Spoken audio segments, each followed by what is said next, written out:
Councilmember Brand. Councilmember Brandow. Councilmember Capriolio. Councilmember Olivier. Here. Councilmember Quintero. Councilmember Soria. Council President Baines. Here. If we can all stand, and we're going to pledge allegiance to the flag. Face the flag. Ready. Salute. Pledge allegiance to the flag of the United States of America and to the republic for which it stands, one nation, under God, indivisible, with liberty and justice for all.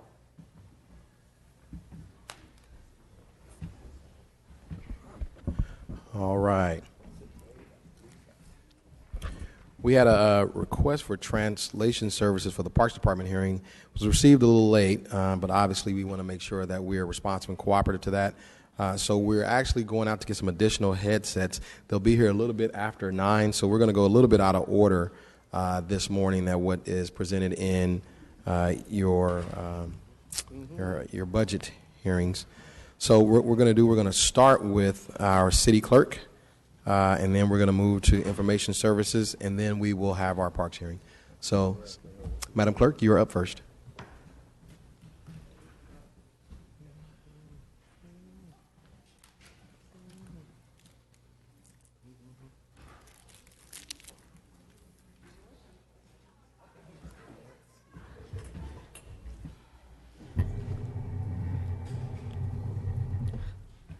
Good morning, Council. The clerk has asked me to briefly go over her budget, and she will be available for any questions that are that come up. The City Clerk's office starts on page B57. It is a general fund budget, and the total budget for this department is $709,000. The City Clerk's office gets all of its revenue from the general fund and does not bring in any significant revenue of its own.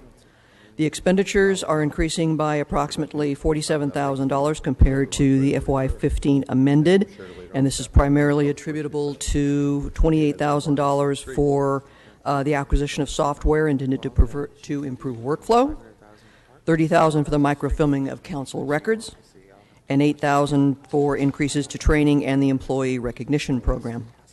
And that concludes my presentation. If you have any questions, I believe the City Clerk is available to answer them. All right. Do we have any members of the council that would like to ask clerk any questions? Okay, I have a couple questions. Council President, I don't have a presentation, but I did want to brag a little bit about my department, if that's okay. Okay, go right ahead. Okay, so we've been getting along for the last year or so with very limited staff and still been able to keep up our workload. And we've implemented some software this year that really turned out well in regards to the 700 form being filed electronically. It really helped us in tracking and making sure that everybody turned in their form, and it also helped get the forms to the FPPC in a timely manner. We also are going very well with Legistar, which is the Granicus system for the agenda, and that process has turned out really well, and everything is running smoothly with that. And also recently we hired a new staff person, and so we're fully staffed again, finally, and so we expect big things next year as well. And if you have any questions, I'm here. All right, we have Councilmember Brand that's up. Just one question. Sure. That viewer projector has been out since I started in 2009. I asked you a couple of years ago, you did an estimate to replace that? I think ISD worked on that, getting that estimate. Oh, he says it's fixed. Is it fixed? Oh, okay, well then thank you.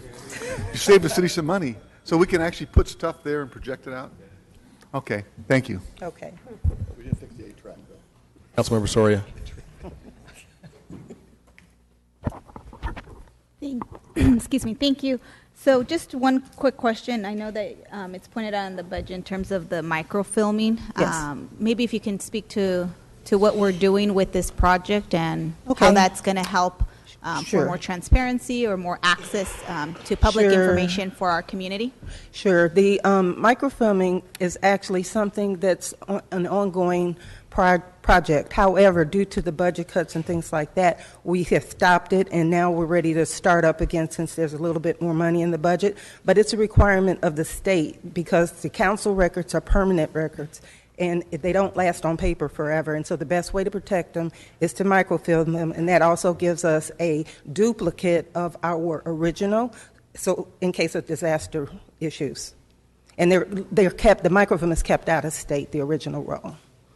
And so the funds allocated for this year, is that going to catch us up, or kind of what is the status of the project? It's going to How put far a along small are we? dent in it because we have microfilm back, I think, to the 90s, late 90s, and so we have to catch up. And so that's not going to catch us up all the way. So we'll need that in the budget for a couple of years, and then probably on an ongoing basis so that we can continue to do that. So how much money do you need to catch up to be up to date till today? I'm trying to think of that estimate we had. It is close to 70 to 90,000 to catch up. In addition to the 30,000 that was allocated this budget cycle? Yeah. Do we have a plan in terms of accomplishing this in the next year, in the next 2 years? It'll probably take us about 2 to 3 years to catch up, and then it won't be so much on an ongoing basis. And are we still complying with state law even though we're catching up? We're in a catch-up phase? I'm Yes, we're in a trying to- catch-up phase. So no, we are out of compliance a little bit for a few years. So we're out of compliance. Does that cause, what does the state do? Is there any repercussions for us that we're not It doing? really isn't, but it is a requirement that we should be keeping up with. Okay. Okay. Thank you. You're welcome. All right.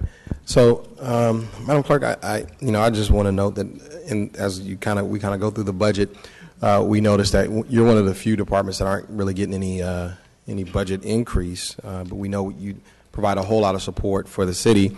Are there things that you need that you didn't ask for in the budget? I know Councilmember Soria just kind of went a little bit down the line of question. I kind of want to pick that up a little bit. Because your department is actually a relatively efficient one. In the last couple of years, I know you've come in and made a lot of changes, and people have come along kind of kicking and screaming. Yeah. But all of these changes have really resulted in quite a few reductions in the overhead of the department.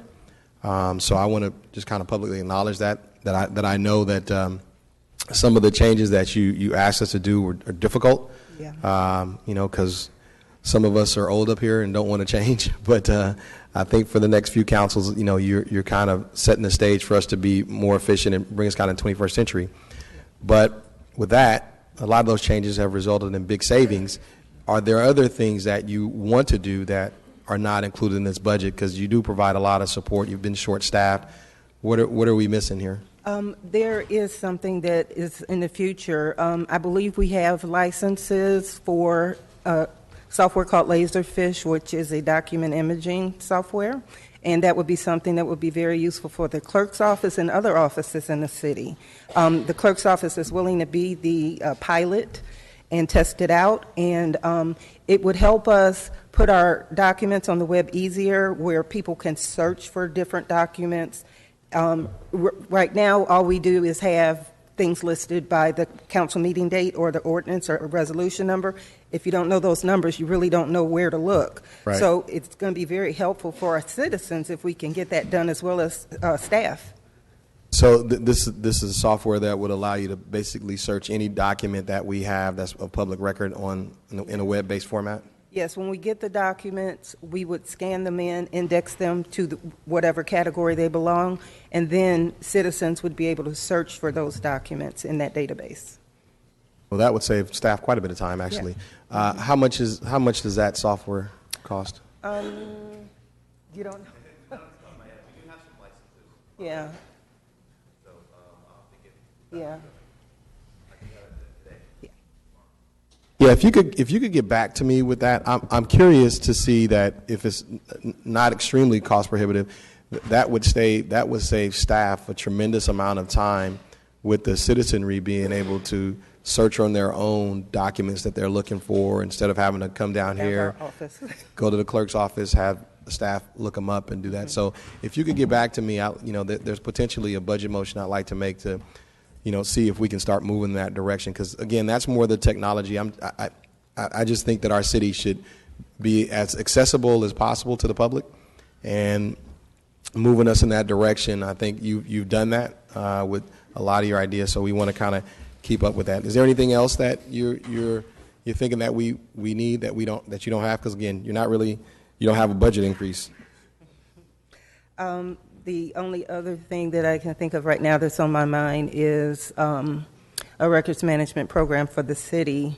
We have a records retention schedule, but I'm not sure how well people are trained on it and if they know how to discard the documents that's met the retention, which saves space. And, I know we have things stored across the city in storage areas that, we can save on if we get rid of the documents if they're not needed anymore. So that entails a whole training program, though. Okay, it's a training program, is it? Okay. How much is that? It would be staff, really. Staff. Someone to work with the departments and have contacts in each department that is the expert and train them and work with them to get those documents maintained properly. Okay. My partner in crime here just reminded me that we obviously are bringing forth a youth commission, and we're asking you all to staff it. Are you going to need help staffing that, or is that something that you can really withstand with your current staffing levels?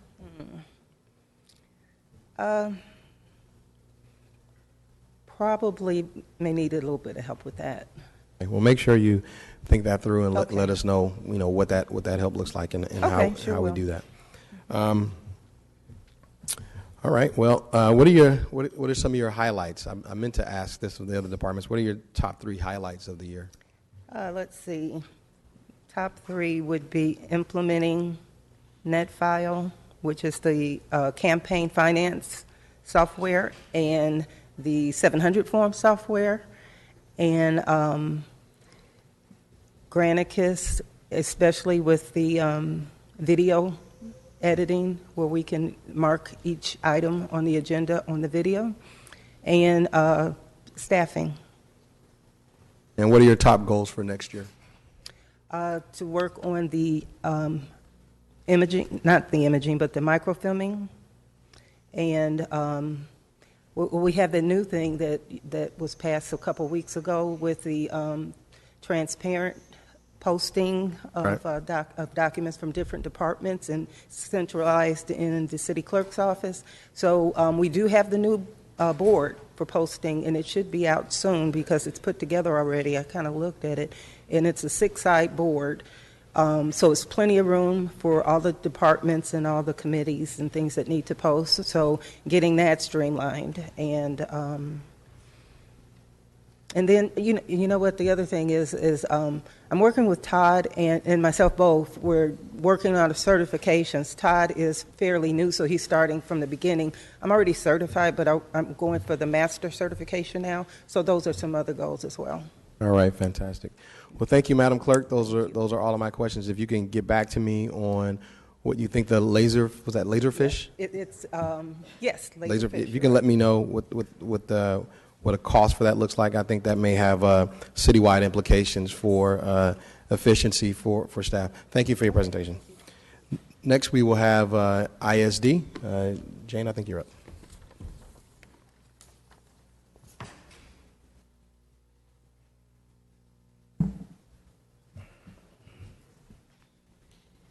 Information Services Department, their budget narrative starts on page B99.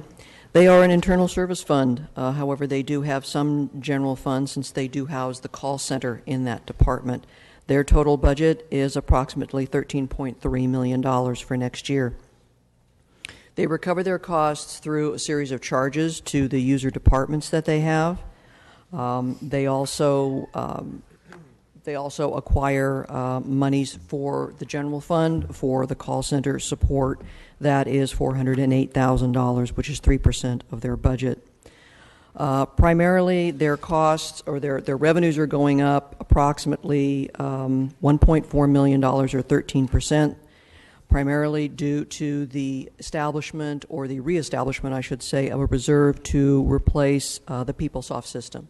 This system is nearing its end of life and will be replaced within the next 3 to 5 years, it is estimated. And this is the city's financial system.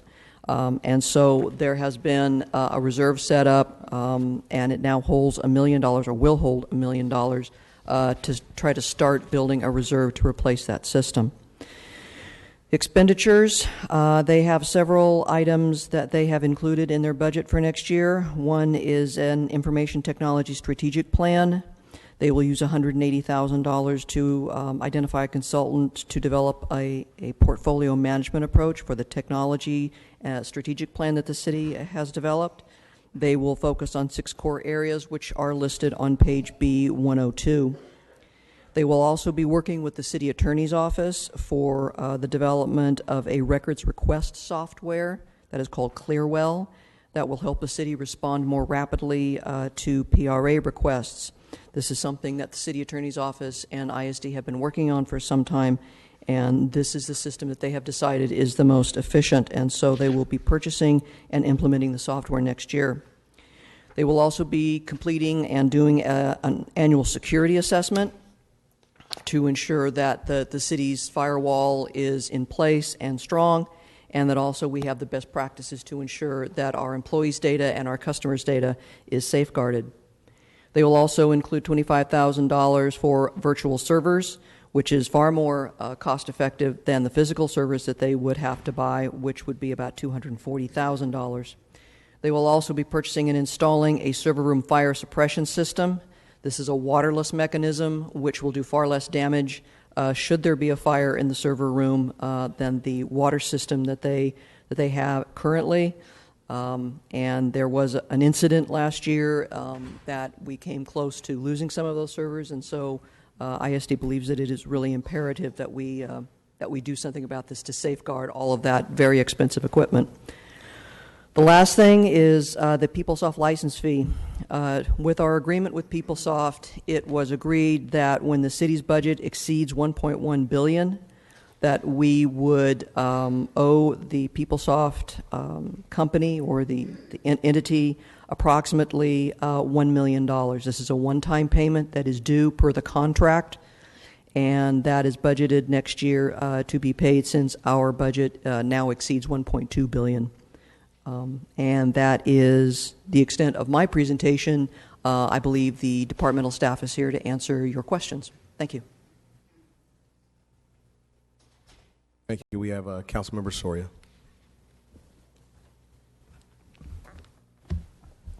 Good morning. So just have a couple questions. Yesterday, I believe I raised this question to our transportation director regarding the fax app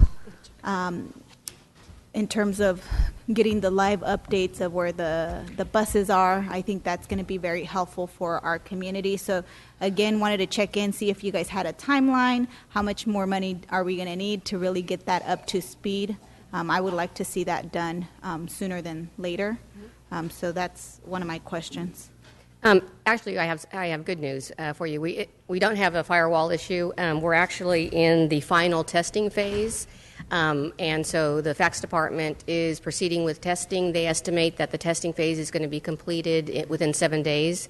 They are waiting for the staff person to come back from leave to begin that testing. So I'm saying it's 99% completed at this time, so it's going to be a short-term implementation. As far as additional funding, I'm not aware of any additional money that's needed for this particular application. So you feel pretty confident in saying that we would have it done by the end of the month? Yes. And rolled out to the residents? Or Available publicly. I believe their plan, this is a fax department-driven project, so I believe what their plan is to do a soft rollout first, and then introduce it with the Director of Communications to the city as a mobile app for the city of Fresno. Great, that's awesome news. Thank you. The next question is related to the other application, the other app that the mayor talked about in the state of the city, the Fresco. I'm excited about that app. I know that there's been a lot of talk about it. I'm now 5 months into office. When I first came in, the talk was it's going to be rolled out very soon, and that's kind of been the talking point. What's the real timeline? When are we going to launch it? When is it going to go public? Actually, I'm going to have Mark Standriff address that. ISD is supporting the mayor's office project on this, but he actually is on the day-to-day operational perfect. side. Thanks, Carolyn. The Mark Standriff, Director of Communications, City of Fresno. The mobile app is scheduled to be released at the end of this month. As a matter of fact, we're probably going to work with Councilmember Bain's office soon to establish a time where we can actually come in and do a complete workshop presentation. We're currently in the process of beta testing in the field on our Android version of it. The Apple version for iOS has not gotten to us. They tend to take a little longer timeline to get through all the red tape and what have you, but we're going to have that available for staff members here in just a couple of weeks. So for staff, before the end of June, Yes. but for the public?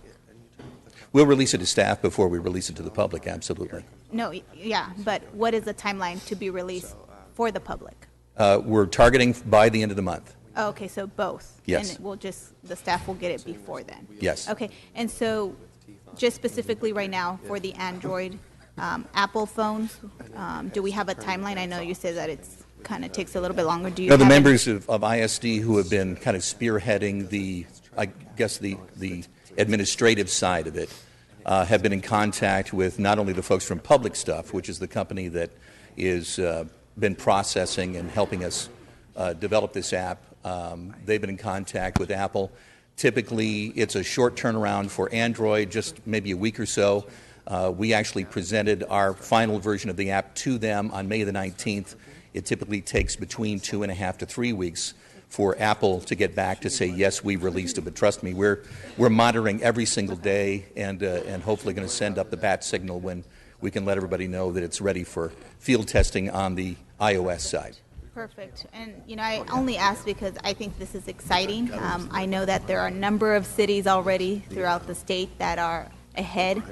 Bakersfield is beating us, and so I want to make sure we're on there to really give much more access to our community. That's what's important for me. Right. And so it's a great communications tool for us, too. And then also for us to collect data and track data that Absolutely. maybe help us in providing better services to our community. So thank you.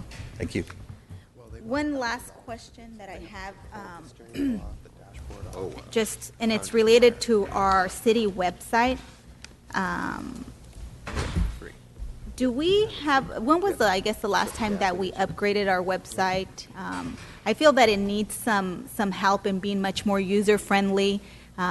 We're in a community that also where we have a large part of the population that speaks other than English. I know that right now we use a Google translation, but there's even, and I know I've mentioned in other council meetings when there's applications to be filled out, them being provided in Spanish or Hmong, some of the other most commonly spoken languages in our community. I'm just really interested in seeing that we have a website that is user-friendly, that is really going to make government much more transparent and much more accessible to our community. And so I think that the website is a good place for folks that many times can't come to City Hall where they can get some useful information.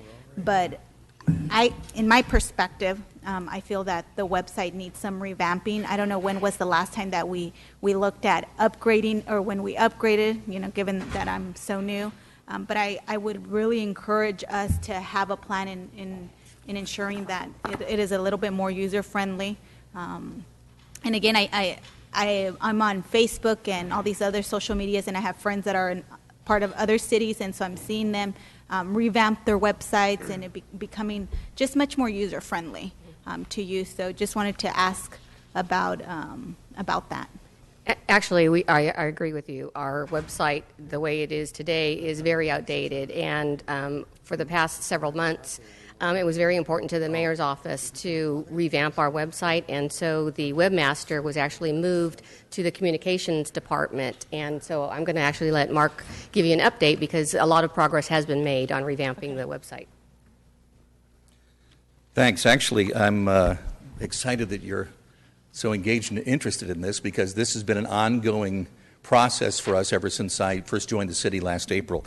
In fact, when I first joined, I discovered, to answer your question, that the last time that the website has really gone over a complete overhaul was 2006. And at that time, if you'll recall, there was really no Facebook, no Twitter, none of the modern social media platforms that we're obviously using and enjoying today. So we've been engaged on this, but it's progressed much more slowly than I'd first anticipated, partially because we've discovered that the website itself has over 8,000 pages, many of them which have never been actually viewed by human eyes. And so the process has been going twofold, meeting with all of our departments to determine what pages are actually necessary, and then to kind of complicate matters, what pages may only have been looked at a couple of times over the last 6 years, but have to be there legally for whatever reason. Maybe it's part of some sort of legislation. Maybe it was a grant that requires us to have certain pages on the website. So that's been a very slow, drawn-out process. We went through an initial design phase in-house and discovered that we really didn't have the resources internally to be able to really do justice to the kind of websites that you're seeing other municipalities employing right now. So we've now gone through the RFP process. We're going to release that for design here later on this week. And then hopefully in the next 30 days we'll have a turnaround. We'll have identified a designer. Once the designer's identified, usually 45 to 60 days to just design the site, not program it. The programming has been being done behind the scenes. We'll be ready to kind of launch and load everything in by that time, and that, you know, with everything moving along as it should, we're anticipating having a brand new website that will be responsive, that will be totally up to date, very clean, easy to use, and most importantly, to answer your biggest concern, accountable and transparent. And so that hopefully will be sometime this fall. My target would be September of 2015, but again, you know, we'll kind of see that as it goes along. And also, to piggyback on, you know, for me, transparent, accountable, and accessibility, very important. And within accessibility, making sure, and I know that right now there's a Google feature that does translation, but making sure that, you know, and I don't know if Google's the best app to have to translate, because some of the things that it translates really directly, but not, you know, in a way that the population can understand in terms of, you know, Right. how they speak. And so I'm looking at being able to have the option also. I think that would be very important. And again, as we're trying to get the 8,000 pages down to a manageable 1,000 to 1,500, the time it takes to actually literally go translate that page by page can be problematic. But I do want to talk more about the possibility of going on beyond the standard, I guess, industry practice of just doing a Google translation to see if there's another option out there that, you know, would be feasible for us so we can get that turned around, you know, very quickly. But that's obviously very important to us, our ability to not only communicate but to eliminate the barriers for the people out there, whether they're residents, whether they're businesses who are looking to move or to expand here in the city of Fresno, or just visitors who are looking for more information about the city that we know is on the move.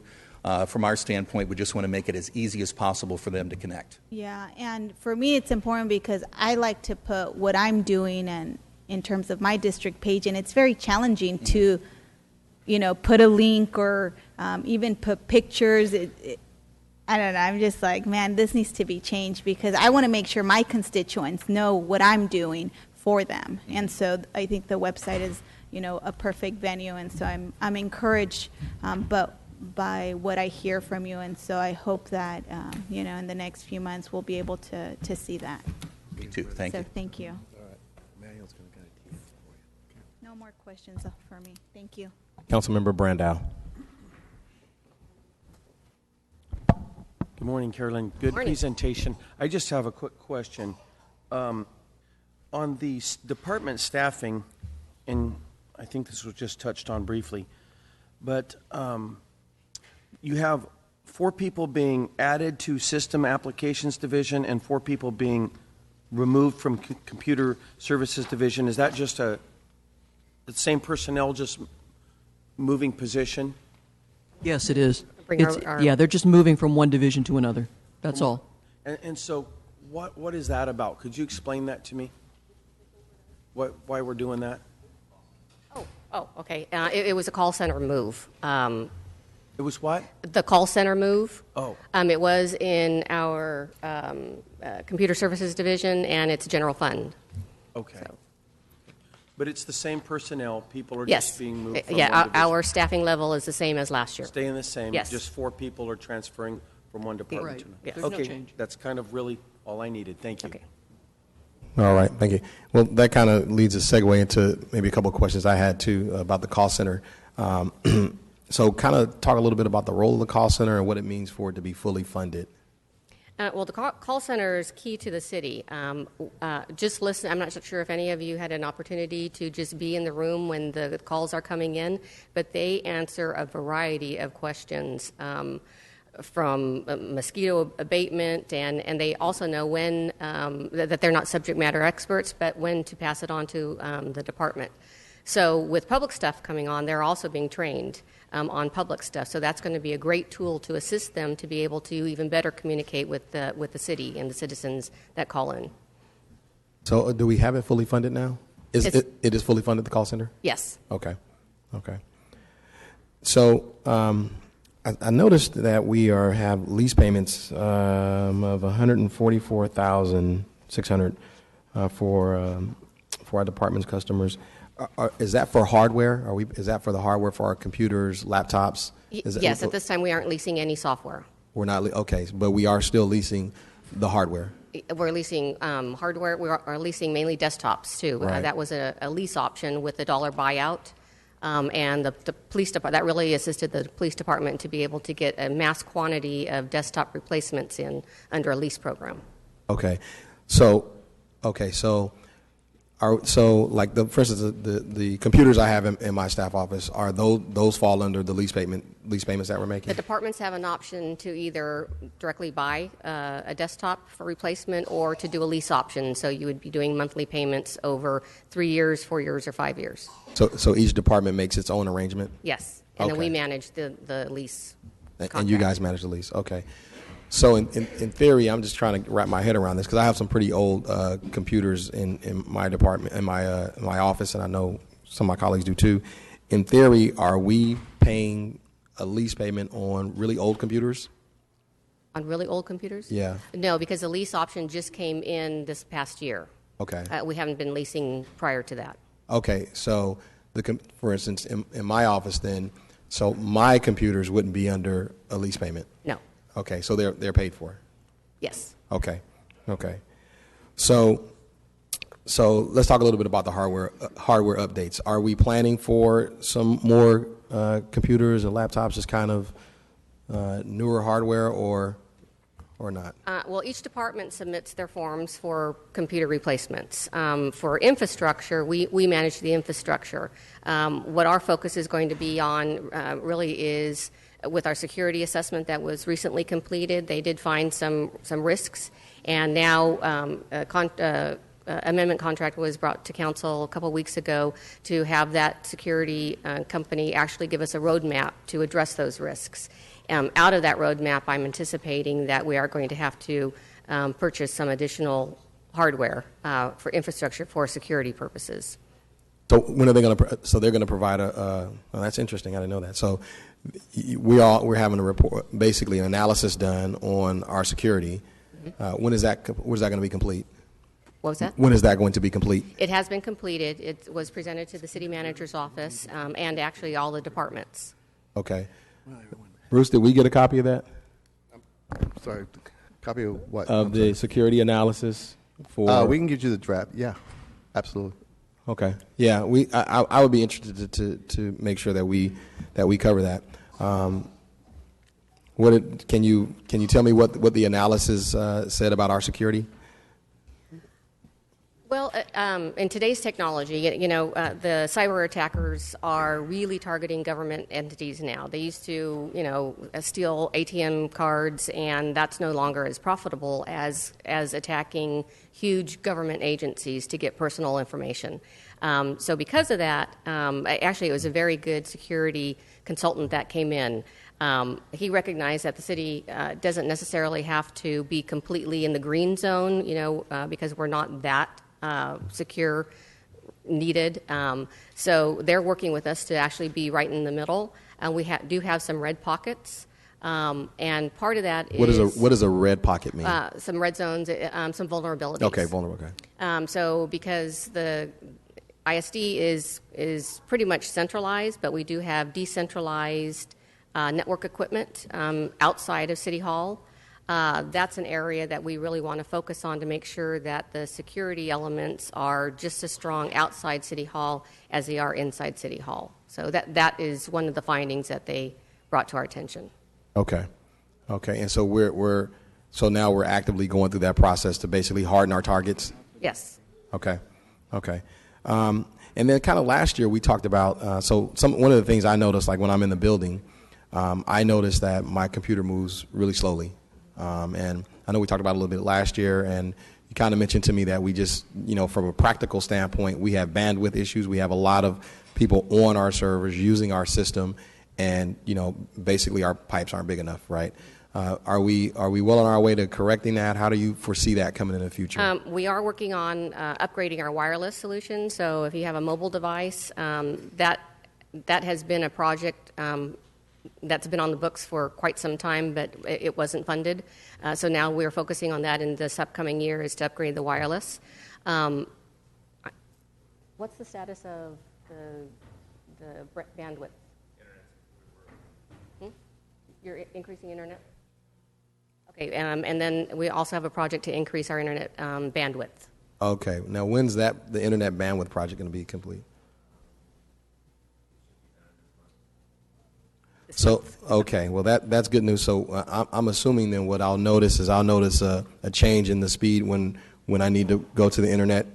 Is that what we're talking about? Yes. Okay. Because that really is probably the biggest frustration for me, just when I'm in the building using our systems. It could also be your old computer too. Yeah, really? Okay. Well, maybe I need a new computer. Maybe I need a new computer for my office. So, kind of what are your top 3 highlights from this past year? Well, we're very excited to have the strategic technology plan in our budget this year because for several years we've kind of been in a lull as a city as far as technology goes, and now that things are turning around, the floodgates have opened and all departments are embracing technology to make their operations more efficient. So having a consultant come in and evaluate the existing systems that we have and then make recommendations on how we as a city can move forward strategically is a good thing that's coming up. We've done quite a bit of prep work already. Back in several months ago, October, we established the FIT Committee, the Fresno Innovative IT Advisory Committee, and that consisted of 26 members with representatives from all departments. And we got together and we basically did a SWOT analysis to see what our strengths, weaknesses, opportunities, and threats are in our current environment. We also started setting some policies.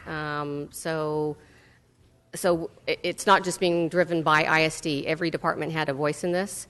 Through that committee, we also did a complete inventory to try to grasp our hands around what we have at the city. We found we have over 6,000 software systems that we support in the city with different versions. So there's a lot of cleanup that we can do in preparation for the strategic consultant to come in, and then they can just hit the ground running.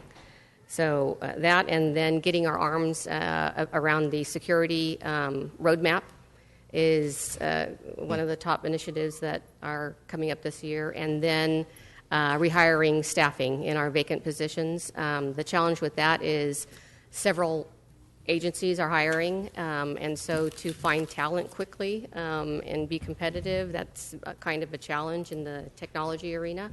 But if we can reestablish our staffing levels, especially on the network side, that will really help the city. Well, I'll tell you, I would actually like for you to come back and maybe do a workshop on our security analysis, what we found from that, what we're doing to harden our targets, because in this age of a lot of cyber terrorism and all that, we're not the largest city in the country, but we're large enough. I think so. I think we should be certainly taking this serious, and glad to hear that there's some analysis done. So, Bruce, can we schedule a time where you just come back and just kind of talk us through some of that, so we're aware? Because I think I'm glad to know that. Just didn't know. And then I'll tell you that I've been watching Silicon Valley, and you should recruit from that show. I mean, they have some really smart people on there for some of our staffing levels. So, anyhow, what are your top goals for next year? Well, that's what I just okay, mentioned, the strategic plan. So that's for next year. That's okay. going to give us the 3 to 5 year plan, and then the security roadmap. And do you have everything you need? So obviously, we're concerned about making sure that the departments are running efficiently. Does this budget really give you what you need for your highest levels of efficiency? This is a very good budget for our department and the departments that we support. The one thing that isn't part of this budget, which will probably come out from the actual security roadmap, could be some security appliances that will have to be purchased and implemented. Okay. All right. Those are all my questions. I have Councilmember Brand that is punched up. Yeah, some of the questions have been answered by questions you've raised, Oliver. This is kind of a continuation in the past on going to web-based servers versus the what we have right now. Any comments on that? Well, we actually have some applications that are web-based. So the body cams that the police department is using, where they upload the video to the cloud, is web-based. Right. Our SunGuard system is web-based, so we don't have the servers here on site. It's a software as a service. So we have moved in that direction. What I'm hoping is that the strategic technology plan will help us identify where it makes sense to move applications to a web-based or cloud environment, and what they would recommend to keep in-house. Yeah. And the other question is kind of an ongoing issue was for all these different departments, police and DARM, is there any chance we can integrate some of those into make it, into efficiencies without having to have, a separate system in the police department, a separate system at DARM? Well, and actually that's the opportunity with the strategic technology plan. It's going to be assessing or doing an assessment on similar functionality of systems. So we are going to identify where all those separate systems that basically do the same thing are in the department, and then come up with a plan to consolidate for efficiencies. To reduce redundancies and stuff. And the other thing that Oliver mentioned too was the applications for mobile devices, because everything is moving that direction. With the tablets, you go to any doctor's office now, they're carrying around iPads and stuff. That as a city, and I heard you're working on that already, which sounds like it's a step in the right direction. Yes, and that's exciting. With the upcoming public stuff release and the bus tracker, Fresno is developing a mobile presence. Fire has their mobile app already, so we are making strides towards the mobile environment. Yeah, in fact, really, you'll do a rental card about every place you go nowadays. They've got the mobile devices. And the final is on, this is maybe it for DARM, as far as the GIS software, we've been talking about this for years on ways to, in the general plan, how we can be more efficient, how we plan things out. How is that? I'm sure you guys are intimately involved in that process, right? Yes, we are. It used to be, GIS used to be in ISD, and then with the budget scenario that we went through several years ago, GIS specialists kind of went out into other departments. But we have very strong GIS leads in our department that get together regularly with the other GIS support people outside of the department. We actually have a very good GIS infrastructure on Esri, so it is following best practices. The challenge is having GIS staff to be able to enter the data and develop maps, and so we are actually recruiting for several GIS positions right now. Yeah, because one day we talked about anybody could take up any parcel, go look at the database, it have entitlements, encumbrances, zoning, all that stuff would be so simple that I know the software is expensive, but it would, I think, down the road be cost efficient. Yes, yes, and that's part of DARM's budget, is they're looking at a land use system that is GIS compatible, because today it isn't. Okay. Thank you. All right, those are all the questions I have from council members. Thank you, Carolyn. Appreciate it. Thank you. All right, now we will move on to our Parks Department. So, Jane, you're up. And Council President, as Jane's coming up, given the level of community discussion and interest regarding the parks budget, I've also asked the director to provide some additional information, and he has a PowerPoint prepared. I think it's important that for this morning's discussion that we talk about some of the things in the investments that we've made. So we put the conversation in context as to what we've done, what we're proposing to spend, the $5.8 million, because that does not include the 2 additional parks that we're going to be building this year. And then more importantly, we need to clarify or address what's been out in the media and discussed quite a bit about the comparisons of park space between 93706, 93720, and how the information from the general plan was either misinterpreted or somehow misapplied. But Manuel will be prepared to make a presentation as soon as Jane gives an overview. So thank you. All right, Jane, you're up. Council, the Parks After School Recreation and Community Services budget, the departmental narrative starts on page B107. Their capital narrative starts on page C7. This is a general fund department. Its total budget is approximately $25.7 million for FY16. The parks budget overall revenues total about $11.9 million, which is about a $500,000 decline from the FY15 budget. The overall variance is driven primarily by the ending of grant funds for the universally accessible park and the revenue catch-up for the Martin Ray Riley Park and the Cultural Arts District project. Miscellaneous revenue is down because, of course, the bond proceed drawdowns as we finish these parks are lessening, and so those remaining drawdowns are being done and finished up, and that accounts primarily for the $2 million reduction in the miscellaneous revenue line item, since as we finish these parks, the bond drawdowns cease and that revenue goes down. The personnel budget for the department totals approximately $7.3 million, which is about $300,000 higher than FY15, primarily due to the movement of 5 irrigation specialist position that was done in FY15 via the second PAR amendment by council. Those were moved in this fiscal year. Their full cost now shows up in parks, and so those positions total about $300,000, which is a slight increase over 15's budget. Also, we have $21,000 to fund temporary staff positions at the Mary Ella Brown Center.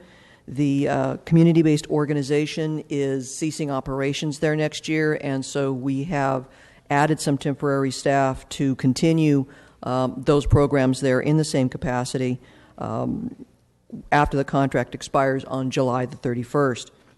We also have some additional monies in the budget should other CBOs opt not to renew their contracts in the next fiscal year. We have $182,000 in temporary salary increases due to the increase in the minimum wage going from $9 to $10 an hour, effective in January of 2016. And there are some temporary staff that are grant funded to fund 2 new projects: the Master Urban Greening Plan, which is a grant-funded project, and the bike pedestrian education safety training, which is also grant-funded. We do have some decrease in temporary salaries for the contracted services provided at various schools. This is primarily driven by the contracts that we have with Fresno Unified and other school districts, and that level can vary from one year to the other.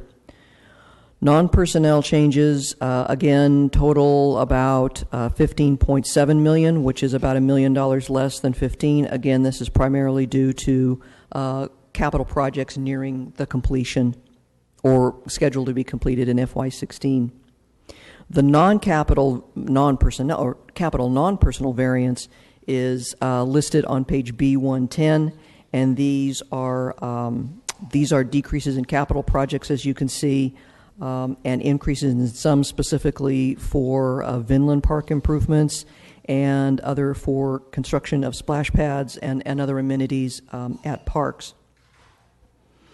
The operations non-personal variance, personnel variance, also adds some additional monies to the irrigation program to fully fund that program. And also the senior hot meals continues at the same level of funding as it was last year. The only difference is a change in the spread of a particular position. There is no decrease in the program itself. It's simply a movement of one person from one funding source to another. That concludes my presentation of the overall parks budget. I will now give it to the director. Thank you.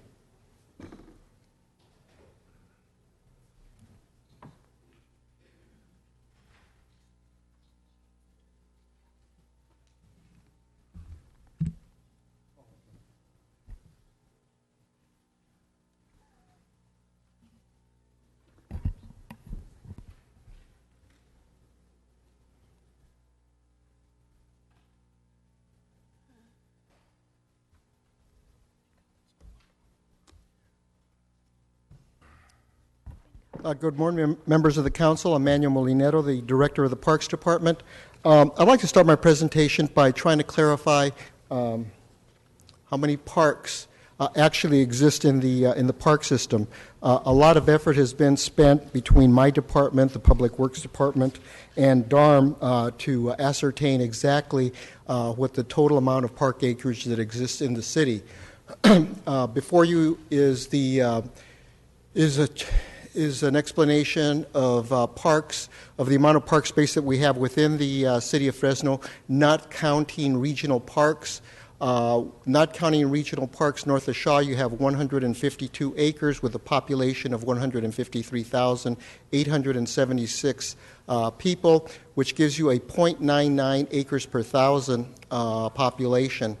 South of Shaw, you have 355.94 acres of parkland and a population of 341,608. You can see the majority of the population actually exists south of Shaw. And this in turn gives you a total amount of 1.04 acres per thousand. I also included for you, including the regional parks, it does come up with a different factor. In the area that's north of Shaw, you actually come up with 2.94 acres per thousand.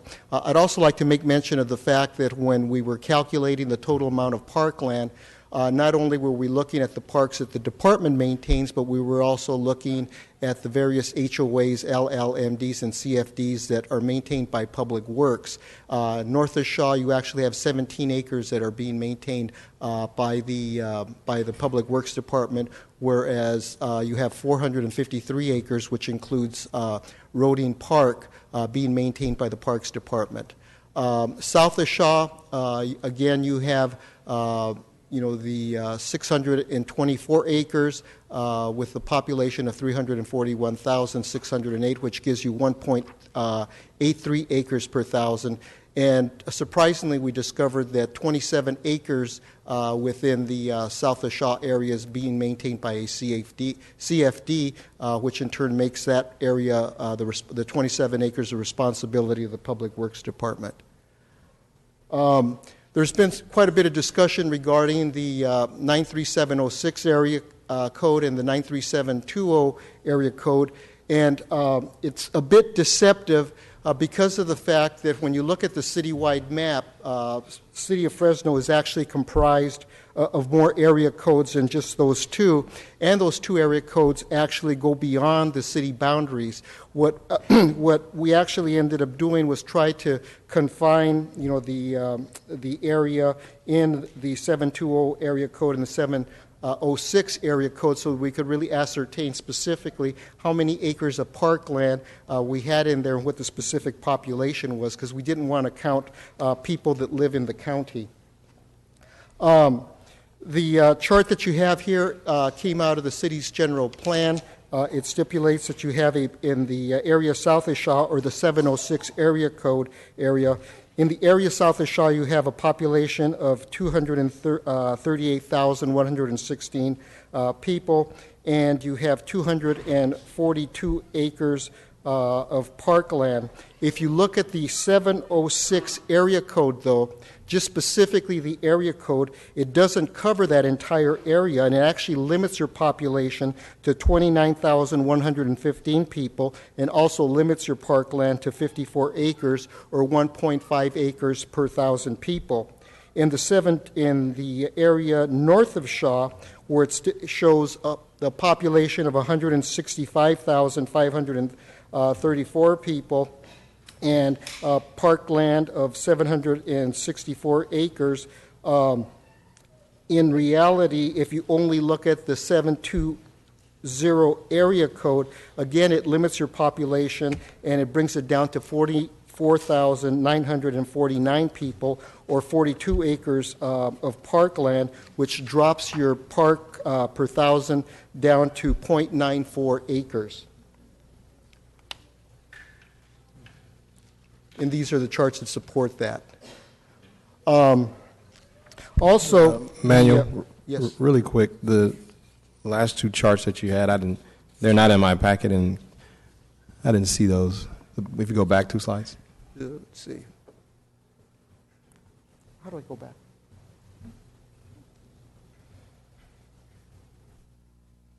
Yeah, do you have a better version of that? I don't have that in my packet, but I can get you. They actually came out of the general plan, and I'll get you a copy of that. okay. I apologize for that. In the past 4 years, the department has been investing in park renovation. As everybody knows, the city went through some extremely difficult financial times, but despite the financial difficulties, the city was still investing in trying to maintain the existing parks that it does have. We have a very old infrastructure, and in many instances, a lot of these areas needed a lot of serious rehabilitation.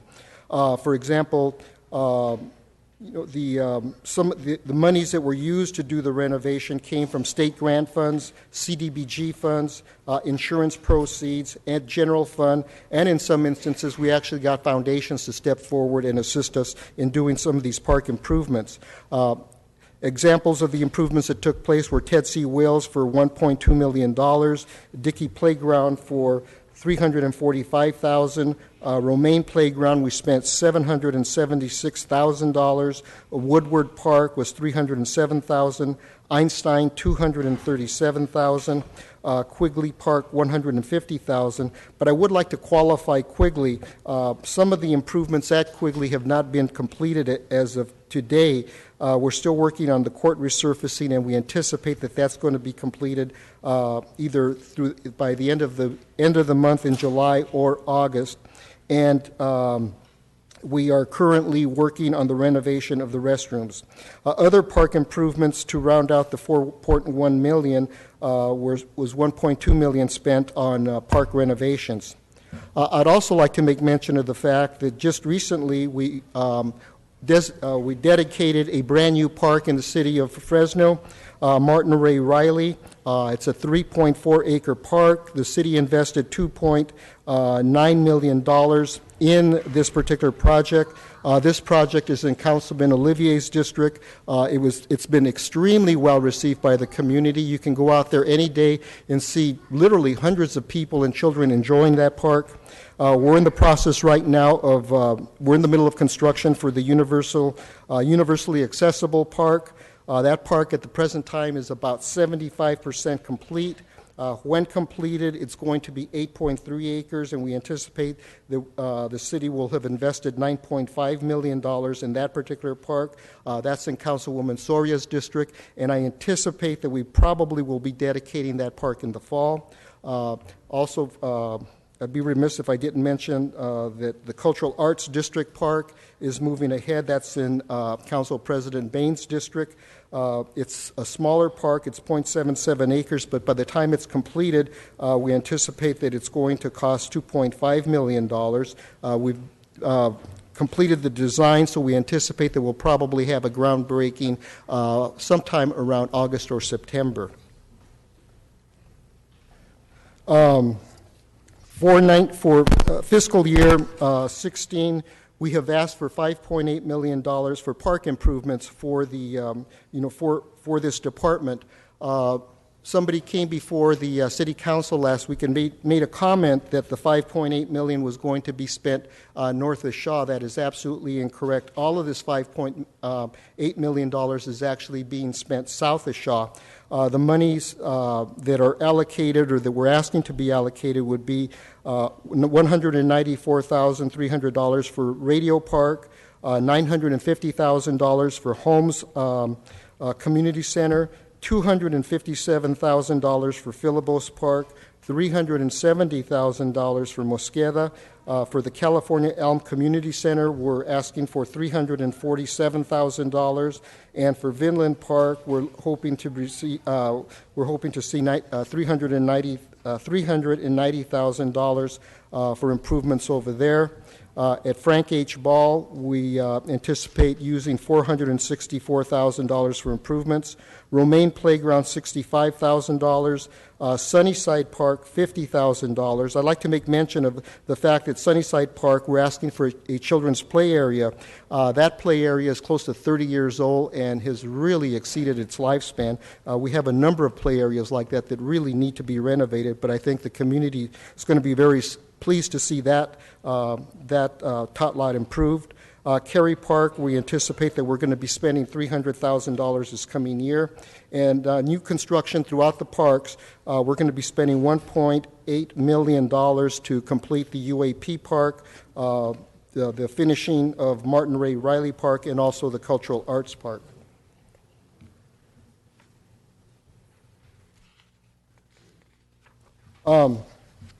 During the recession, there were the city went through some very difficult times, but because of the mayor's efforts, we were able to. She was able to mobilize the community, establish new partnerships, and call upon community-based organizations to operate many of our centers.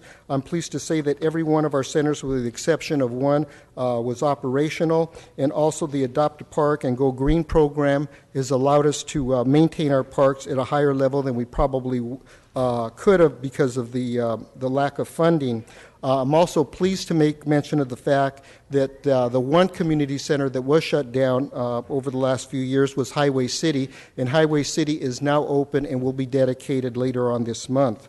All of our pools, all of our major pools were operational, but thanks to organizations such as Kaiser and PG&E and also an anonymous donor, we were able to operate all of our learner pools. The department has also been extremely aggressive in establishing partnerships with the school district so that we operate 29 schools at 29 after-school playgrounds on a contract basis with the school. The Fresno School District pays us to assist them in the operation of these programs.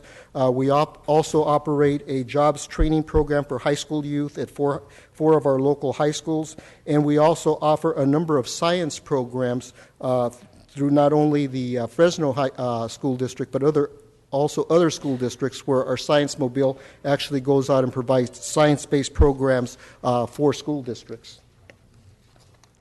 As far as new programs or programs that happened this past year that I'm extremely proud of, my staff has done an incredible job. One of the areas that we've really focused on this year is expanding our cultural arts programs for children. Our Children's Theater Arts program at Ted C. Wills put on 4 major productions this year. The focus of my department this coming year is going to be on youth at risk, so we're now looking at or trying to expand the cultural arts program so it includes teenagers and not just younger children. Last summer, we established a junior lifeguard program. I was concerned that the composition of our lifeguard staff did not represent the ethnic diversity of Fresno. We established this program at Frank H. Ball and Mosqueda Recreation Center. We initially had 14 students with the promise that if they went through our program, we would hire them as lifeguards this coming summer. 2 of the students have moved out of the community, but 12 of the students are now in the process of doing the paperwork, so they will be working for us as lifeguards this coming summer. We are going to be continuing with the program this coming year.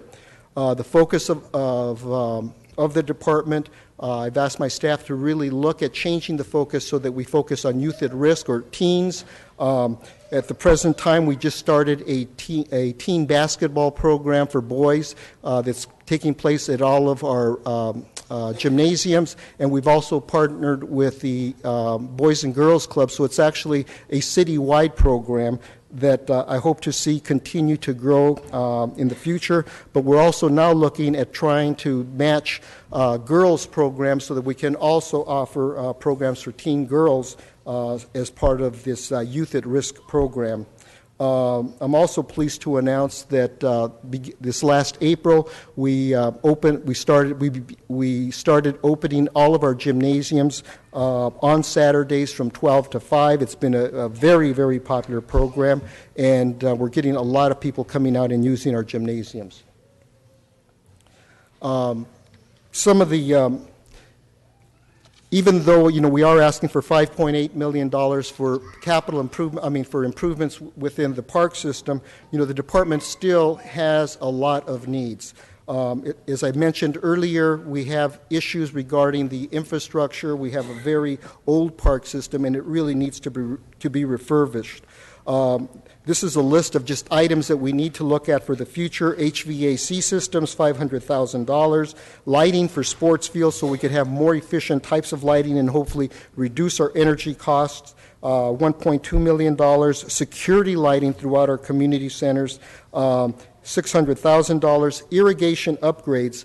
This is, to me, something that's really critically needed for the department, especially in light of the drought. Our irrigation systems are extremely dated, and we just don't have the flexibility to be able to monitor water systems when you have breaks or go out and shut them down when it's raining, and just modernizing the systems. We're in the future, it's probably going to cost about $2.5 million to upgrade our irrigation systems to modern systems where we can manage them better.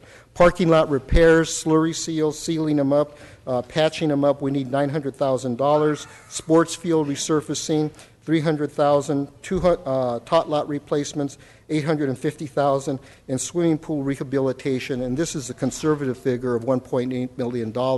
You have to remember that the best pool that we have in the city is Airways, and that pool was built in 1949, and that's followed by Frank H. Ball Pool, and that one was built in 1943. I think we've gotten more than our money's worth out of them. The final thing that I did not include in here that I just would like to make mention of is the fact that we just recently completed an assessment. We hired a consultant to do an assessment on Camp Fresno, and hopefully within the next 60 days, I'd like to come before the council and give you an overview regarding the condition of the camp and at least give you our appraisal of how we can establish a plan for long-term improvements that are sorely needed at Camp Fresno. And that concludes my presentation. So Manuel, before you, could you, I think it's important that if we can go back to the slide that shows the excerpt from the general plan, but more importantly, the map of the general plan. One of the other highlights that Manuel also didn't touch upon, I want to touch upon, is that in addition to building Martin Ray Riley and we have the Cultural Arts District Park and UAP plan for this year, Council, you'll also remember that after a number of years, we opened the California and Elm Gym, which was almost a $4 million investment, but we were unable to open it because we didn't have the funding to fund the ongoing costs of staffing that gym and covering the utility costs. Like a lot of our other community centers, fortunately, we had a number of community-based organizations come to us and say, we'll provide the staffing and we'll help with some of the cost of the utilities. So that's going to be important. Now back to the comparison and what was contained in the general plan. I know this picture isn't great, But for the area that's been referenced, that is the established neighborhood south of Shaw, they are actually, if you can see Shaw, it's at the top, it'd be at the middle of the community. You'll see the light blue area. That's the area that was referenced in the general plan. If you notice to the within the downtown, it's a little bit darker blue, and then in downtown area 1 south, it's more of a, I don't know what we call it, mauve or a purple. That is actually the 93706 area, which is in purple, and in the downtown area 1 is a completely different section. So in downtown area 1, for example, you have Romaine, you have Holmes, you have Roding, you have the downtown park, it's in my mind, Eden Plaza. And then in 93706, in the area that's in purple, you have everything from Frank H. Ball, the EOC Gym, Fink White, Mariella Brown, Sunset. And so when you start looking at the data set that's referenced in the general plan that's been used to compare 93720, 93706, the general plan doesn't talk about zip codes. It talks about planning areas. And 93706 isn't in the area referenced in the general plan that's being cited by members of the community. So it's important to put that in the context. The other thing is that, again, regional parks will skew your numbers because regional parks are donated land. Roding was donated land. It's where it's at because the Roding family donated it. Woodward Park is where it's at because the Woodward family donated it. It wasn't that we went out and bought land and established these parks. So when we start looking at green space from a regional parks perspective, it's important to keep that in the context because, again, it wasn't that we decided to go out and buy 300 acres in the north end of town and build a regional park. Same case with Kearney Park, although it's in 93706, that's the other thing. The population data is specific to those individuals or residents within the urbanized area because 93706, quite frankly, goes all the way out almost as far south as Easton and almost as far west as Kerman. So for purposes of this analysis, we took Kearney Park out because, of course, then if we're talking about green space in 93706, then we should be also talking to the county because the county's, it's primarily, probably 80% of it is county ag residential zoning and uses. So it's important that we put that into context because I am, and as a lot of you have worked with me, the Parks Department resonates with me, and it's one of those things that and in discussions with the mayor, we appreciate and look forward to having this conversation, but it's important that we do it in context of one, information that is accurate, and then two, in the context of what we've been doing and what we plan on doing going forward and our commitment that we've made over the last 4 years to reinvest in our existing parks and balancing that with building some new parks and reinvesting in green space because we are all aware of the lack of green space and no one is disputing that we have areas in which we need additional green space. In fact, this urban greening grant, interestingly enough, in discussions and looking at the data that was available to us, the area south of Quigley and into downtown and east of 99 is an area where we have a lack of green space. And that the purpose of that study is to identify some opportunities to fully take advantage of that. But it's not that we don't welcome this debate or this discussion, but also later on today, we're going to be talking about public works. And I know when we get to public works, there's going to be conversations about sidewalks and streets and residential streets and repaving and bike lanes, except, maybe in Steve. And so I appreciate your time. I know it's a little bit different, but again, I know there's a lot of people here who want to share their views, so I just thought it was important that we provide some information and some background before that. Thank you. All right, thank you, Mayor. Thank you, Bruce. We have several people that have put in requests to talk, so thank you. What we're going to take all the public comment. I know I have several council members that want to comment on this item as well. So we'll start with our public comment, and then what I'll do, we'll accept public comment. We'll bring it back to the dais for discussion and potential budget motions. So I'm just going to take the cards in order. We have a lot, and what I'm wondering, I'm going to take about a 2-minute recess really quick. I want to ask staff if we can do something to maybe expedite this, because we have a lot of people that want to talk, and maybe we can make this run a little smoother, and I have an idea. Give me about a 2 or 3 minute recess.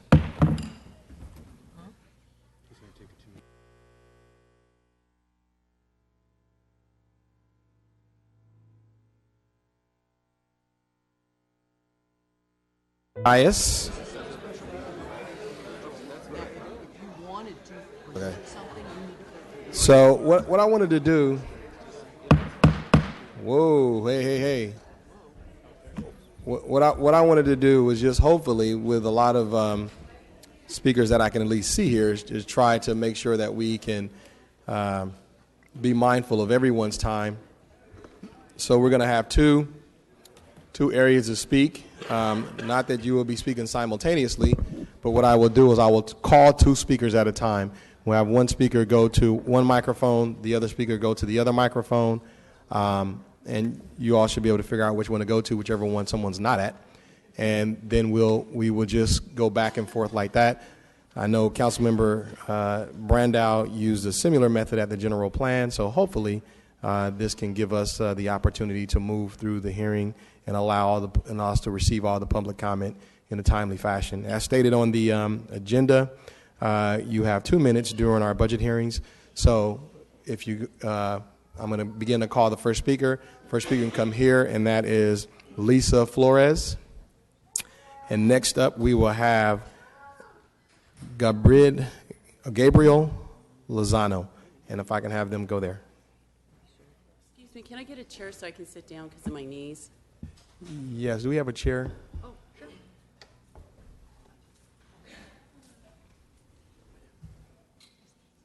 And how do I get the podium lower? Oh, right up there. Because you know I'm short like a hobbit. All right, Lisa, go right ahead. Hold on, let me get my little...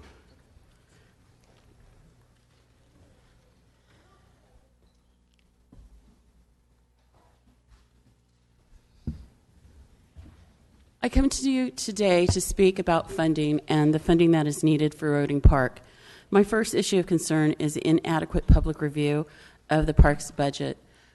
I've been trying for weeks, and Ms. Soria's office will know this for a fact because I've been in her office several times, trying to find a requested and updated copy of the numbers. What have you spent to date in 2014? I have yet to see the numbers. They've nowhere presented. I'm sure you've spent something.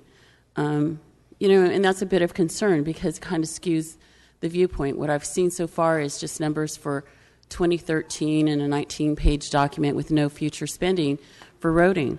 I also have great concern that there wasn't enough public outreach in regards to the park budget. No one went out to the community, to the users, held public forums. I know Ms. Soria really enjoys her public forums, and I really enjoy going to her public forums as one of her constituents.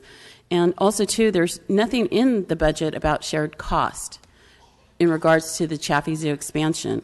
I also want to talk about the gray water project I would like to propose.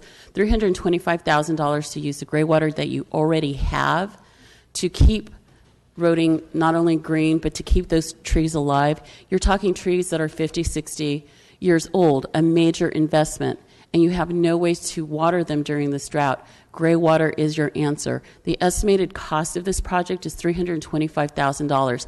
That's for a water truck, personnel, gas, the whole kit and caboodle. I'm pretty sure the Parks Department would like that to occur because, personally, I like the shade, I like the canopy, I like the green space. The other thing I also put in my request that I, emailed to you guys at 4 o'clock on Monday morning was the relocation of the dog park. It's not where we've ever wanted it.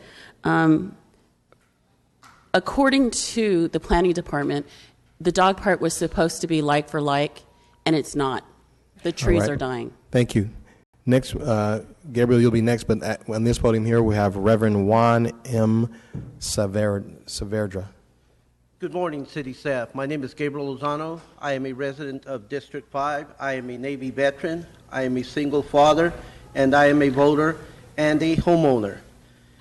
In 1984, I got together with a couple of my friends, and we decided to go play basketball.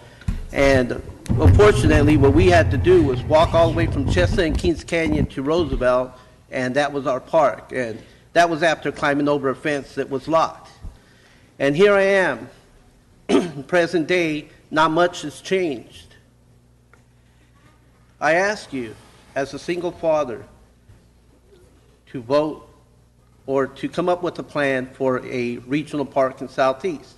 Numbers can be displayed in any way. The thing is that we're lacking in parks. Parks cut down crime. They help people achieve. Instead of being part of the problem, they become part of the solution.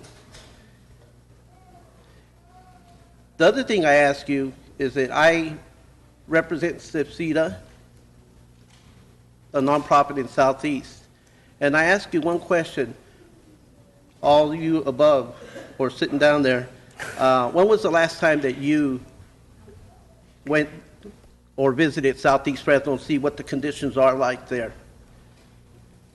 And I ask yourself, you don't have to answer me right now, but just ask tonight, when was the last time you seen, instead of just going through these numbers, but seeing what's going on out there, you know? Thank you, and I hope that my representative supports this plan for a regional park and helps me become a better father to provide. Because frankly, right now, I'm scared of bringing my daughter to Fresno and raising her here. Thank you for your time, and may you have a great day. Jose Leon Barraza, right here. Go ahead, Reverend. Hi, I'm Reverend Juan Saavedra, pastor of Grace United Methodist Church here in Fresno, Southeast Fresno. I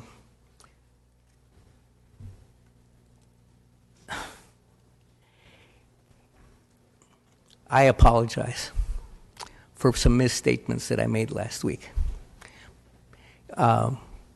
I understand there's a different way of thinking of where South Fresno is located. If we think of South Fresno as being below Shaw, well, that covers a massive area that, frankly, that's not what I'm here about, you know. We need to make parks a priority, a real priority. And before we talk about properties to buy, we need to talk about properties we have.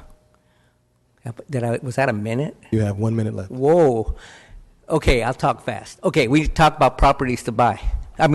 Properties we have, which leads us to that 48 acres on California and Peach.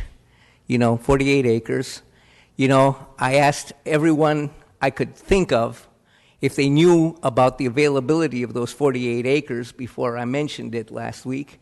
And you know what I got? I got no responses of yes.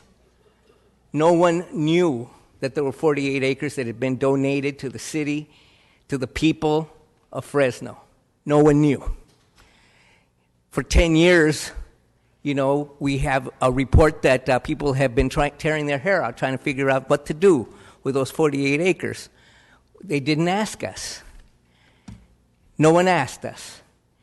If you'd come to our public forum, which was 2 of them, you would have heard about those 48 acres. Thank you, Reverend. Okay. Leticia Corona. I'm sorry? I'm calling the next person down. Leticia Corona. Go ahead. Mr. President, my name is Jose Leon Barraza. I'm the President and CEO of the Southeast Fresno Community Economic Development Association. We'd like to thank Council Members Quintero, Soria, Baines, Oliver, the Mayor's Office, and City Manager for their hospitality in meeting with us, with our board, with soccer club representatives, and a committee of Southeast Fresno residents to discuss the deficiency that parks and soccer facilities confront in South Fresno. We're encouraged with the interest of council members and the mayor's office in addressing the parks and soccer needs of residents.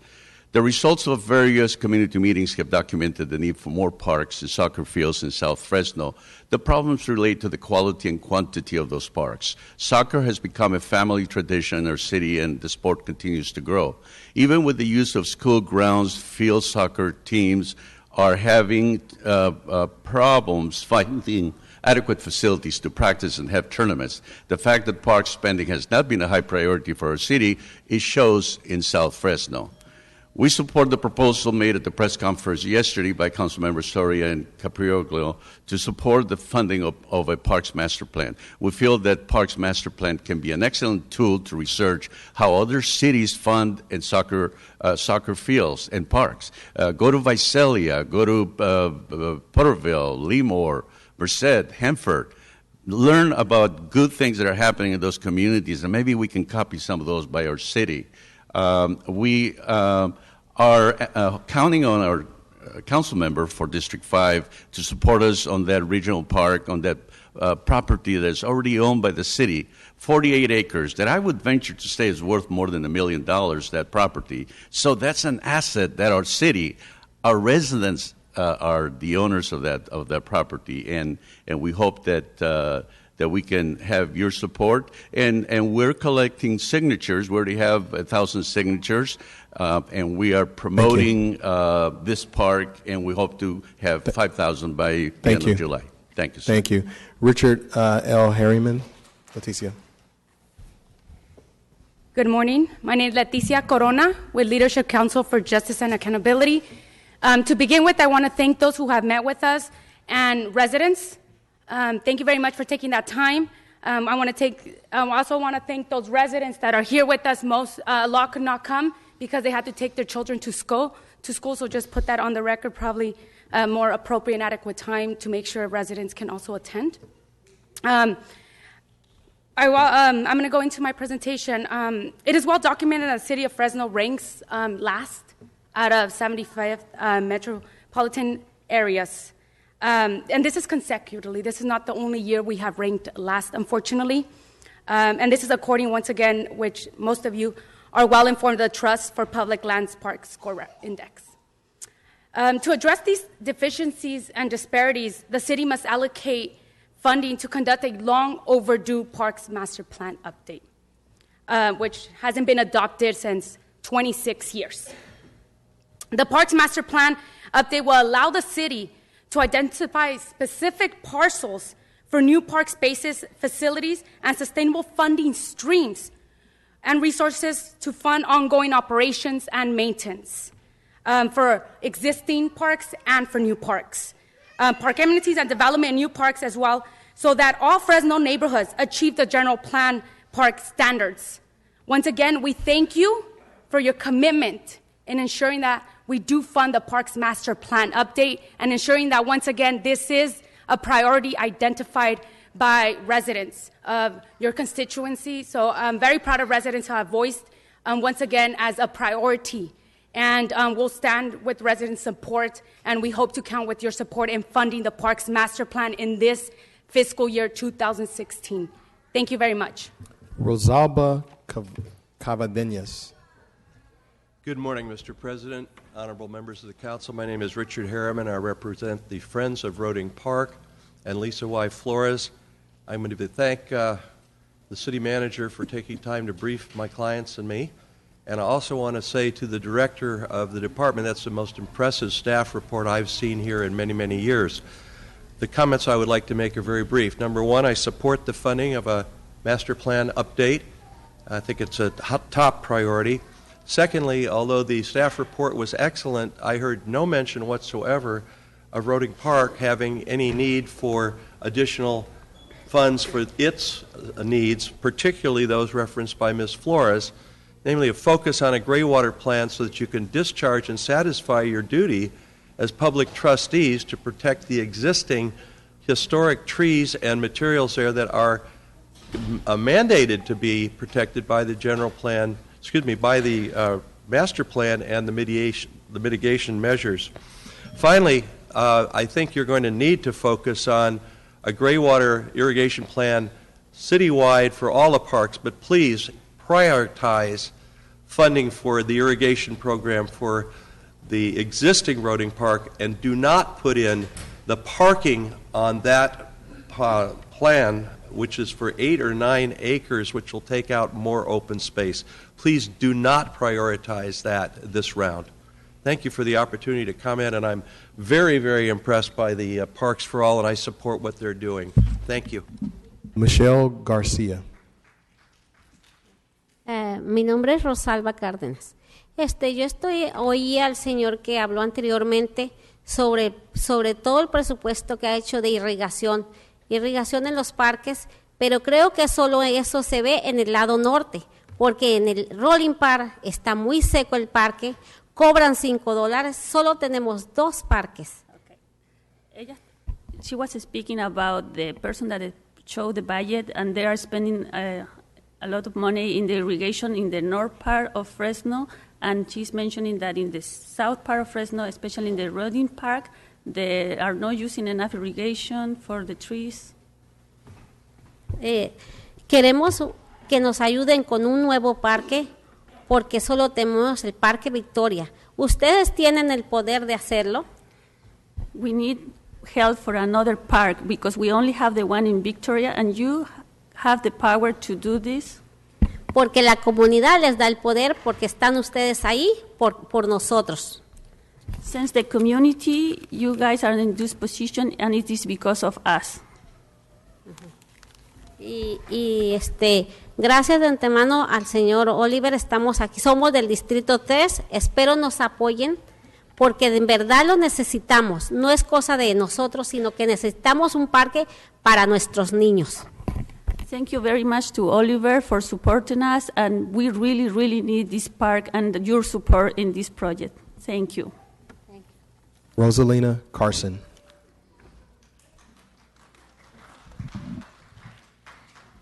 Good morning, Michelle Garcia. I'm with the Central Valley Air Quality Coalition. And as a Building Healthy Communities partner, we are in support of funding for the Master Parks plan. We understand the conditions that we are facing locally with really high asthma, chronic disease rates, air pollution. And so understanding these issues and placing parks in some of the underserved areas that are most needed is really important to us. So having an updated master parks plan will make it easier to get funding locally that we will need in order to make these communities a safer and healthier place to have these parks. So we ask that you please fund the Parks Master Plan as we move forward in this year's budget and not delay it any further. Thank you. Bryson White. Okay. Buenos días a todos ustedes. Gracias por darnos la oportunidad a todos los miembros de comunidad. Mi nombre es Rosalina Carson, vengo de la comunidad Adams. He estado involucrada desde muchísimos años. He estado en esa comunidad de hace más de 14 años. She want to say thank you very much for your support, and her name is Rosalina. Rosalina, and she said thank you for, and she has been participant of the community for a long time, and she thank you that you guys are listening to her. Y eso espero que realmente esta vez sí nos apoyen. Estamos pidiendo, y estoy pidiendo yo personalmente, parques, lugares para distracción para los niños, centros comunitarios, bibliotecas. We are really hoping your support. We need this park. We need libraries. We need parks. We need all the support that you can give us. Hemos estado hablando con Oliver antes, perdón, y esperamos todavía el soporte que realmente nos apoye. También queremos, pues ya está el proyecto de la luz, esperamos que ya lo va a poner en práctica. Dice que ya han hablado con Oliver y que están contando con él. I thought you. Oh, sorry. Yeah. Sorry. They say that they already spoke with Oliver and they are expecting his support, and they are working in the new project with the lighting, that they need light in that area. Esperamos los cambios en la comunidad, porque por muchos años no se ha hecho ningún cambio en esa área.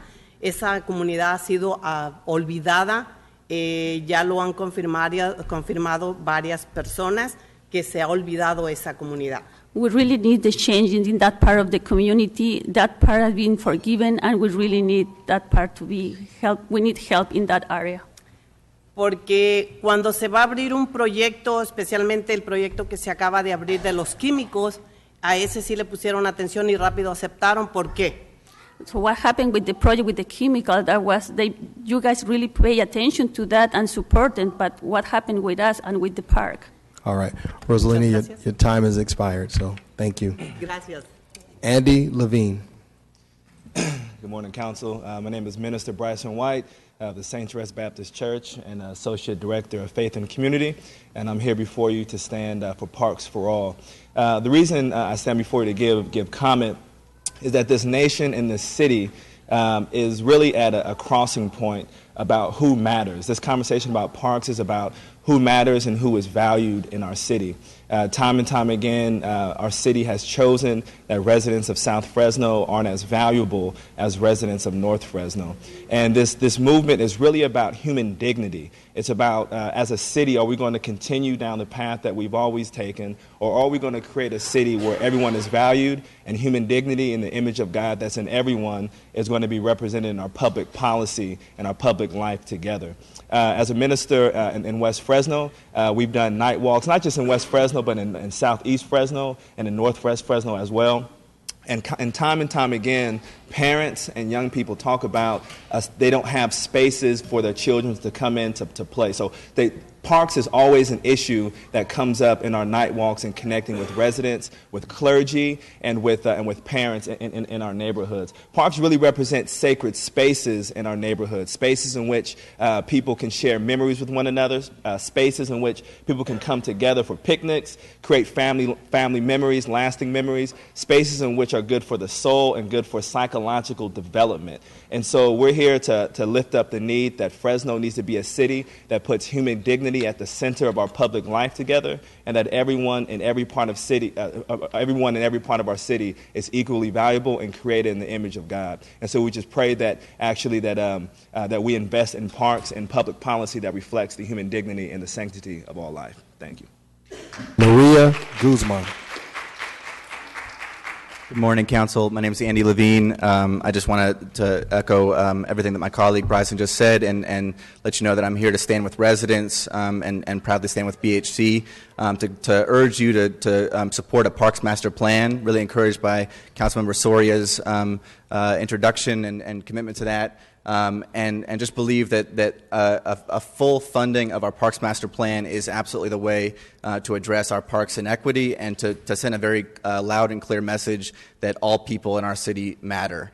As Bryson just mentioned, we do night walks multiple times a week, every week in South Fresno and Southwest and other parts of South Fresno. That's about addressing gun and gang violence. And we meet young people where they're at, and we hear over and over again that there is a lack of opportunity in neighborhoods all over our city. Funding a Parks Master Plan would be a long-term commitment to make sure that there are opportunities created in our city, but it also sends a symbolic message. The other thing we hear loud and clear on night walks from youth is that they feel like the city has left them behind and that their voice does not matter. Funding the Parks Master Plan would also send a symbolic message that the city is committed to them just as much as they are of anybody else in this city. So really encouraged by the leadership of Councilmember Soria and encourage you to fully fund a Parks Master Plan. Thank you. Dolores Weller. Hola, buenos días. Mi nombre es María Guzmán y vengo de la comunidad Adams. Es mi segunda vez que yo vengo con ustedes. La primera vez yo les dije a todos ustedes, venía con mis dos niños, una niña y un niño de la Adams, y les dije que se tentaban el corazón para no abrir la planta de químicos. Veo que no tienen corazón. Número 2. She was mentioning that she was here with her two kids speaking about the chemical plant, and she said that she asked you please stop or don't do it, and look like you guys approve it, and she said she's not happy about it. Ok, entonces como ya está la planta, y creo que ya hay dinero, ¿verdad que sí? Entonces, creo que ya es justo y necesario, yo no vengo a pedir, vengo a exigir que que ahora que tenemos dinero por la planta, Ok, entonces quiero mi parque, quiero banquetas y alumbrado. Creo que lo más básico que ocupa una comunidad. So now that we have this chemical infrastructure, now we have the money, so we want park. We really, really need that, and we demand to have this park. If we have the investment for this plan, sure we have the money to work in our parks too. Y que a mis niños les gusta mucho la bicicleta, pero no es seguro, así que me toca que llevarlo hasta Clovis. Creo que eso tampoco no es justo. My kids really like to ride the bike, and I have to take them to Clovis, and I think that is not fair because I live in Fresno. Es cierto que en mi comunidad hay poco dinero, pero es cierto que ¿qué han hecho con mis impuestos durante más de 10 años? I know in the Adams community there is not much money, but I want to know what happened with the taxes in the last 10 years. Se ve claramente que les falta trabajar en equipo, porque desgraciadamente solo trabajan en una parte de Fresno. We need you guys work more like a team and focus in different areas of Fresno, not just in one. Sorry, we need you to focus in one area of Fresno, no like a team, not just one individual. Ahora right. yo les digo, Tell ¿por her- qué no nos dan una tarjeta de pagar impuestos? Ya que no tenemos derecho, tampoco tenemos obligaciones. So why do we have to pay taxes if we pay and nothing happens? So we shouldn't be even paying. All right, thank you. We have Mario Suarez. Good morning. Dolores Weller from the Central Valley. Really quickly, Dolores, I'm sorry. Pause our time. Mario Suarez. Good morning. Maria Suarez? Okay. Sorry. Sorry. Go right ahead, Dolores. Good morning, council members. My name is Dolores Weller, and I am the director for the Central Valley Air Quality Coalition, also a proud partner of the Building Healthy Communities Collaborative. We do support an updated Parks Master Plan, and we believe that having an updated Parks Master Plan would allow the city to attract further funding, such as the greenhouse gas reduction funds, also known as cap and trade. That's something that our coalition has been following closely, and we found that funding agencies are more than willing to meet with residents, advocates, and municipalities to put forth strong applications that really address the needs of the communities that are most impacted. And as you know, those funds are intended to be invested in the communities that are most vulnerable, and Fresno is at the top of that list. And we also support a plan that assesses current parks and whether or not they are really truly healthy spaces. We do not support parks that are near freeways. We know the Air Resources Board, their guidance says parks should be 500 feet from a freeway for obvious reasons. And we have some of the highest asthma rates here in the valley, in the Fresno County, and a Parks Master Plan should address those health vulnerabilities, as well as other factors such as not placing parks on old landfills near polluting industries. So we hope that you include those in a Parks Master Plan. And finally, we hope that the Parks Master Plan not only includes an assessment of current and future potential parks, but also includes maintenance and ongoing operations for all parks. So we urge you to adopt a Parks Master Plan. Thank you. Nula Zender. Buenos días, soy María Suárez, vengo del Distrito 3 y vengo a pedirles que tengan un poquito de consideración con nuestros hijos porque ustedes también son padres y yo pienso que todos estamos pagando impuestos, no importa si somos del sur o del norte, y es para mí una decepción mirar que nos tengan clasificados cuando todos para ustedes somos iguales. Si ustedes están en estas posiciones es porque ustedes están para trabajar para nosotros, porque nosotros los hemos elegido. Y me da... So she said that she said she's a mother, you guys are parents too, and she wants you guys to listen to her. She say we are paying the taxes. She wants to consider everybody as an equal, no one with rich or poor. Everybody is an equal, and she wants everybody, you guys see them as an equal. buscamos una área para nuestros hijos de recreación y yo pienso que no queremos contaminación para nuestros hijos como los parques que están bajo del freeway. No lo queremos y queremos más alumbrados y banquetas. She mentioned that she doesn't want a park under the bridges or close to the highways. They don't want to be there contaminated with all the pollutions. And also they say they need more sidewalk in the area and more light. Thank you. Thank you. All right. Go right ahead. Nyla Zender, President of the League of Women Voters. And we strongly support the equitable distribution of resources in our community. And the resource we're talking about today, of course, are the parks. We agree with the Building Healthy Communities support of an updated Parks Master Plan. We would hope that in having this master plan updated, that it would put a stronger focus on the parks, that it would also investigate that the park funding is equitably distributed, and particularly to those who are underserved, and that the parks have the funding to be maintained in all areas, and that certainly they not be located in areas of pollution, such as freeways, as has already been mentioned, and near polluting industries. So we support the update of a Parks Master Plan. Thank you. Council, we're going to take about a 5-minute recess. We have an issue with our translation services. Give us about 5 minutes.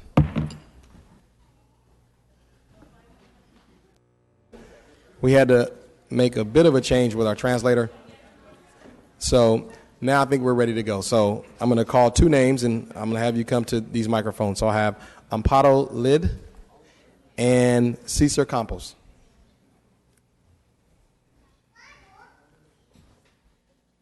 Hello, I'm Beto Steed with California Rural Legal Assistance Foundation, address 814 North Van Ness, here in the Tower District.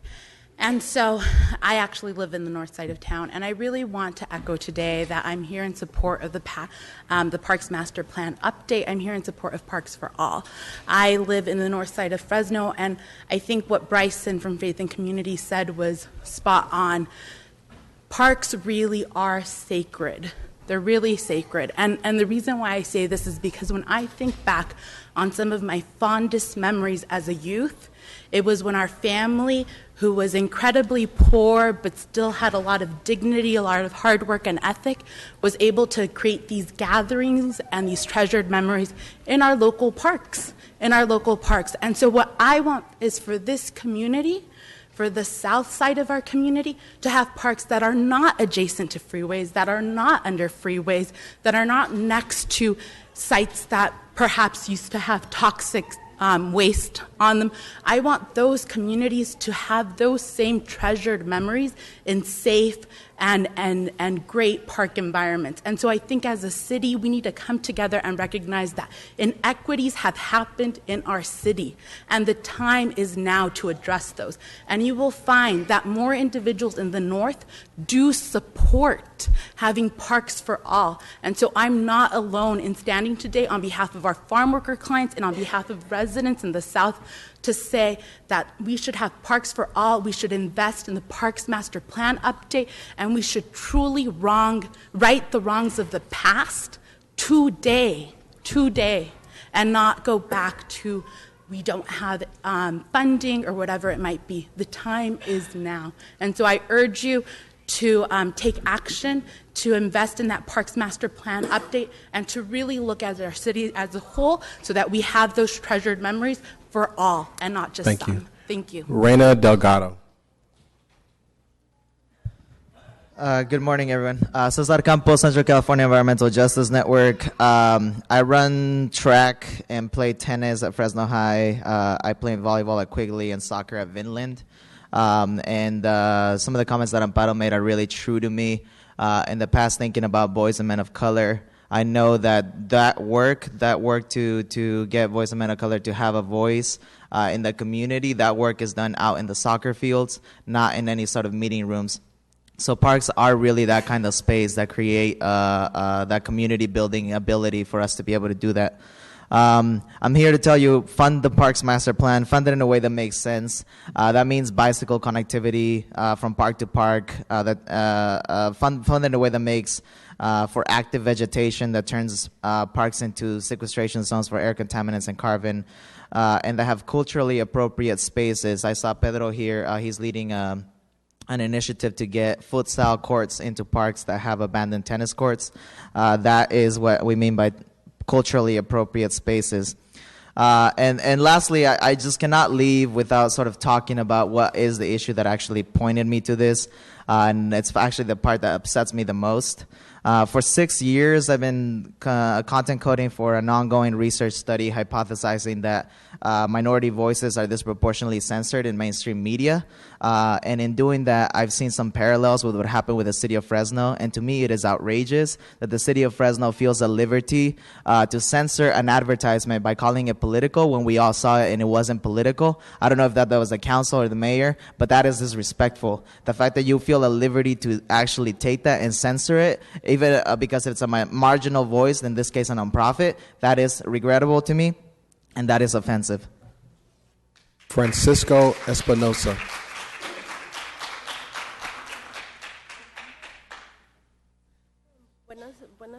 Buenos días. Mi nombre es Reina. Del Really quickly. Francisco Espinosa. Okay, come on down. Mi nombre es Reina. Vengo aquí a pedirles, como todas mis compañeras, también a suplicarles que por favor nos hagan caso. Ustedes ya saben, ustedes también están aquí, también, así como nosotros, queremos que nos ayuden para los parques. Hemos pedido firmas, en el sol caliente con mis niños y queremos que nos hagan caso, así como ustedes están ahí. Okay, so she's here to, like all the fellow residents here advocating for parks. We've collected signatures in the heat along with her children. So, she would really want to fund the parks.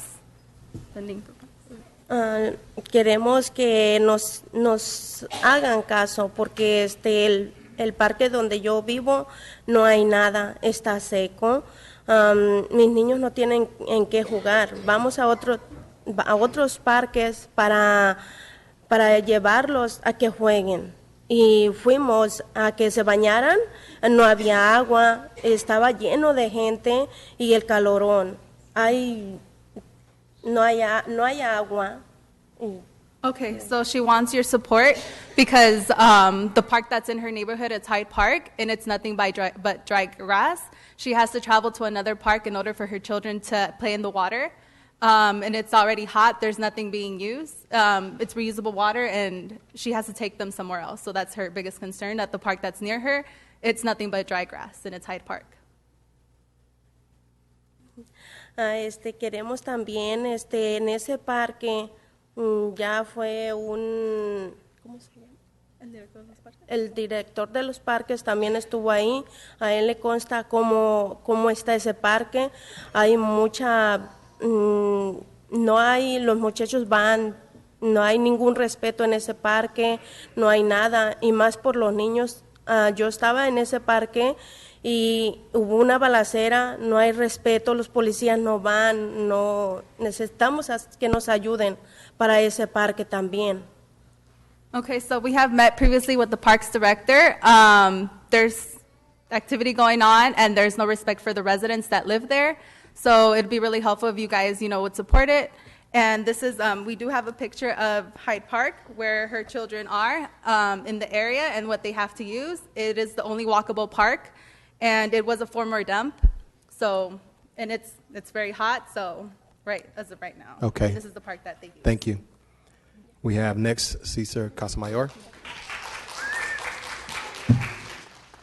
Good morning. My name is Francisco Espinosa. I live in 1625 Broadway Street in Council President Baines' district. I'm here to show support for the Parks Master Plan and also calling you to be leaders in the city and support something that is so fundamental for the health of the city and the residents. And I'm going to keep it short because I find it. I'm just going to keep it short. I think that if you were to go to the emergency room or go to the doctors and the doctor didn't have a plan on how to improve your health or how to make you healthier, you would be a little upset. Same thing for the city. I think we want the city to be healthy, and the Parks Master Plan is that way. It's that plan. Fund it, and it's the right thing to do. Thank you. Mrs. Mary Curry.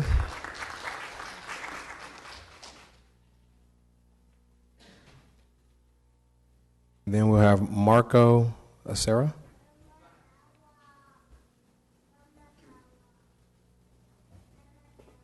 Good morning, council members. My name is Mary Curry, and I reside in West Fresno, 93706. There are three things that I'm going to bring to your attention this morning. Number one is I am very grateful to those persons who fill in the schools and other entities that help the city with parks and recreations and all those things. I'm very pleased to see that happen. However, it would have been more helpful to me had you separated those out, put that in one category, and deal just with green space about parks. That would have been very easy and very easy to understand by the average person in the community. One of the other things is that I picked up is that your plan is to renovate or take care of these parks one per year. And those young people who are coming before you will probably be as old as I am before you get the park plan completed, if you only do one per year. So that is not acceptable. And the other thing I'd like to mention is that while we have the opportunity to meet with our own council representatives, it would be very helpful if two council members would meet with a group of people and allow them adequate time to explain themselves and share their concerns, which cannot be done adequately in 2 minutes. And also the other thing I want to mention is while Mr. Rudd did mention that people donated park space, I'd like to know, did they donate all the equipment? Did they donate the upkeep and the money the city spends on it? If not, then we have a stake in that also. So I think we need to really take a serious look at how we deal with green space. And let's appreciate what other folks do. Hot meal programs does not create green space. And so if we can look at how those things are supportive in our community, but let's separate out and put just parks in one category. That would be very helpful. Thank you. Jose Luis Barraza.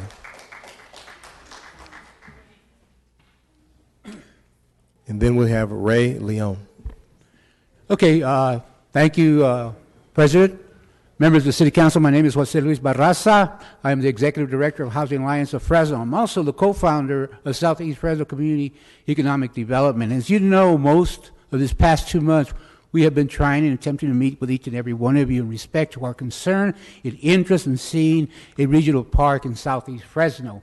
And so there's no confusion. 93702, 93727 is the area which I'm addressing. We need a regional park. When you look at this park map, you look at Southeast Fresno, very little parks are there comparative. There is an equity problem with our community and a darn need for parks where soccer can be played. We are abusing currently the parks that we have because we have so many leagues in Southeast Fresno that the parks do not rest. We need a park, and going to our manager's position, we have land given to us for the purpose of parks. Give it to us. And I plead with you, Sal Quintero, support us. Because without you, the rest of them will not bow to it. They will not bow to it. And you know, as well as I do it, there's a need. There is a need. Please address the chair. Thank you. We have Crescente Valencia. Good morning. My name is Marco Cana. I live in 93703 in District 7 with Clint Olivier. I'm here to tell you that, well, for one, I want to thank the mayor for supporting parks. And the second thing is, even though she supports parks, youth cannot wait 20 years for them. Youth cannot wait. The city cannot wait until they're obese, they have diabetes. They cannot wait until they have asthma to make those parks in places where they should be.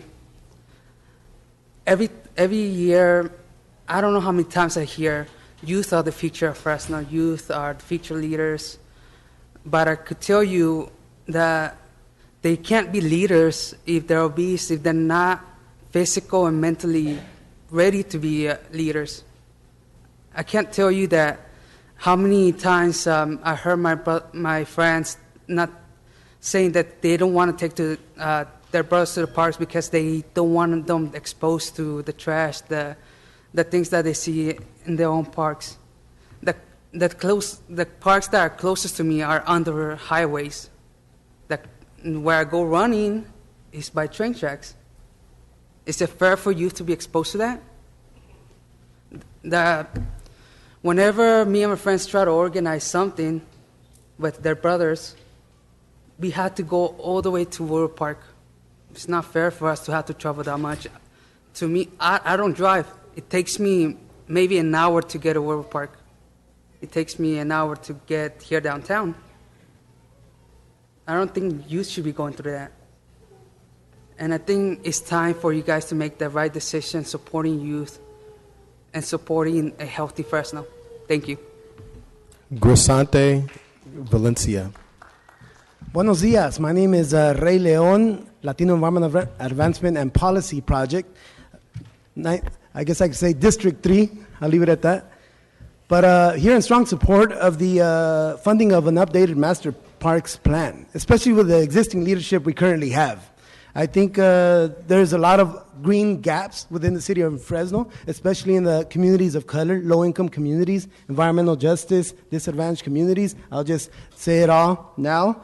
And it's important that we pay attention to closing up those green gaps. On the most part, they're on the south side of the city of Fresno. But there are also gaps up north. Before I mention one of those gaps, let me, I think, an applause for no, not literally, but I'd like to applaud Manuel Malonedo because he opened up the Highway City Community Center and Little Park, a space sorely needed by this community, a Latino low-income community, farm workers. It was very necessary. The other community is Herndontown. They're 2 miles away from the nearest park. You know, and Steve, that's your area. We've talked before. We got to keep on talking, but action is the most important. So hopefully this budget is one that reflects the needs and that takes care of these green gaps to be able to make it happen for these families that sorely need these spaces for peace, for solitude, and there's a lot of environmental benefits as well. My colleague Cesar Campos mentioned them earlier. But there was two major multi-million-dollar developments out there in the Herndontown area, a residential one and a commercial one. And I think there was a tremendous miss on being able to affect a substantive community benefits agreement that could have taken care of a park, could have probably funded a bus stop, because that too is 2 miles away from Herndontown, low-income community, seniors living on fixed incomes. There are gaps that we need to pay attention to and take care of them so that the community as a whole is healthier, quality of life is something worthwhile. But thank you very much. You guys have a good afternoon. Venice Curry.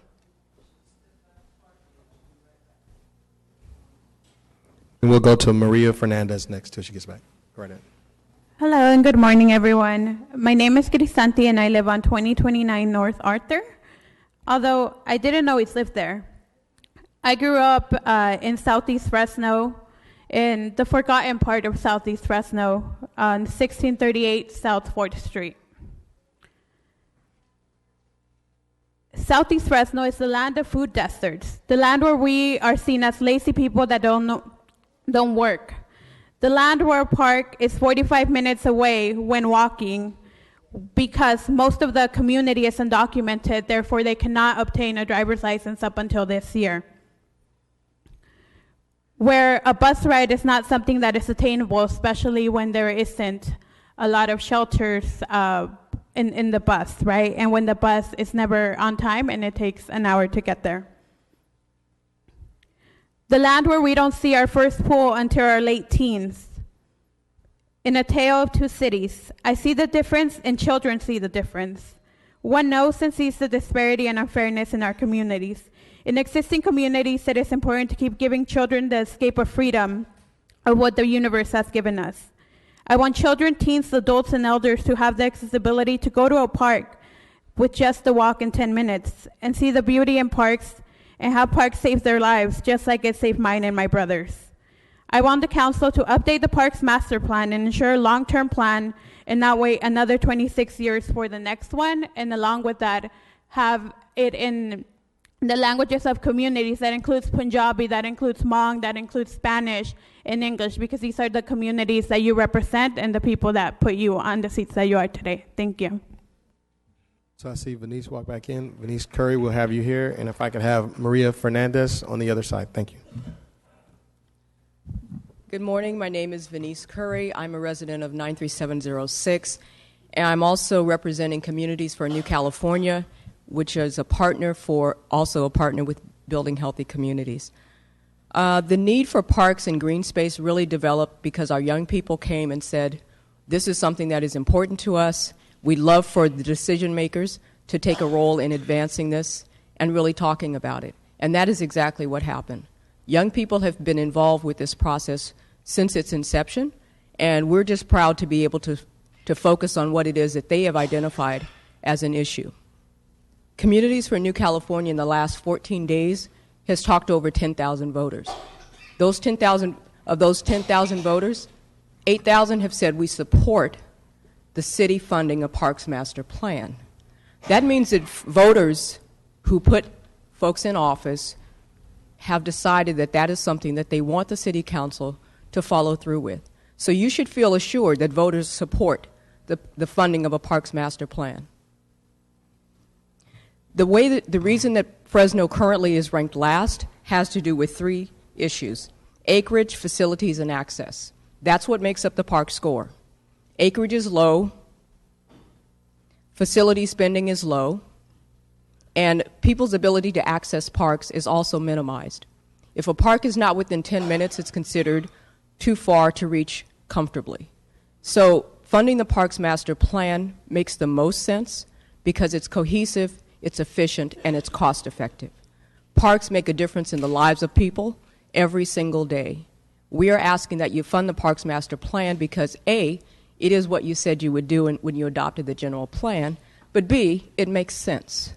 And because you're a city council that is looking at the bottom line, surely you can see that to be cost efficient and fund a plan versus piecemeal would be the most advantageous to our city of Fresno. Thank you. Thank you. We have Carmen is the only name I have on this card. Do we have Carmen here? Okay, then we'll go to Lucille Avila on this mic right here. Go right ahead. Hello, my name is Maria Fernandez. I live in 128 North Glen Avenue, District 3. My councilman is President Oliver L. Baines III. I would like to thank our Parks Director for placing barbecue grills in Dickey's Playground and repairing the chain link fence on Vermont. But to say that it is up to the standards that it should be would be a gross misunderstatement. There's hardly any shade available during the day. The mulch in the kids' playground isn't replaced as it should be, which poses safety issues. I have lived in this district and Lowell neighborhood for the past 14 years and have yet to see a park in my community be at the level of quality it should be. Fix our amenities, our lighting, come up with a long-term plan that will maintain our Central Parks update, our Parks Master Plan to include parks with the greatest needs. The reason why I'm actually involved with the CNC is the fact that in District 3, they are trying to build high-density multifamily complexes, which is not what my neighbors and I would like to see. We would like to see parks take priority over that. And if you are willing to build those high-density multifamily complexes, since they are not going to have a backyard, green space in their backyard, they're not going to have a front yard to play in, at least the least you could do is focus on fixing the park nearest to us. Thank you. Do we have Carmen here? Okay, come on down, Carmen. Hello, my name is Lucio, and I live in the 4th District, and I'm a community organizer for Centro La Familia Advocacy Services, and I meet with parents on a monthly basis, and the one thing that I always ask is, what can we do to improve our neighborhoods? The number one thing that comes up is park cleanups, because their parks are really dirty, there's not enough maintenance, they're scary, the folks that sometimes go there, and there's not enough lights, and also it's too far from them. They can't walk to their park, or they have to take multiple buses just to get to their parks. And, it's pretty sad that that's what they have to say about the parks where they live at. Those 3 things that they say about the parks. There's nothing good about it. It's always something scary or it's dirty. And so I think it's time that we update the Parks Master Plan so that way we get a good plan going and we don't put parks next to freeways. We know where to put those parks at. And, I'm very proud that my council member is going to be supportive of more parks and I hope the rest of the council members are going to be supportive too. I have Estella G. I just have Estella G. Okay. Good morning. My name is Carmen Salazar. I'm here for the Sector 7. So I'm going to speak Spanish now. So We have a translator if you need one. that one to go. La razón que estoy aquí es para apoyar el plan maestro de los parques, porque para mí es muy importante para que nuestros hijos tengan un lugar seguro donde jugar. Her name is Carmen. She's in the District 7, and she supports, or she wants an updated Parks Master Plan, so there's more parks for her kids to play at. Porque yo prefiero que mis niños jueguen en un parque seguro a que estén en las calles cogiendo drogas. She prefers that there's more parks so youth could go and hang out there instead of being out in the streets and doing drugs. Thank you. Thank you. Next, we will have Daniel O'Connell. Buenos días, yo soy Estela González y pertenezco al Distrito 4. Ok, la razón por la que yo estoy aquí, estamos todos, es para que, por favor, nos construyan más parques. En ustedes está, no en nosotros. En nosotros a pedirles a ustedes, ¿ok? Pero una de las principales razones es porque yo tengo hijos y creo que todos tenemos hijos y me gustaría que mis hijos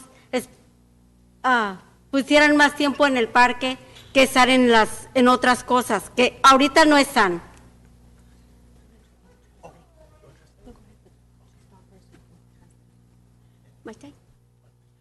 Her name is Estela, and the reason why she's here is because she has kids. Majority of you guys have kids as well, and she wants more parks. So she's asking you guys to build more parks and for her kids and other youth. Oiga, pero también no nomás es de que yo estoy pidiendo, sino también nosotros poner de nuestra parte como padres, que vamos al parque también conservarlo limpio, ¿verdad? Y para esto pues también actualizar el plan maestro de parques. Y muchísimas gracias y gracias por su tiempo. And she also knows that it's her duty too to maintain the parks, to make sure that they're clean when she goes and hangs out there with her kids. So she knows that it's also the responsibility of the residents, and she's willing to take that responsibility for her park. Thank you. Thank you. Next, we have Hugo Morales. Good morning. Daniel O'Connell. I'd like to begin by congratulating the city. We've survived a recession, and with that, the parks and other services that were on life support. And I can only imagine how tenuous our fiscal situation was, and that we've come through it, and the stress that groups like the Parks Department must have been under to maintain those services during that time. Now we can refund and rebuild that diminished capacity. What brings me here is that I connect the funding of the Parks Master Plan to the recent 2035 General Plan update and its implementation. Residents and community-based organizations are still engaged after an extraordinary General Plan update process, and you see that here today again. The Parks Initiative is an opportunity for residents, us, to see a tangible outcome from their dialogue and engagement with the city. The funding of the Parks Master Plan will push back the historic cynicism that's been built up in our community and invigorate hope that that dialogue has fruition after there's multi-year engagement with the city to realize their visions. I live in the Jackson neighborhood. I'm going to give two quick examples. The first isn't even a park. It's Huntington Boulevard, where I wake up early and I see young moms jogging. In the afternoon when I take a walk there, I see dads playing soccer on that median. There's a demand and a need for parks, especially in South Fresno. The other one is the Holmes Playground, and it raises the question as I walk around that neighborhood, that park, is how to provide community open space in contexts of extreme poverty. So one is there ideas and opportunities for participatory management? And the mom that was just here is offering that to you. I also wonder if we can see parks as locations for multidimensional and multicultural services and design. Finally, is this an opportunity for the city of Fresno to take a lead on parks in innovating the concept of what a park is and to have them engage with community envisioning that potential? Thank you very much. Arsvin Miranda. Good morning, council members, mayor. My name is Hugo Morales. I'm here in support of for the immediate funding for a updated master plan and supporting healthy communities. The co-founder and director of Radio Bilingüe, the Latino Public Radio Network, based here out of Fresno, and the public radio service for Latinos here in our valley. And I'm also a First Five commissioner and also a CSU trustee. So I'm here supporting this because, I lived in Fresno now for 40 years.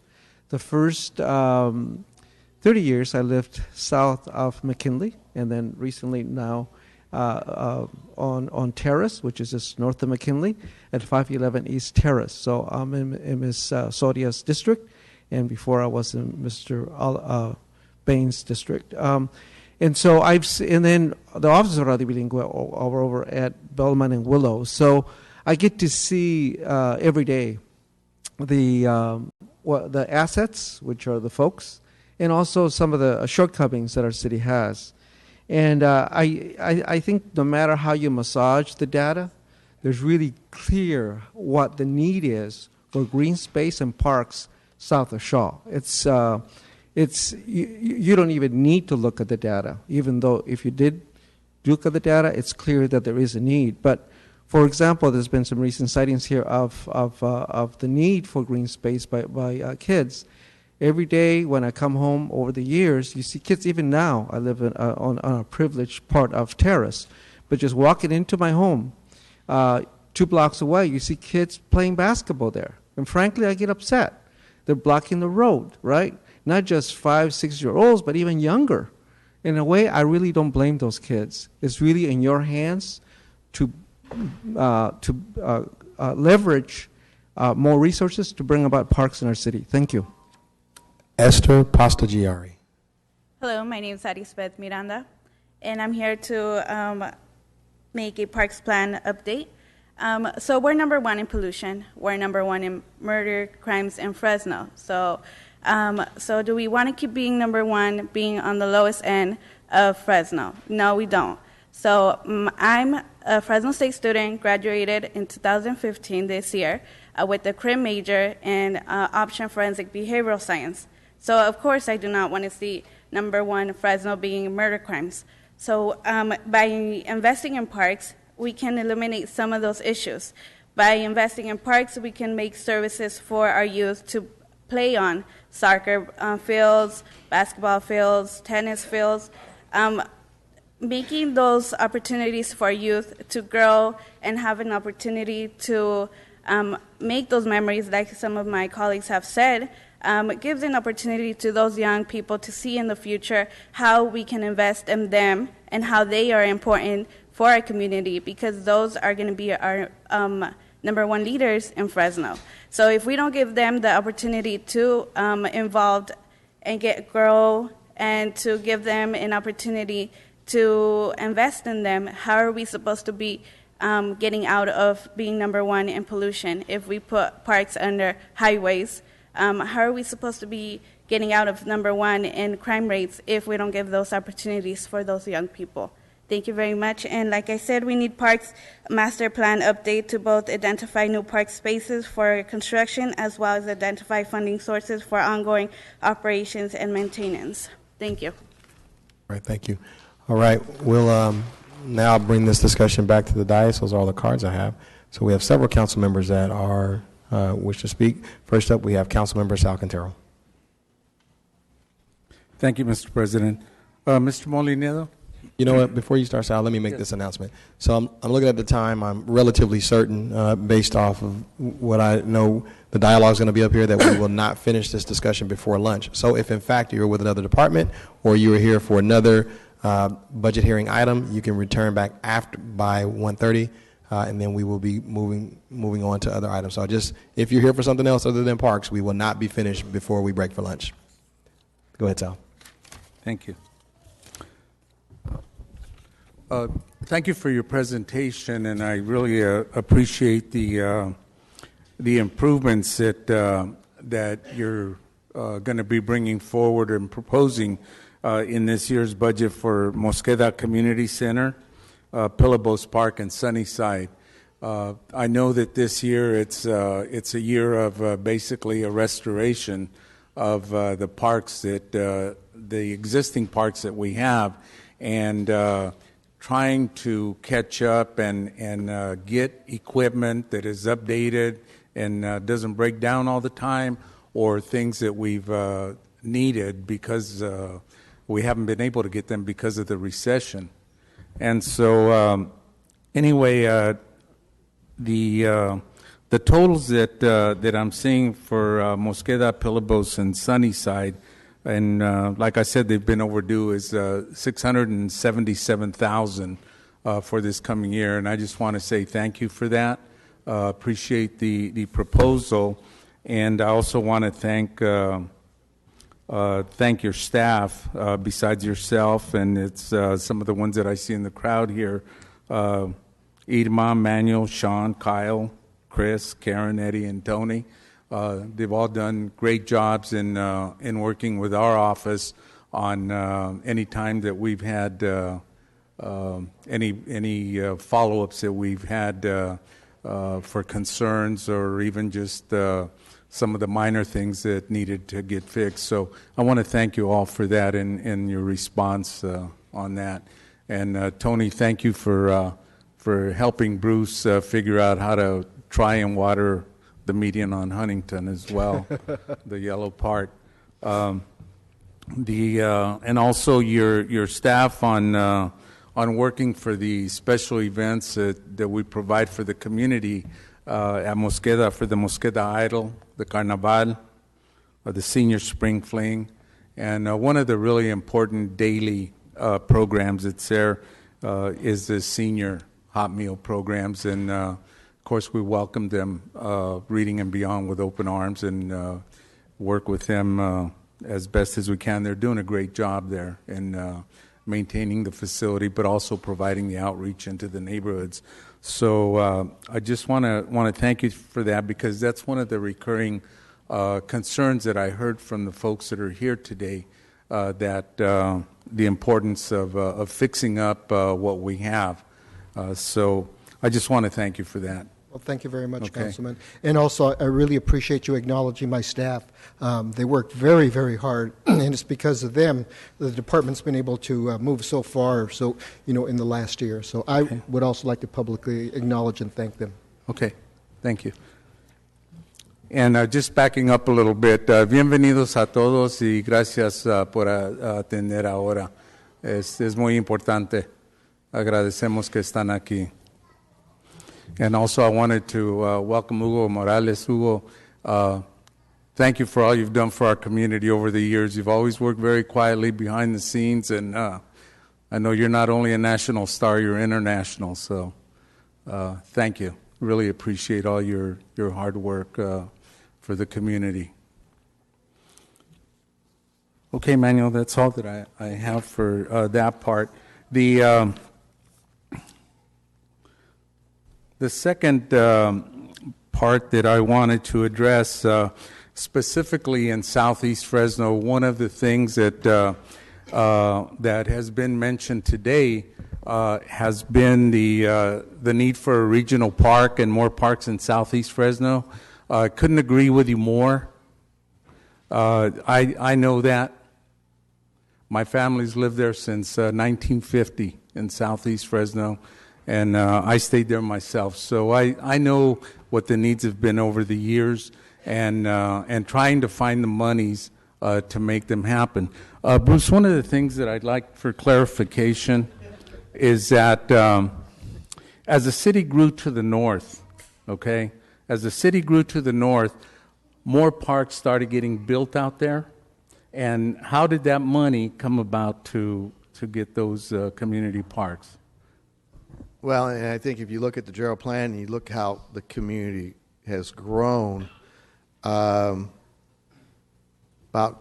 2000 or so, there was discussions about requiring green space as part of new development. And then subsequently in 2005, council adopted the citywide impact fee. So new development, as it started occurring since about 2005, started paying for those kind of assets or that infrastructure. And then so it was new development that paid for that infrastructure. Right. Okay, I needed that clarified. One of the things that has happened in the older areas of the city is that we have a large population, but a lot of those neighborhoods, it wasn't until the 1980s that those neighborhoods were annexed into the city of Fresno. That's why you see some of the neighborhoods that don't have curbs or gutters. They were annexed into the city. All that time they had been part of the county. So that wasn't there wasn't the monies available to make that happen. Now, one of the things that I do want to also address is the mention of needing a regional park in Southeast Fresno. And as I stated earlier, I couldn't agree with you more. The land that has been identified for that is 48 acres on Peach Avenue between California and Butler Avenue. That used to be the old USDA experimental farm. And that was when the federal government left there and moved their offices to Parlier, that became part of the city. We accepted the land. And yes, it was designated for park space. And over the years, you know, we've thought that how can that be developed as a park, as a regional park? Well, the problem was the money. And then we hit the recession. Then we hit the drought. Those are two major hits the entire city took. And most of the city that you drive through, you see yellow lawns. And earlier this year, a month or so ago, I did meet with CFCEDA, and they asked me to prioritize that as a park, to prioritize that as a regional soccer park. And I said at the time, well, I can't do that for a couple reasons. I can't commit to that. The reason for that is that the city does not have the money to develop a regional park. The city does not have the money to maintain it, and we don't have any water. And as you all know, parks require a lot of water. So those were the reasons that I gave. And one of the most important reasons, of course, is not having money. And in the meantime, what we were working on, and we started on this last year, was the 48 acres there. There is the State Center Community College currently has $30 million available that they have to spend in Southeast Fresno by 2016. They have to designate it. So we put our thoughts together and we said, well, how about a vocational school? What's more important than education? It provides a future for the children, for everybody's children. It provides them an opportunity to make a better future for them and their families by learning a trade. That gives them the opportunity to decide Do I want to go into a building trade, or do I want to go on to Fresno State and get a different type of degree? And regardless of that, you're going to make some good money. So with State Center having the $30 million available, we then got Fresno Unified involved. Their commitment is $12 million. The city has the land. Those monies are available to do that. So it would make sense to me that with the monies available now, we can prioritize that. So that's where we differ a little bit in terms of the priority. Yes, that we do need more parks, but to me, what's more important than an education? So that's just a decision of having to make a priority that what you feel is best for your community. So I just wanted to clarify that. And then the last part, I'm almost done, Mr. President, is the last part is that I did receive some correspondence from some of the different organizations and individuals out in the community regarding the this particular department, parks, and what we should do. And Ms. Flores, thank you very much. I have it. I've got your letter, and I did read it. And it's a lot of the same things you reiterated, so thank you very much. I also received some correspondence from CEFCEDA, and thank you very much for your input into this. And the last letter, and I'd like to quote from it, and this was sent to, I believe, to the mayor and the council, and this came from the Leadership Council, and it was signed by Leticia. And Leticia, I'd like to, are you here? Where are you? Okay. How come you're leaving? Oh, okay. I'd like to quote from the letter because it can't be, I can't state it any better than the way you wrote it, and I want to thank you for that. So I'd like to quote from your, you don't have to come up here. I just want to quote your letter, parts of your letter. It says, we are writing to request that you allocate sufficient funding to update the city of Fresno's Parks Master Plan in the proposed fiscal year budget. We estimate approximately $500,000, $500,000 will cover the cost of updating this plan.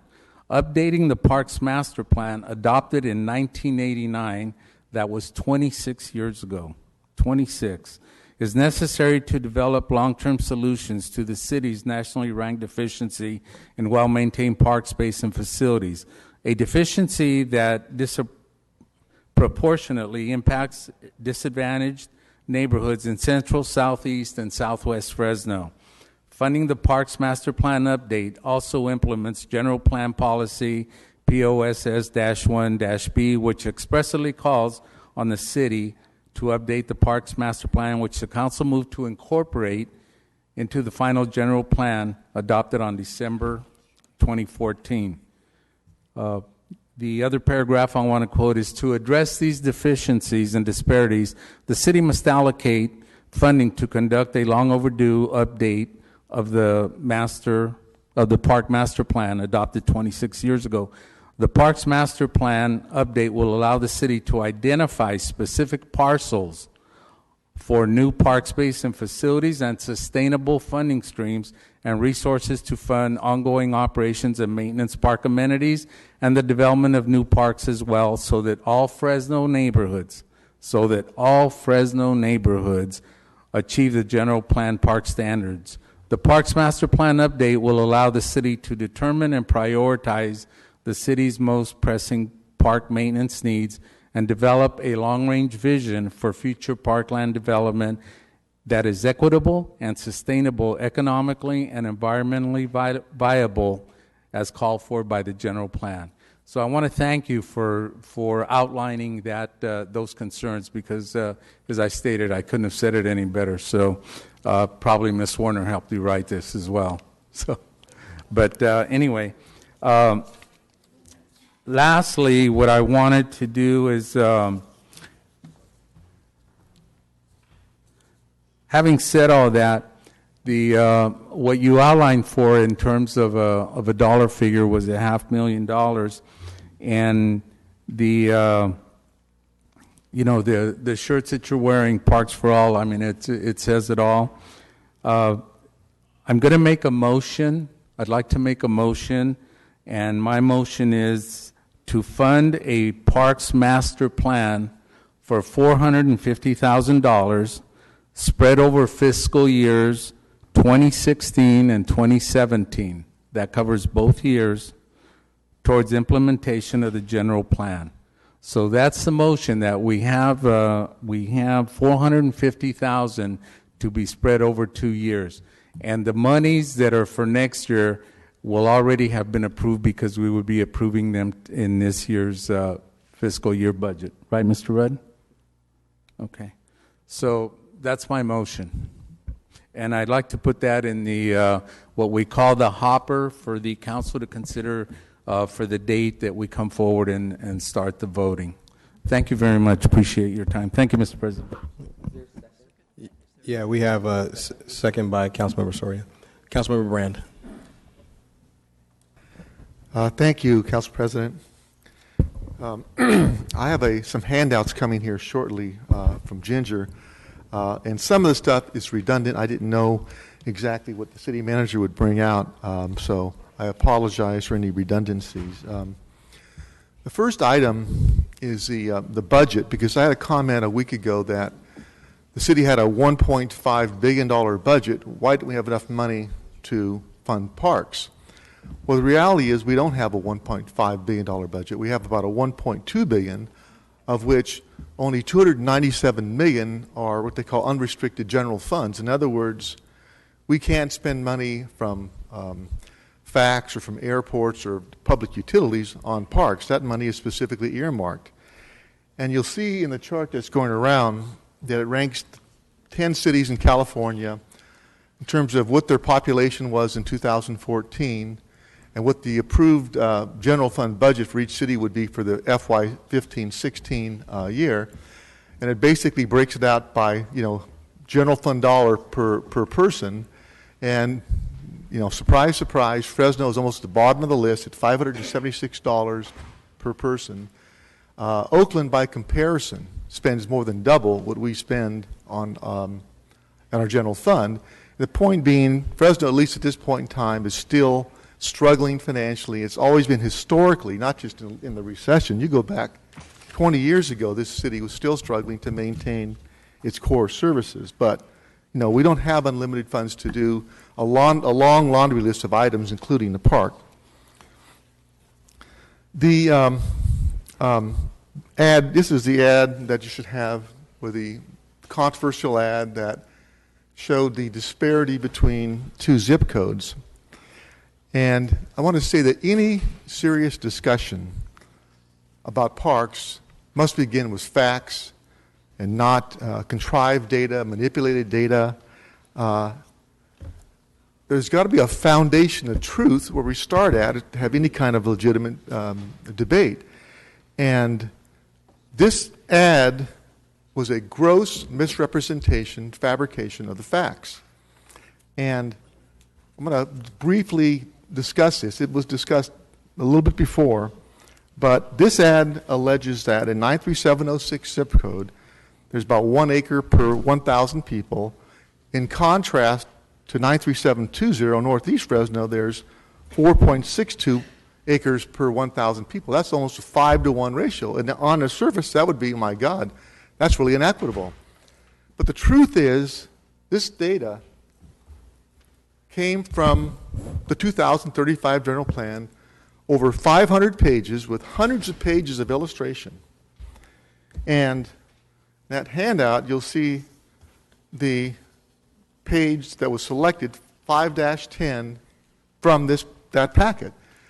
And in that, you'll see neighborhoods north of Shaw, south of Shaw, and you'll see these two, 1.02, 4.62. This was totally out of context. This comparison does not include all park acres north of Shaw or south of Shaw. Not only that, 93706 has 163.5 square miles. 93720 has 9.96 square miles. If you did it on the population per square mile, that's 250 people per square mile in 93706 versus 4,518 people per square mile. That's comparing apples to oranges. This was a arbitrary, cherry-picked comparison, and the outrage should not be whether the city put the ad on a bus. It should be that the people that put this out didn't even do their basic homework to try to show the truth. It was done strictly as a political ploy to illustrate a point. And I'm okay with advocating for parks. We need advocates for everything in the city of Fresno. But again, it's got to be done on the truth. And the facts are, you'll see in the next page, there was nothing about zip codes in that original document. These zip codes, 93706, was chosen probably because it represents probably the lowest income in Fresno.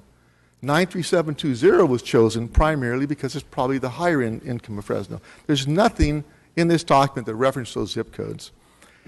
If you look at the actual parks in the area, you'll see there's more parks in 93706 than 93720. It's actually, if you exclude regional parks, there's 54 acres of parks in 93706, and there's 42 acres of parks in 93720. Even adding the regional parks, as city manager had mentioned before, we have no control in their location.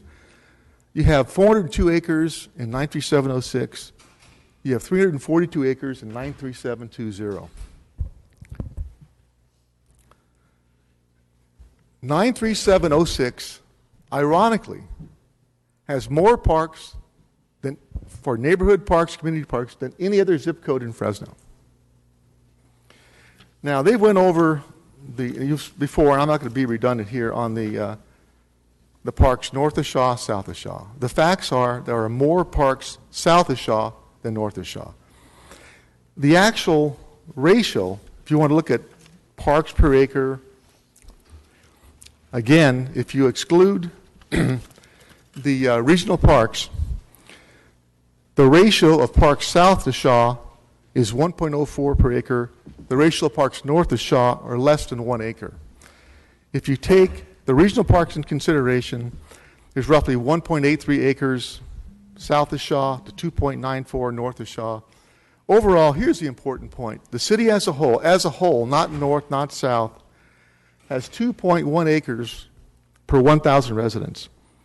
That's why we rank at the bottom of every list. Our goal is to get up to 5 acres per 1,000 people. That's the goal of our 2035 general plan. And as far as spending and on parks, the mayor has put out $5.8 million to be spent on existing parks. They're all south of Shaw, and I have no disagreement with what she's offering. The new parks that are both one that's been done and the two that are planned to be done, the Martin Mary Riley, the Universal Park, and the Cultural Arts Park, those total $14.9 million. Added together with the $5.8 million, that's $20.7 million. I think that's a big step towards resolving an issue as far as parks citywide, and all that is earmarked south of Fresno. And again, I have no problem with that. And on top of that, there's roughly, and correct me if I'm wrong, city manager, the parks impact fees are insufficient to cover all the cost. So the general fund is also subsidizing that cost by $600,000 a year. Is that correct? Okay. That's my understanding because of the last 3 years we've seen a downturn in the amount of park impact fees that have been coming in. So this year, it's the first year that the general fund will be subsidizing the debt service for parks that we've built in the last 5 years to the tune of about $600,000. Okay. And again, my goal is not to diminish or disparage anybody in a community group. And again, I appreciate most of these are volunteers who do it for the betterment of the community. We're all working in the right direction. And for the future, we need to look at innovative ways to find solutions because we've never had the money to fund police and fire, public works and parks. And as we go forward, our problem has not been really finding the money to build the parks. The problem's been finding the money to maintain the parks. And I know there's some sources out there we've not looked at. I would also like to look at the private sector for contributions and solutions. For example, we could have an adopt-a-park where corporate sponsors come in and maybe provide money for the ongoing maintenance. This would spread things a lot quicker. There's people in this city that have done well that we hopefully would want to assist in helping the city recover, again, on a citywide basis.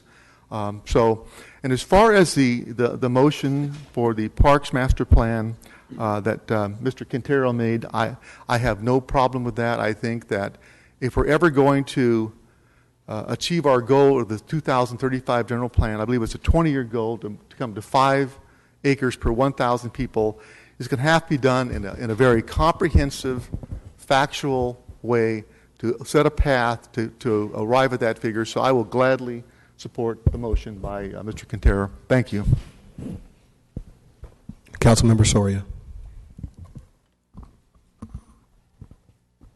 So I want to thank everyone who made it here this morning to be with us to have this lively discussion. And actually, I'm excited to be here at this moment, be elected to represent not only District 1, but the city of Fresno during this time. I know that my council colleagues have been here a little longer and have had the courage to make some difficult decisions during those times, but I'm glad that I'm here during a time when there is a little bit more money and a little bit more flexibility, and where we begin to see an investment by our administration as it relates to parks. Before I continue on with my comments, I do have some very specific questions about the parks budget, and I do want to thank Manuel for the PowerPoint presentation and for really breaking down where are those investments being made this fiscal year or in this budget. But before I move on to my comments, I do have some very specific questions because I went through the budget very carefully. I went through all the line items and just had some questions. I did notice your guys' comments about CDBG appropriations and us not using any funding for parks in this fiscal year. Just wanting to know more specifically, why is that? Is there opportunities? Because I know that every year we receive a number of CDBG dollars that are supposed to benefit disadvantaged communities, and I do strongly feel while there's a demonstrated commitment to invest more in parks, I personally feel that we can do a little bit more in this fiscal year, which you will hear in terms of my motion. But just as it relates to CDBG funds, more specifically, why aren't we going in our budget using CDBG funds, and can we use CDBG funds to maybe help some of the other parks? And you gave a long laundry list of deferred maintenance that maybe some CDBG funds could be helpful for that. The department is receiving some CDBG funds for some of our programs, but as far as capital dollars, that's the excuse me. Let me get my finance director.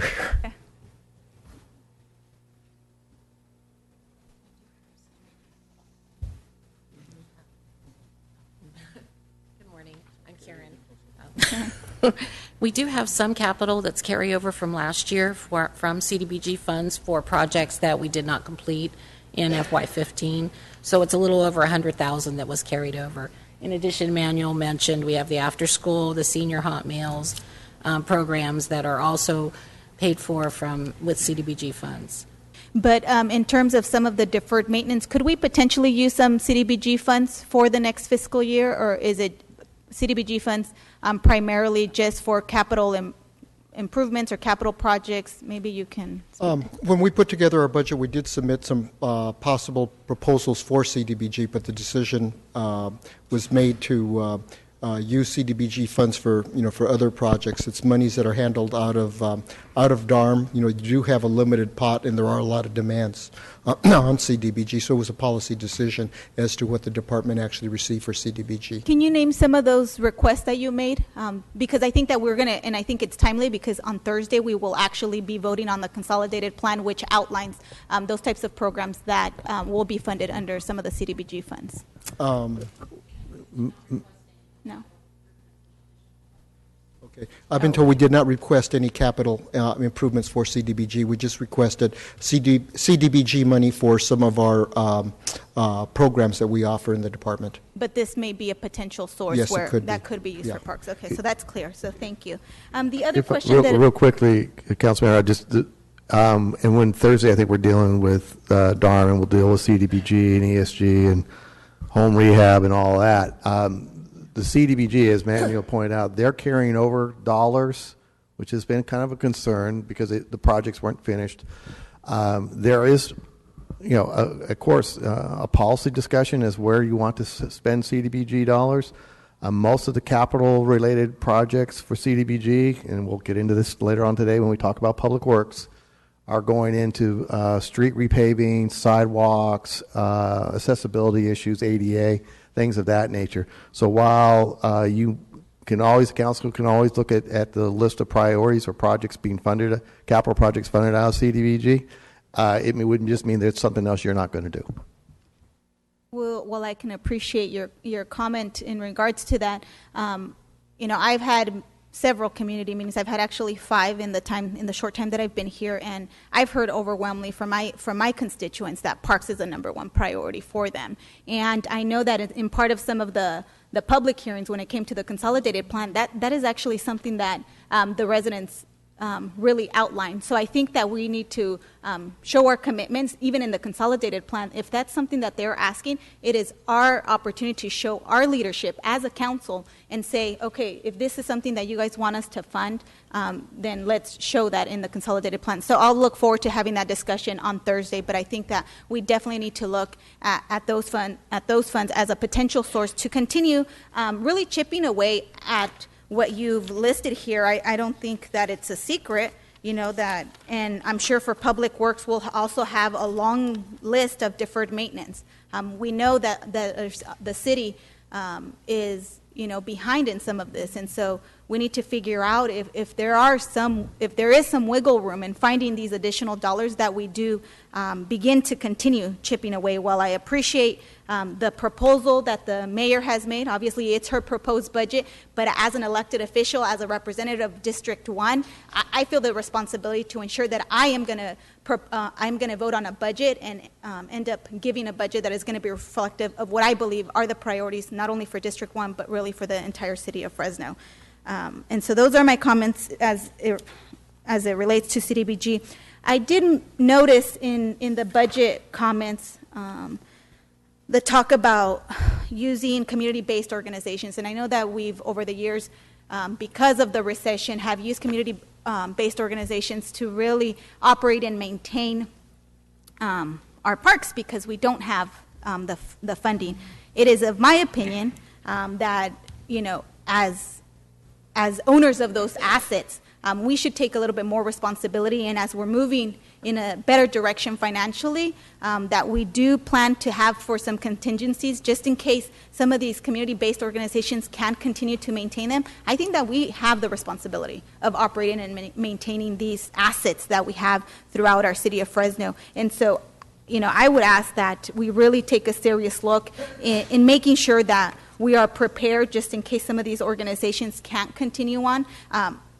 You guys talked about a park that I will have west of the 99, Inspiration Park. And there is a nonprofit organization that has stepped up because they wanted to see this park really come to life west of the 99. And I just want to make sure that this community-based organization has the support of the city and that we're planning just in case they're unable to raise the entire amount of money, because right now they're fundraising. And I'm trying to do my best, my personal best, to help them fundraise. But we really have to get serious about having monies to operate and maintain just in case they don't.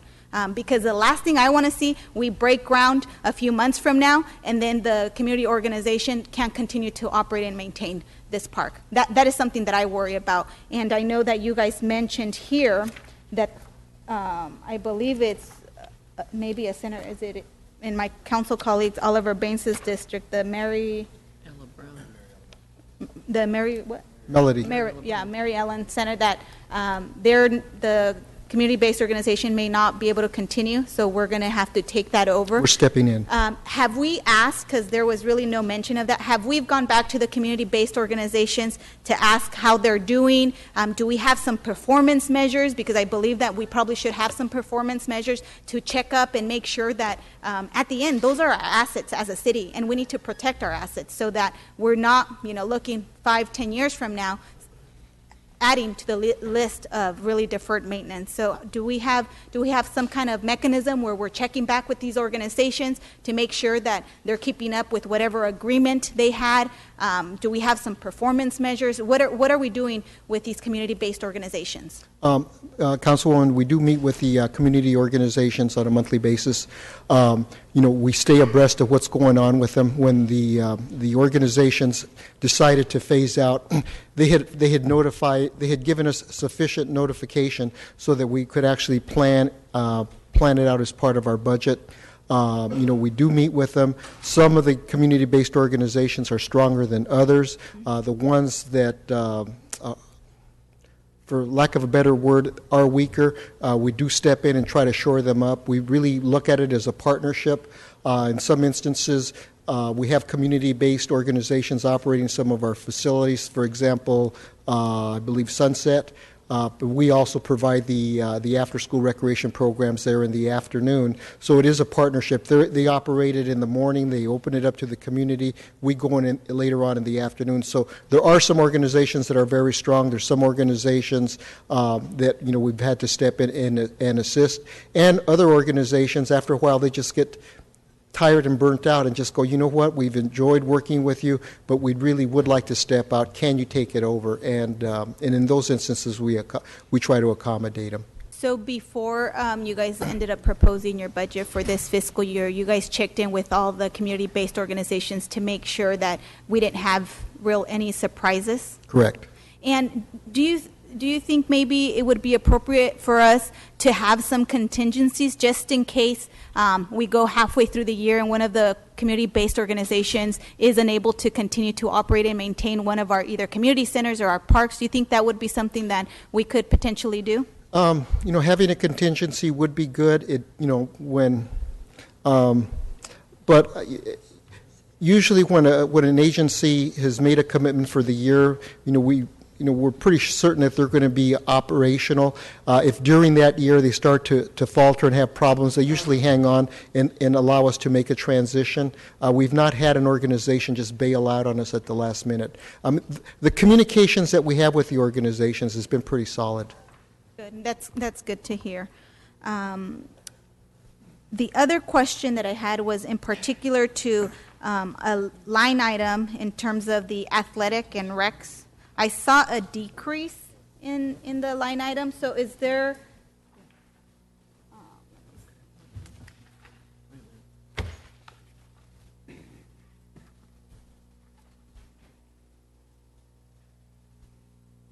I think it's under the is it 170,000? I don't know how to identify this, but it's on page 88.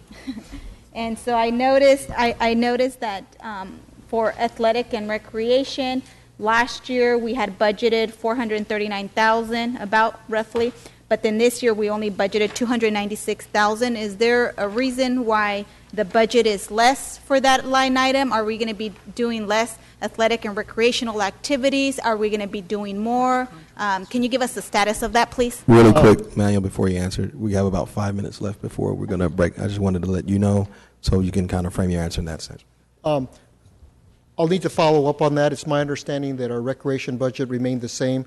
We did ask for some enhancements this year to basically make up the difference for minimum wage and other items. But as far as our operational funds, they have remained the same. So I do not anticipate seeing us reducing the level of service. One of the things I have been doing, though, is looking at the resources that we have and seeing how I can redeploy them so we can make sure that our services are more effective in operating for the community. I mentioned earlier that we opened up our playgrounds on Saturdays. We didn't ask for additional funding there. Basically what we did is we looked at the resources that we had. I shifted people around and I changed schedules, and that's how we were able to do that. But we can always use more money for recreation programs, but for the monies that we presently have, it's my understanding that it has not been cut back, but I will look at my budget and I'll get back to you on that question. And council member, sorry, this is for contract services? Yes, it is. So it appears that in FY15 we had budgeted $439,000 in contract services, and this year, for whatever reason, we're anticipating fewer contracts or less revenue coming in from outside contracts. So that's what's driving that number down. But if you look at the previous 2 years, we were actually bringing in about $112,000 to $156,000 in contract services. So there must be a contract and a manual follow-up that the cost either was reduced or eliminated. The program was eliminated. But these are outside contracts, entities that are contracting with us. So these are outside, okay. But I will get back to you on that. Yeah, if I just want to make sure that the level of services or programs that we are providing, that we're not decreasing, but I would actually like them to be enhanced, as you mentioned. And so if in my motion, in terms of additional funds, if we can do that, I'd be happy to see that in our Parks Department. I appreciate your support. I think maybe should we break? I still have a series of questions. So. Yeah, if we can break now, because I still have a series of questions. All right, we'll take our afternoon recess. We will reconvene at 1:30.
Trees, are we watering the trees?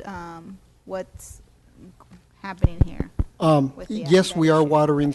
Yes, we are watering the trees. The issue right now with the drought and the new restrictions that we have, and I tried explaining to her last week when I met with her, is that we have a situation where when the park landscaping was first put in, trees were planted along with turf.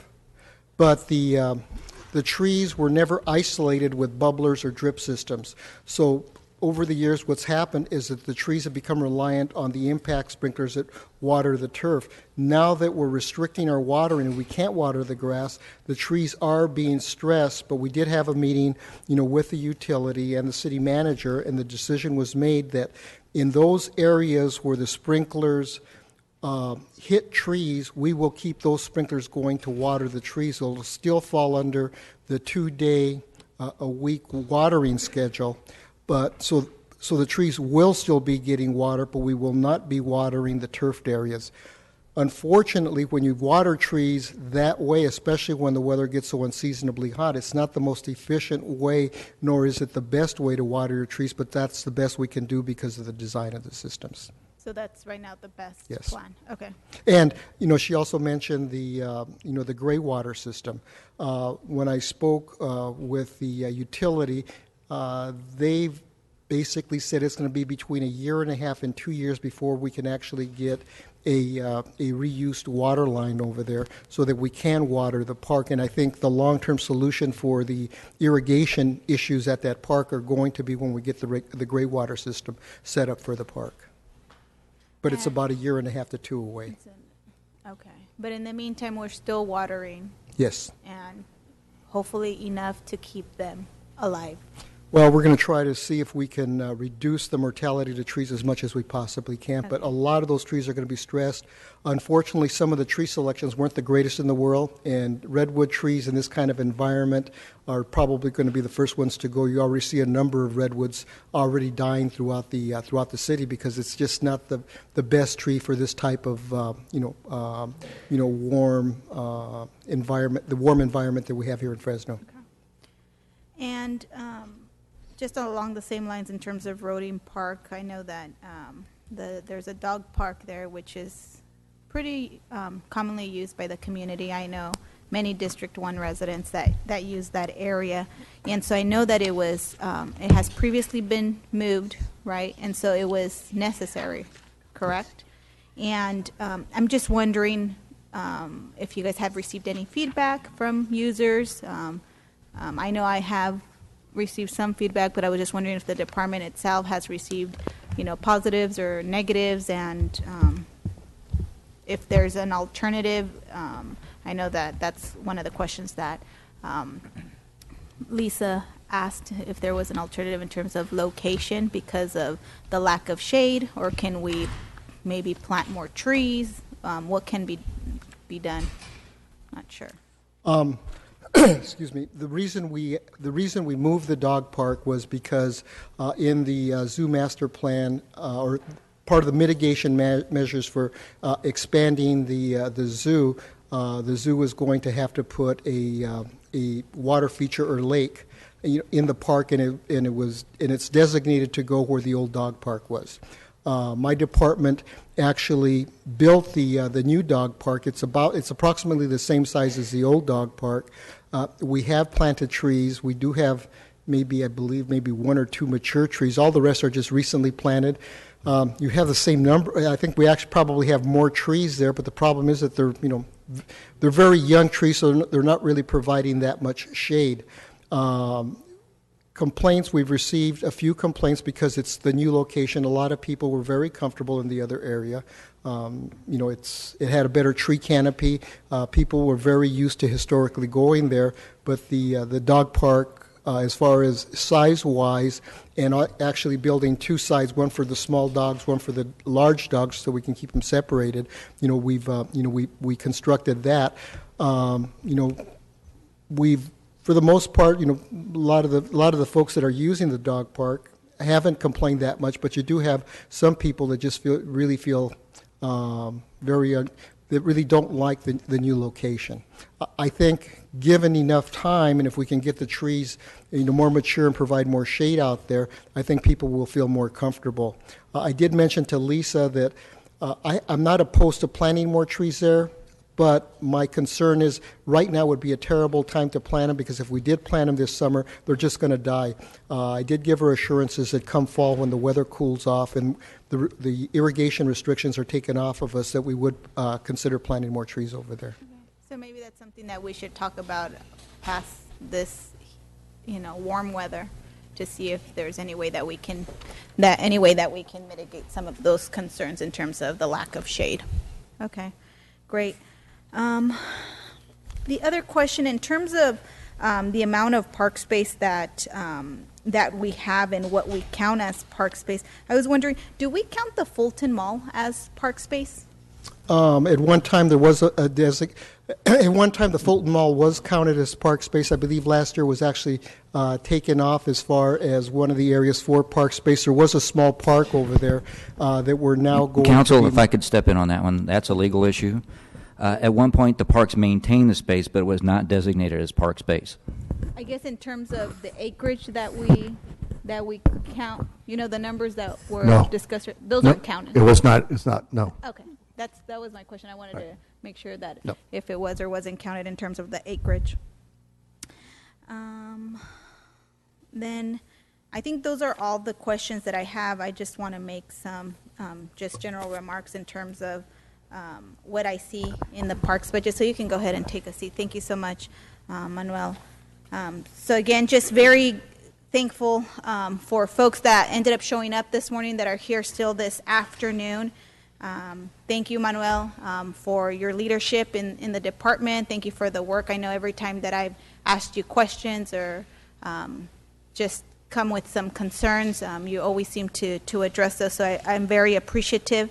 I also want to say that I'm appreciative of what I see in terms of the proposed budget by the mayor and the work that staff in general has done in really in showing their commitments to parks. We've all heard, previously that the economy that we had faced in the past years was a tough economy, and I fortunately or unfortunately I wasn't here during those times, but I'm glad that I'm here when we are in better times. And I know that through the next few budgets, we will continue to show our commitment to really serve our community adequately. And when I say adequate, really looking and planning those additional spaces that these communities and neighborhoods desperately need, so that we are a much more not only healthier city, but also a really viable economic city. I do believe that our park system not only helps our health, but it also attracts investment. No one wants to go to a community that doesn't have parks and doesn't have those amenities. We hear that from even builders and people that want to move in. That's why we're trying to create those amenities in the inner core, in the inner city, in those neighborhoods, so that people are attracted to moving in. So I'm really committed to making sure that not only in this budget we continue to push for more funding, but that we see a continued commitment to invest. I'm encouraged by what I see. Like I said, $5.8 million in funding in this budget to look at capital improvements. I think it's a good start. I personally also would like to see, and I'll make it in my motion, additional funding, because we did hear from Manuel in his presentation that we still have a long way to go. We are definitely making strides, and I won't discount that. I think that it's important to make note that we are moving forward and that we are investing in our community. But I'm still, it gives me heartburn to see that we're still 75 out of 75 in the rankings. I said it yesterday. I think that we should be number one, and we want to be number one. I think there's a consensus in terms of here, me and my colleagues agreeing that parks are important. But I personally believe that we can do better, and we can do a little bit better in this budget. I agree in terms of this comprehensive master plan. I believe that is quintessential to what we are doing. It goes hand in hand with the general plan that was proposed and passed this last December.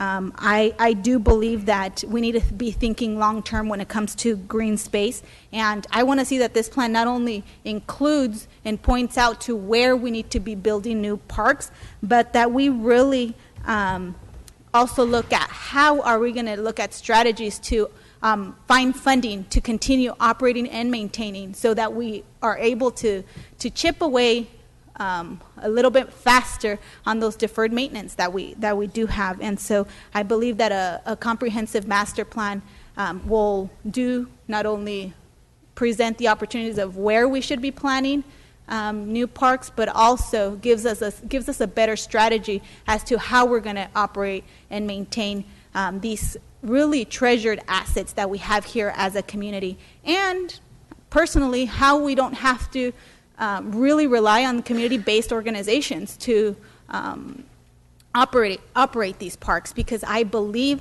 while it's great to be partners with these community-based organizations, I think we would be better served by us completely funding the operating and maintaining of these parks, and then these community-based organizations really enhancing the services and the opportunities in terms of programming that we could have for our different residents in our neighborhoods. So that's what I would like to see, and so I hope that this master plan also includes a plan to really look at sources of funding. And I think in the long term, we are hearing that in our state legislature, we potentially will see in the 2016 budget a parks bond. And so if we get in front of the game, we're going to be ready to be competitive, to apply for these fundings. And so I hope that my colleagues, when it comes to next week, we support 7-0 the completion of this plan, because it will set us in a better direction. It will put us in a position where we be competitive to apply for state dollars and even other grant fundings available to us, may it be here locally or other private grant funding.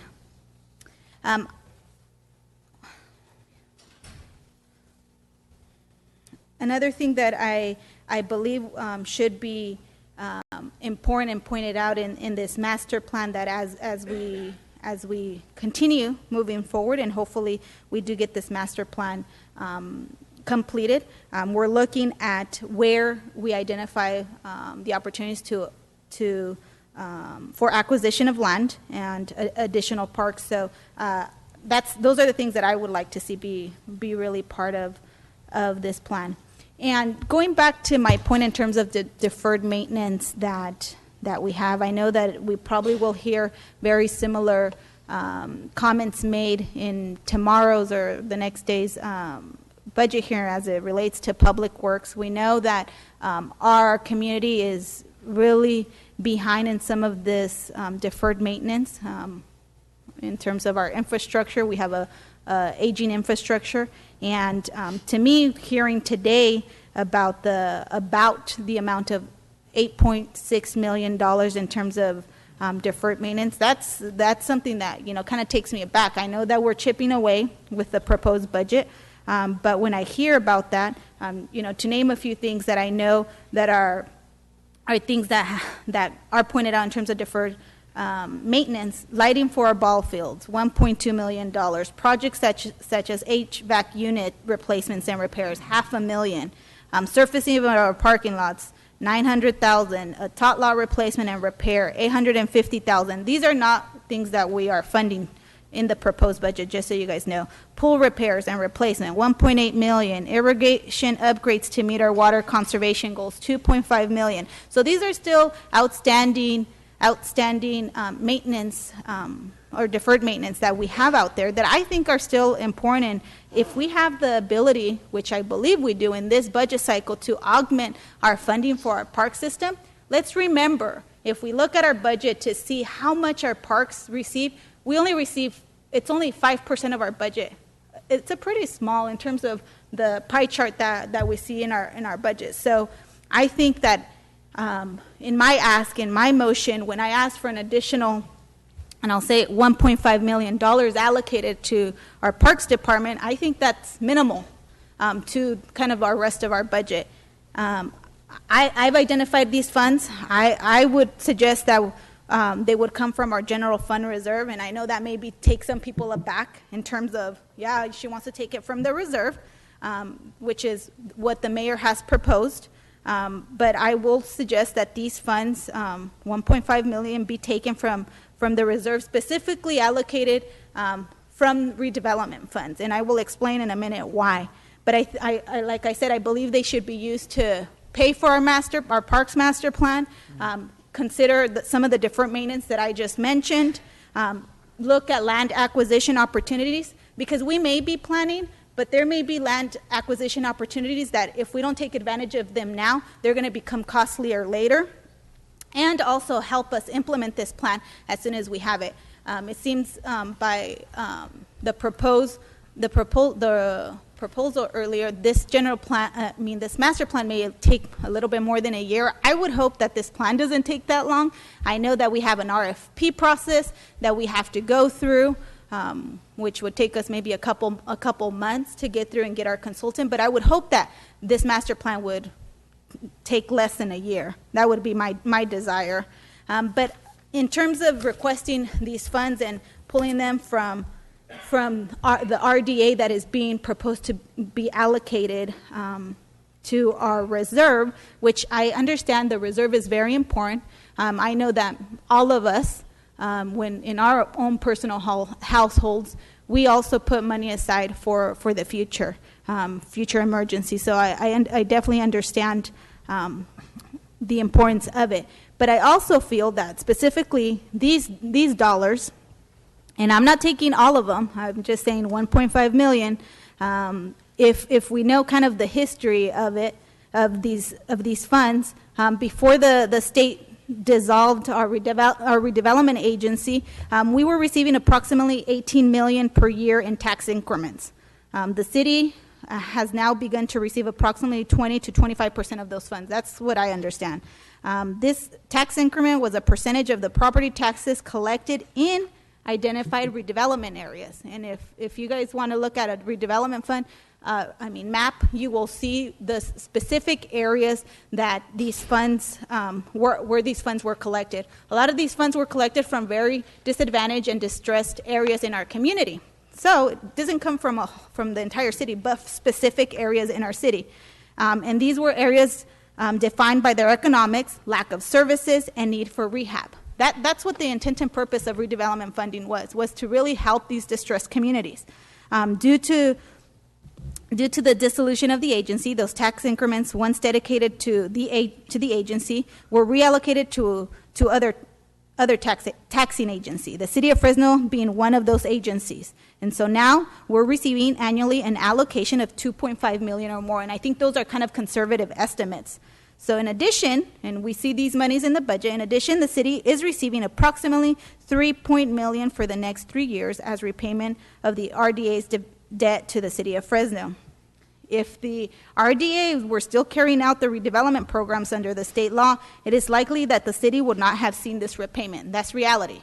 So, and again, like I said, these are very conservative estimates. We've seen, I think, in the past additional dollars coming in, and so I would ask that that my motion would be to ensure that we put 1.5 million from those, and we augment our parks funding, and hopefully that would cover the funding needed for the master plan, along with what I mentioned, some deferred maintenance that is needed, and if there's potential opportunities for land acquisition between now and at the time the plan is completed, that these funds are used for that. Like I said, I strongly believe that this RDA funding that is coming, that we wouldn't otherwise received had not the agency dissolved, they come specifically from some of the most distressed areas of our community, and I don't think that it's a lot to ask that we dedicate some of these funds to augment our parks department, which is only 5%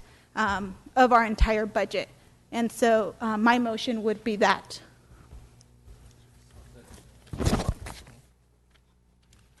All right, we have a motion, we have a second, it goes into the hopper. Councilmember Brandow. Thank you. Thank you, Council President. Manuel, I just wanted to call you up. Cindy, do you have a couple of those photos ready? It seems, so today for me, listening to everybody, the community, my fellow council members that have gone before me and their comments, just kind of listening, it seems like today's budget process has become a very expansive look at parks. And I think that, I'm actually okay with that. So it's kind of like we're having this big workshop on parks connected to budget, which sometimes I guess is a good time to have a workshop on parks. We've been talking about parks for a while, especially in relationship to the drought. And I wanted to make a few connections that I was going to make, comments that I was going to make about parks, just on my own observations. Then I'm going to come back and follow up some of the conversation that my other fellow council members have started.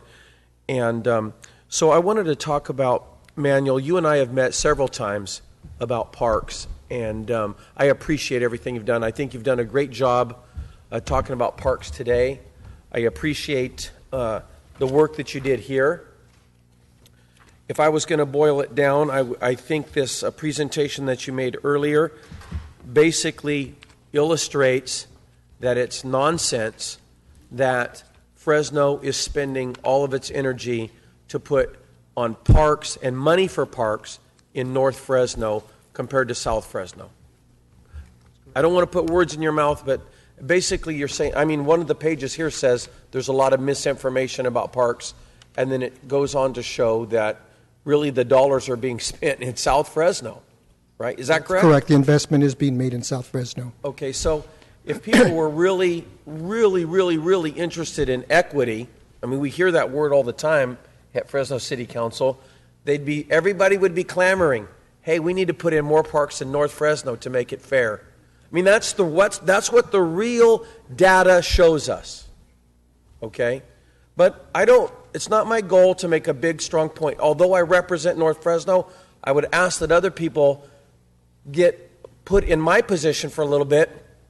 When you have to represent people with this misinformation, and you go out and people have read the newspaper, they've heard different advertisements on radio, and they're being told that North Fresno has way more parks than anybody else, and come to find out, that's not really true.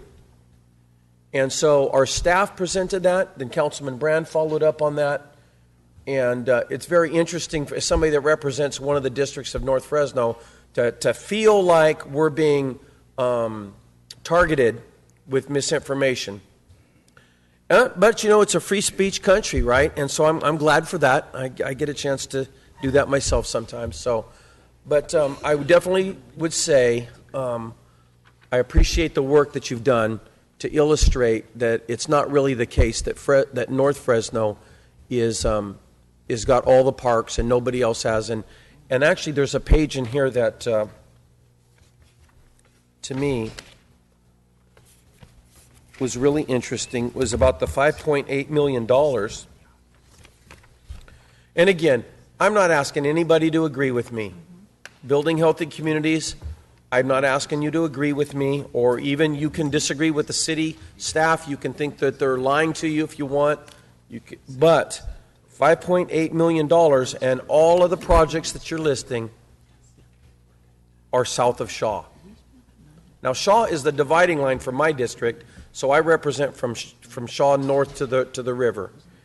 And I don't know, when the last time, I mean, it was long before I was a councilman, that we spent a lot of energy on a park in northwest Fresno. I know that I voted yes for District 7 to have a park since I've been on council. I voted yes for District 1 to have a park since I've been on council. I think those votes were unanimous, were they not, in support for these parks? And so we voted. We're spending money on areas of town south of Fresno, and I think we're going to continue doing that, and you're going to see my votes in alignment with that. So I have no problem with that, but I don't like the public hearing that North Fresno is being way overserved or something like that. It's simply not true. I want to clear that up first. Manuel, thank you for your investment in parks in the time that you've been here. I feel very comfortable with you at the head of our department. I think that you and your team are doing a good job. We've talked. We've got a lot of problems with parks. Cindy, would you pull up either one of those two pictures? I brought two pictures of photos that I took from my cell phone Sunday afternoon, because the park that I frequent the most is Woodward Park, and I play Frisbee golf there. So we all engage the parks. However, some of us have big family functions there. I play Frisbee. This is hole number 4, and we're losing trees. This tree was completely dead. The city's gone in and removed some of the dead trees, which is great because they become all kinds of hazards to have a lot of dead wood out there. This is not uncommon. I've played Frisbee golf at Woodward Park. So for you, those of you that don't know, there's a Frisbee golf course. I know it sounds weird. You throw a Frisbee at a target. And I've played there for about 4 years now. And in the 4 years, I've witnessed the trees dying. We've got to remember, our drought has been a long four-year process so far. And especially in the last 6 months, our trees have taken a heavy hit. So I think this 4th year has really been hard on our trees. And so this is on a Frisbee golf course at Woodward Park. A lot of trees in this condition. Cindy, could you get the next photo for me, please?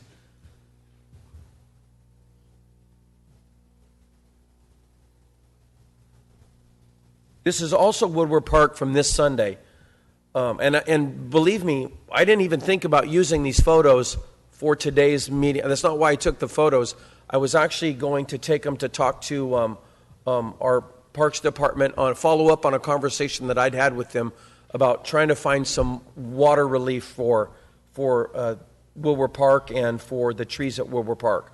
So this is really an area that most Sundays you see lots of people taking advantage of because they're out on Sundays. And I always give kudos to everybody who uses our parks. I realize people use our parks. So I really think that when the parks get in this condition, I think fewer people go to them. And I don't know, there might end up being a negative to income for our Parks Department, because I know at Woodward Park they charge $5 per person to go in the park, to maintain the park and our park system. And I think once you get the grass like this, you're going to have fewer people playing. Of course, it's a lot harder to play and for kids to play on the grass and stuff. Now, I don't think we can do anything about it, but I wanted people to know this is a current picture of Woodward Park in North Fresno. Nobody's spending more money to keep that park green than the parks in South Fresno. All of our parks everywhere are suffering. Manuel and I are talking about with the city manager an idea that I have to bring in a little bit of water for some of the trees out there at the Frisbee golf course and some of the other trees in Woodward Park and other parks. And I read a study, Clovis did a study not too long ago that says every mature tree as an amenity to a city, every mature tree is worth about $6,000. You think, wow, but every tree added to our community by the city that's on a park or a median is worth about $6,000. And that's a lot of money. And so my goal now is I'm okay with letting the grass go like this, but I don't want to start losing $6,000 trees like the previous picture. I don't want to see 10, 20, 30 trees or 400 or 600 trees or thousands of trees across our valley, across our city, die. Every one of those trees is worth about $6,000 to us as a group, as a city. So, Manuel, I thank you for your investment of your mind and your team to work on getting water for these trees. About a week ago, or actually from the dais several weeks ago, I mentioned this problem about this disc golf course. And then the other day, Manuel and I and Bruce had a meeting, and we talked about it specifically. And Manuel had a group of volunteers go out over the weekend on Saturday. Again, I played on Sunday. They went out on Saturday, and they created berms around, I counted 45 trees. Now, those trees had never had a little berm around them that would hold water. This is on kind of a rolling hill. I think that's why they're suffering so much. But he had a team that went in there and created berms around, and then they can truck drive in. Some of you mentioned using gray water, bringing in water that's non-potable water to water those trees now that there's a berm around them. So I said all of that to say thank you, Manuel. All of that to say thank you, Manuel, and thank you, Bruce. Thanks to our city department that's hearing from council, and they're also hearing from the community about our parks. Let's see. A couple of other things then. And I also want to say, Manuel, while I have you up here, we are opening a grand opening of a new community center. In North Fresno. What's that? In North Fresno. In North Fresno. District 2, very close to District 1. It's an area that Councilwoman Soria and I have a joint hope that it's very beneficial to the community. It's called Highway City. It's right off of Shaw and basically Golden State, I would say. And it's a community that often gets overlooked in my district. And we're opening a science center there on Wednesday, June the 23rd at 10:30 in the morning. Right, yes. Thank you for that. I appreciate that. So I would like anybody that's interested in serving the community and getting more green space. Now, the area of green space is probably about the size of this room. Mostly it's about a community center where kids can gather and do some after-school science projects and get their minds at work and allow them some different opportunities. So I'm glad to announce that too. So everybody's invited. Excuse me, I'd also like to make mention of the fact, and I mentioned it when I was speaking earlier this morning, was up until this year, all of our centers had been open with the exception of Highway City. And this year, we finally were able to open Highway City. So now it's nice to be able to comment that all of our community centers are now open. And Councilman Brando, I really appreciate all of your support in helping us get it through and get it opened up again. Yep, thank you, Manuel. So, Manuel, thanks for... I know some people think that we're letting everything slip, but the opposite is true. I think some people still don't quite realize what we're up against budget-wise on some of these things. So now I want to shift from parks to some comments about the budget. This budget, I made a presentation last night to a group, and I was asked to talk about the city budget, and I did, and I said, the mayor has been calling this budget the year of restoration or the budget of restoration or something like that at the state of the city. And I think that's true. I think that we're seeing a restorative process in the city of Fresno. My opinion is that we're starting with public safety. So the strongest areas that we're restoring first are public safety. And what does that mean? That means police officers and fire. Police and fire departments in this budget they're on the front line of being restored. Now, I wish that, and I told the group last night, we're adding 43 new officers. And when I said that, it was wild applause. And there was about 40 people in the room. And everybody was applauding that we're adding 43 officers. Because out there on the front line, I think that's in every district, I think that's what our city's been asking for, is public safety. And we're doing similar with fire, not quite to that level, but fire's getting a lot of attention in this budget. I had a town hall about 6 weeks ago, and I take a survey. Whenever I do a town hall, I take a survey. We ask a bunch of questions there. We get a lot of comment there, but then some people don't comment, but I want to know their comments. So we always take these surveys, and law enforcement and public safety we had about 120 people at a school in North Fresno. Public safety by far number one. Fire also number one. All of those big issues were way up there. But then right after that, kind of the second tier was our roads and our sidewalks. That's what ranked really high. Parks was in there somewhere. And then there were some other issues that might be your favorite issue, but they were further down the list. I'm glad that we're restoring. I'm glad that it's a budget of restoration. I'm glad that we're spending some money on parks. I'm glad that we're spending some money on public safety. Above parks, in the list of the people that I surveyed, was another item that I want to talk about. We're going to talk about it a little bit later today.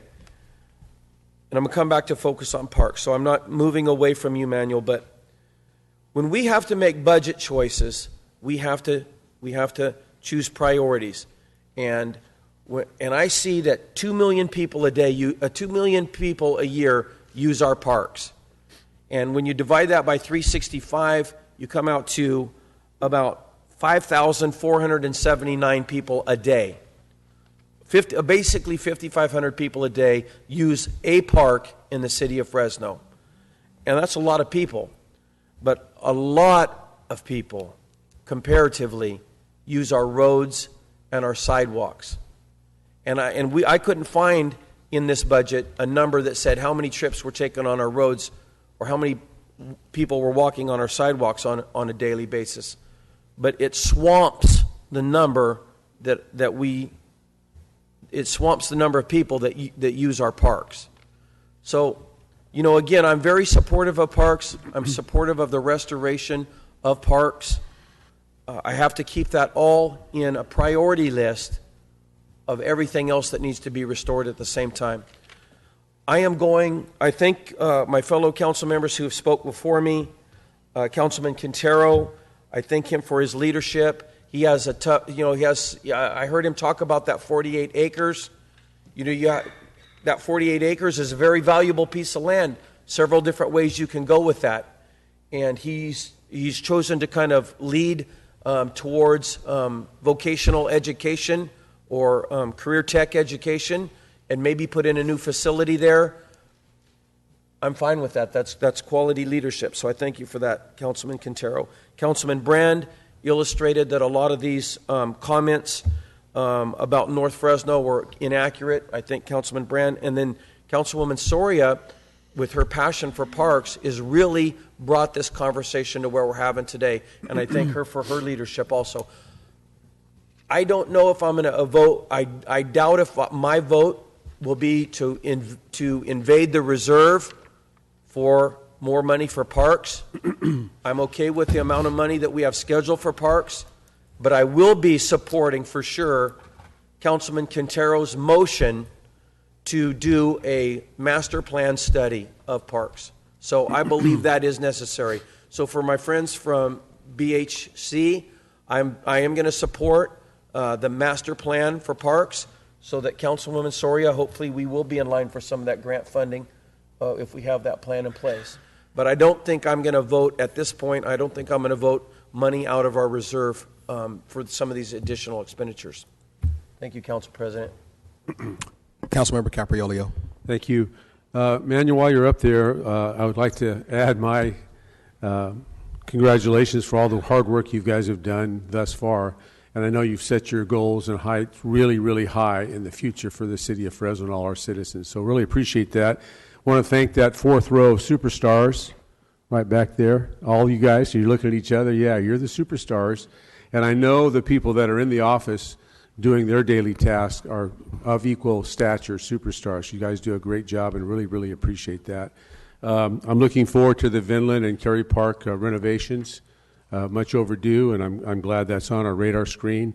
And thank you from Melody Park with the help of PG&E, the Parks Department, Fund, and all the volunteers that came out there. We really did a good job. Planted some trees properly irrigated those trees, and had a lot of fun doing it and got a lot of people from the community involved, and it was a great event, so thank you for that. The only criticism I have is under the new parks heading here, I see Martin Riley Park, 3.4 acres at almost $3 million. Universal Park, 8.3 acres at $9.5 million. The thing that I'm puzzled with is the Cultural Arts District Park, which is D3. No offense to my colleague, but we have 3/4 of an acre, and it's going to cost $2.5 million. I mean, I know there are other smaller parks in Fresno, but I'm sure none of them take $2.5 million to establish. So it's really, I'm not sure how that happened. I wish we had a better way to do this, a better location perhaps, or some other way to take that money and stretch it a little bit farther, maybe into some of the areas that we've talked about earlier today with my colleagues. But it's an interesting part. It's a grant, Member Capriolio. It was grant dollars. I'm glad it's grant dollars. That makes me feel a lot better, but it just still doesn't. It begs the question of 3/4 of an acre for $2.5 million, whether it's grant or not, which I'm happy to hear. But boy, that's a lot of money for a very small piece of property. It seems like we could take that money and put it on an acre or two and really serve the public If a little bit better. If I could, Council Member, all three parks that you've identified were funded out of a competitive grant from the state of California. So the budgets for those parks, the dollars can't be reallocated to another site. They're specific to those sites. And so the budget was driven in large part by the amenities that were installed plus soft costs. So when we start talking about building a $2.8 million park, understand $300,000 of that was just design, and then you got permitting and everything else. Same thing happens with the Cultural Arts District Park, and I will tell you, the Universal Accessible Park went through about 5 or 6 different iterations in order to get it within a budget number that we could afford. Because the first plan that I saw was actually closer to a $14 million park. And we had to do a lot of value engineering to get it into the $9 million, $10 million range. And as Council Member Brandow pointed out, given that this council began to see a little light at the end of the tunnel, is why this council decided to move forward with the funding and the green light, whether they were funded or not, the green light in the construction of Martin Ray Riley, the Cultural Arts District Park, and more importantly, the Universal Accessible Park, which while we have a nonprofit who is going to help with providing the funding, the ongoing cost of maintaining that park is not fully recognized in this budget. That will come home. That will be an expense that we'll begin incurring in 2017.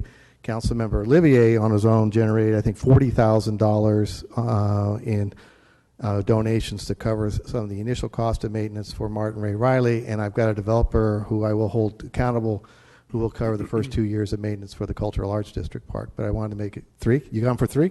Maybe we go back to the, can I get you 4? Can I get you 4? Can I get you 5? Nevertheless, I just want to make it clear, those grants were competitive and they cannot be used anywhere else other than at those locations. Well, you know, I appreciate that. I'm just trying to point out that the bang for the dollar, maybe the grant should have been used at a larger location. That's my whole point, to get more acreage, more land, more availability, some basketball courts, some other amenities that the public could use and would want to enjoy. But on 3/4 of an acre, again, that's just it's a little bit awkward for me. But I appreciate it's grant dollars and not general fund dollars. That's fantastic. But I think we need to have a little bit more vision and accommodate more people that we've heard from here today in their efforts to enjoy our parks. But with that in mind, I still appreciate all you've done. Your team has done a fantastic job, and please continue the good work, and I look forward to working with you at Airways and a couple other locations that will need further assistance. So great job. Thank you very much. And I look forward to working with you, Councilman. Thank you. Councilmember Olivier. Hi. Thank you very much for standing up there in the shooting gallery with us. A couple of questions that I had for you. Talk to us about the senior meals program. What's the status of that, and how are we doing? The money is coming in and being spent correctly? The senior meals program is, again, very, very successful. We provided it's approximately 40,000 meals last year. We anticipate that we're going to be providing 40,000 meals again this coming year.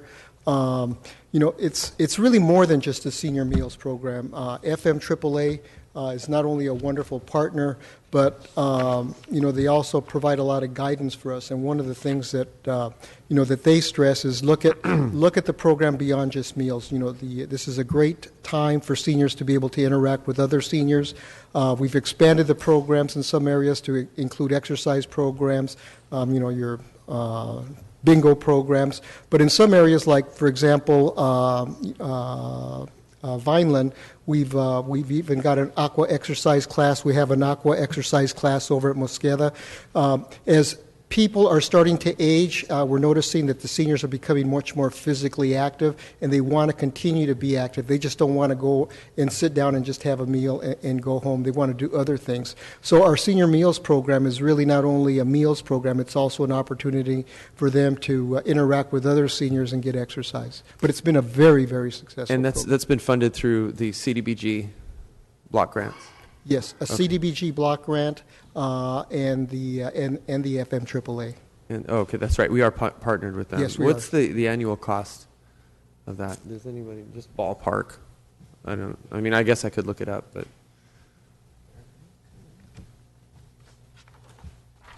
We'll get you the figures right now. Oh, no problem. And that's what sites do we do that? We do that at.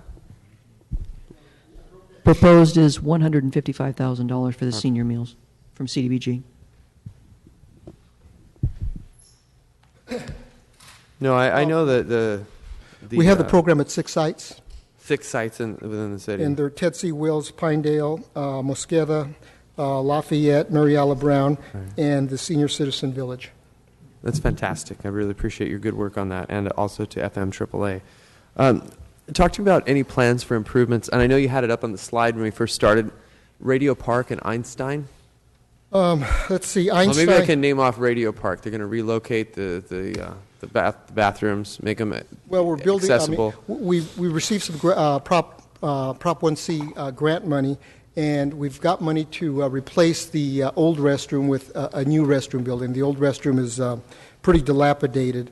We're also looking at putting additional benches, security lighting. Security lighting is something that's probably very, very sorely needed over there. So, I mean, it would enhance the park and make it, at least in the evenings, make people feel it's a little bit safer. One of the things that we did this past year is we put a fence in from where the corner of the liquor store is down to the edge of the parking lot, and it's I wouldn't say it's totally eliminated some of the loitering there, but it's really made it a lot more inconvenient for people to purchase some liquor at the liquor store and then have to walk around that fence. So we're noticing that we're not having as much loitering there, although I think we're going to need to partner with the police department so that we can continue to be vigilant to make sure that, you know, that they don't come back again in the numbers that they did. Right. Well, very pleased with your work at Radio Park. Very responsive, very pleased. The business owners who live there are very excited about what's been done, and your staff has been remarkably quick to respond. Thank you. And it's a public safety issue, and you guys are right on it. We do appreciate all your work at Radio and also Einstein, too. Einstein, the largest problems there, the complaints we get, are related to homelessness and associated problems with that. We had to take away the electric plugs, or at least cap off the electric plugs this year behind the backstops that Little League scoreboards use, because homeless population would come and charge their cell phones from there. We were getting so many complaints from residents that we had to do away with that, or whatever you did, lock them up or whatever. The next question I have for you is, you feel as if the services are not being diminished by your budget. The services, your department is providing an adequate service level to constituents. You're talking to Parks Director. We can always use more. Right. But I think excuse me, Bruce. But I think the service level that we have. It's all right, now, man. I've been there before. I know. You know, the service levels being maintained that we were given, you know, that we had last year, and you know, I think we're really looking at redeploying the staffing that we do have. I think we're probably providing services and using our resources more effectively than we have in the past. Right. And I think we can probably tweak our service offerings a little bit more this coming year with the resources that we have, and be able to better meet the needs of the community, especially, you know, again, my focus, youth at risk, because that's one of the areas that I really want to focus in on this coming year. Well, and we all know that you are doing more with less, and that you could do more with some more bodies. But thank you all. Thank you and to your staff for the great work that you've done. Really proud of our Parks Department. The next question I had is the Art Museum in the parking lot, the Parks Department or Public Works? Public Works. It's Public Works? Any way you cut it, it's general fund. Oh, I know. The Art Museum, the building, is that Public Works or Parks Department? That would be a facilities. If we were going to make any repairs to... Or any motions? Or any motions. Jane, did we set any money aside for the Art Museum for painting or for repaving? I thought we had. I can check. I think we did. We'll confirm that for you. We can even just address it in Public Works. We'll do it in Public Works. In between then, we'll get you the number. And I'm very happy to support the Parks Master Plan, so we'll get that done. The only thing that I'm so concerned about is the time element. It's going to take us 2 years to do it. Is there any way we could that document can be prepared quicker? I think that I think the people that joined us this afternoon, actually this morning and now into the afternoon, are probably hoping for a quicker resolution. But now we're looking at, 2 years of study, and then we have to figure out, well, where are we going to get the money to do this? But after we get that study, I know that Councilmember Quintero has a shelf where all these studies go, and he's the curator of them. And this, I don't want to turn into another study for Councilmember Quintero's shelf.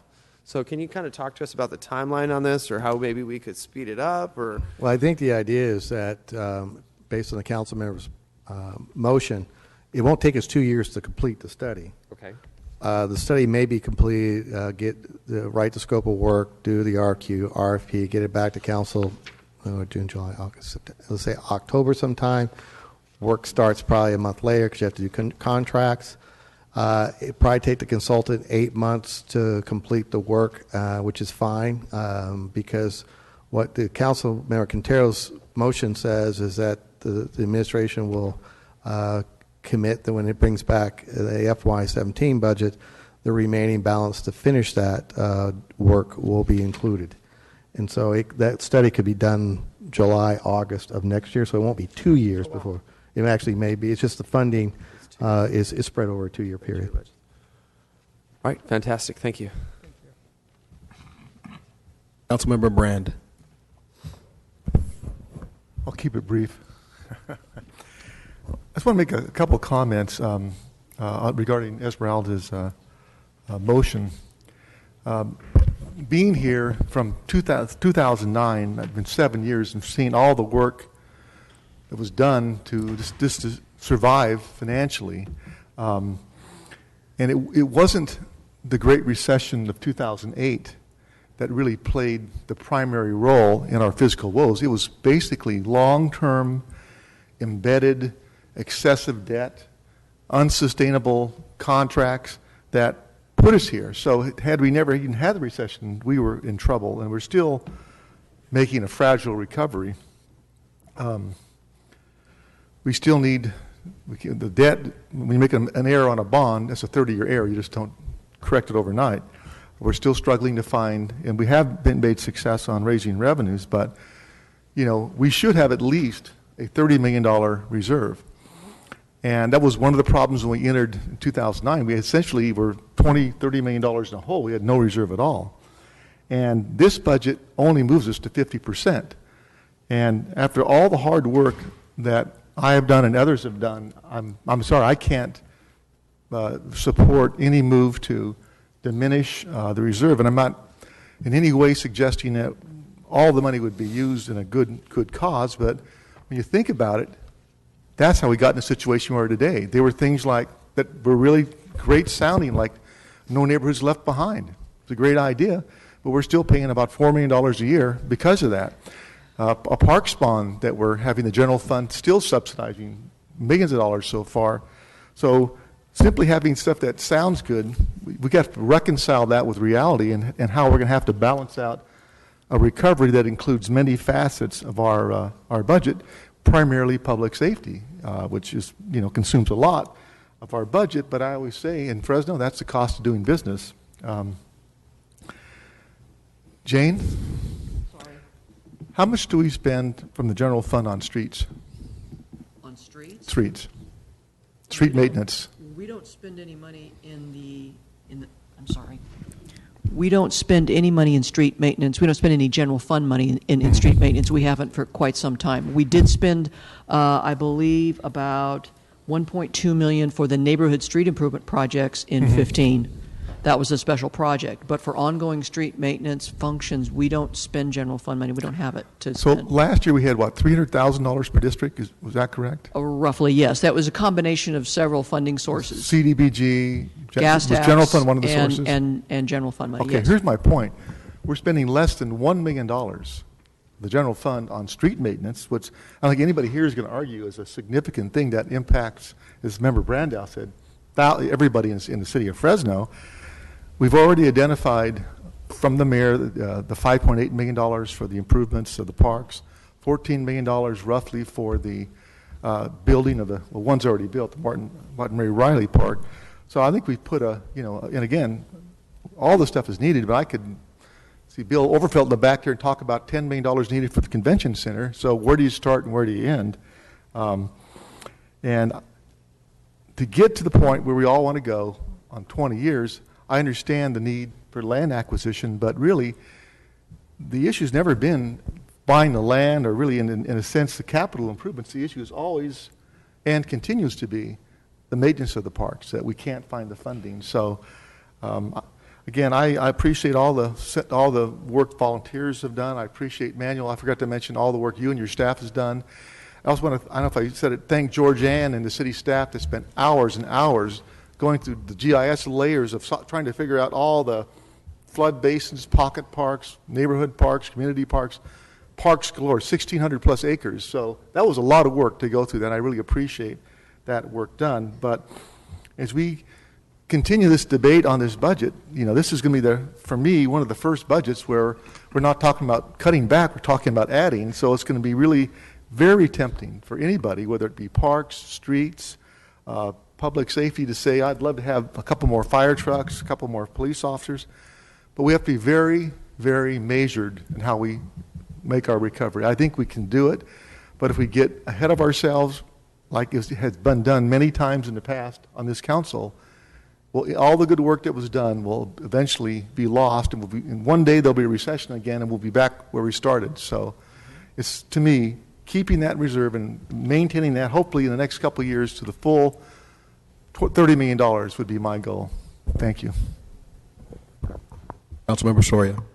I just want to respond to my council colleague Brand's comment, and with all due respect, I respect where you're coming from, and I'm not saying let's reduce the reserve. I understand the importance of the reserve. The mayor in this budget cycle decided that all of our RDA money that is coming in goes to the reserve.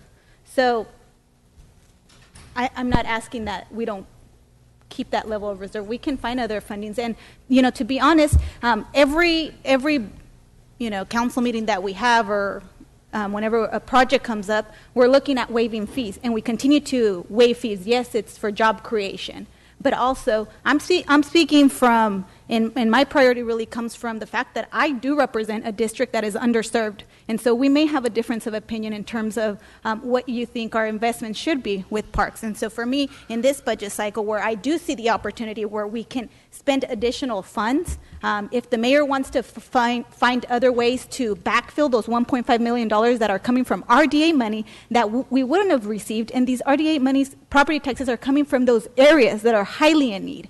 And so they're coming from those specific, they're not from the whole entire city. So I would feel different if it was for that. And I think when I'm talking about these 1.5 million, I don't think that it's a small amount in comparison to the entire budget that we're looking at for our park system. And so with all due respect, we can have a difference of opinion, but I do believe that it's important for us to invest a little bit more. And yes, I understand that last year or 2 years ago we were going through an economic recession, and the times were a lot harder. I understand that. I wasn't here for that, but I do feel a sense of obligation to advocate on behalf of those communities in my district and throughout the city that have those needs, and that $1.5 million will make a difference. We've seen the long list of deferred maintenance, $8.6 million. It's a small drop in the bucket in terms of what I'm asking in comparison to what exists, and I get it. We have to save for long term.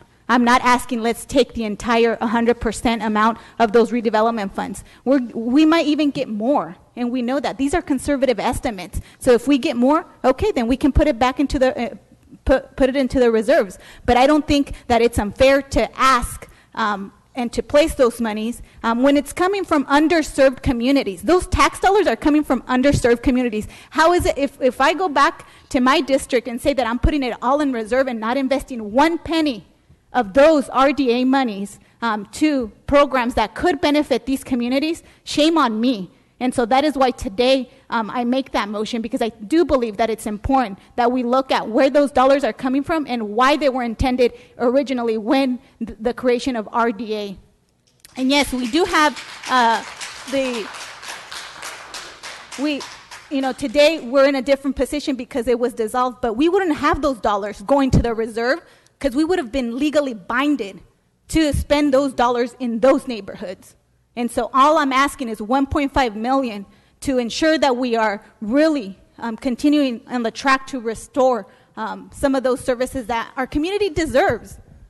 So I will ask, my council to really consider that when you guys are taking these votes, because our residents in those distressed areas deserve to see a portion of their tax money be reinvested in their community.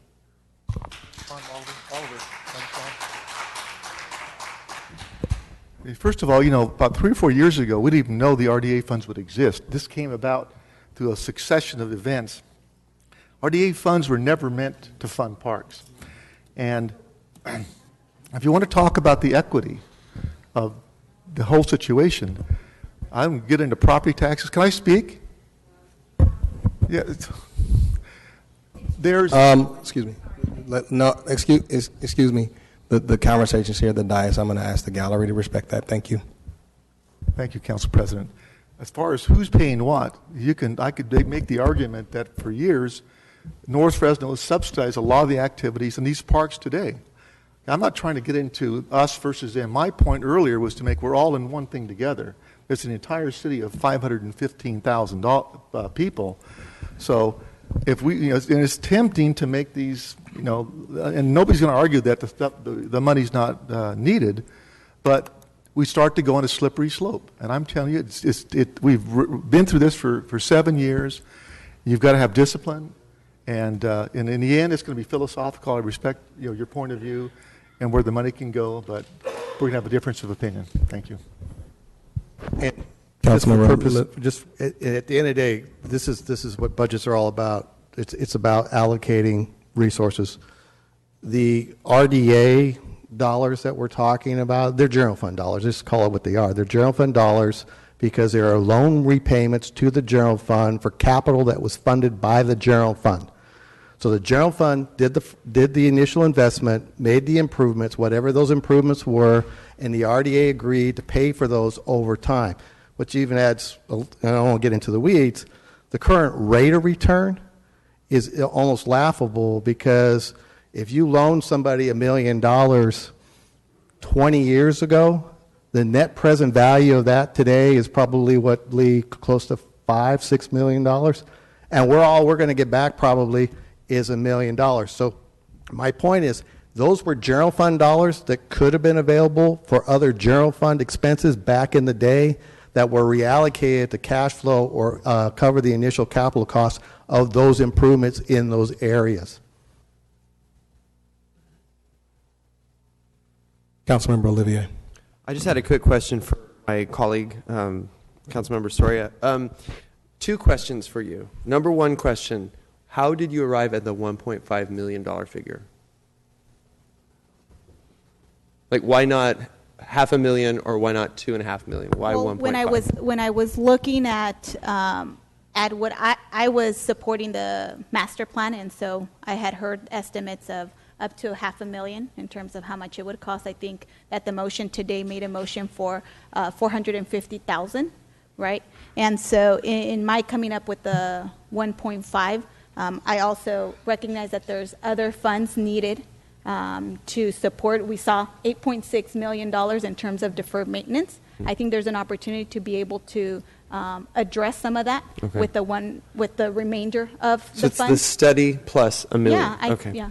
Okay. The second question is, and I figured out, it divided by 7 would be $214,000 per district. Is it part of the motion to divide it 7 ways based on council members' discretion, or just to give to parks to,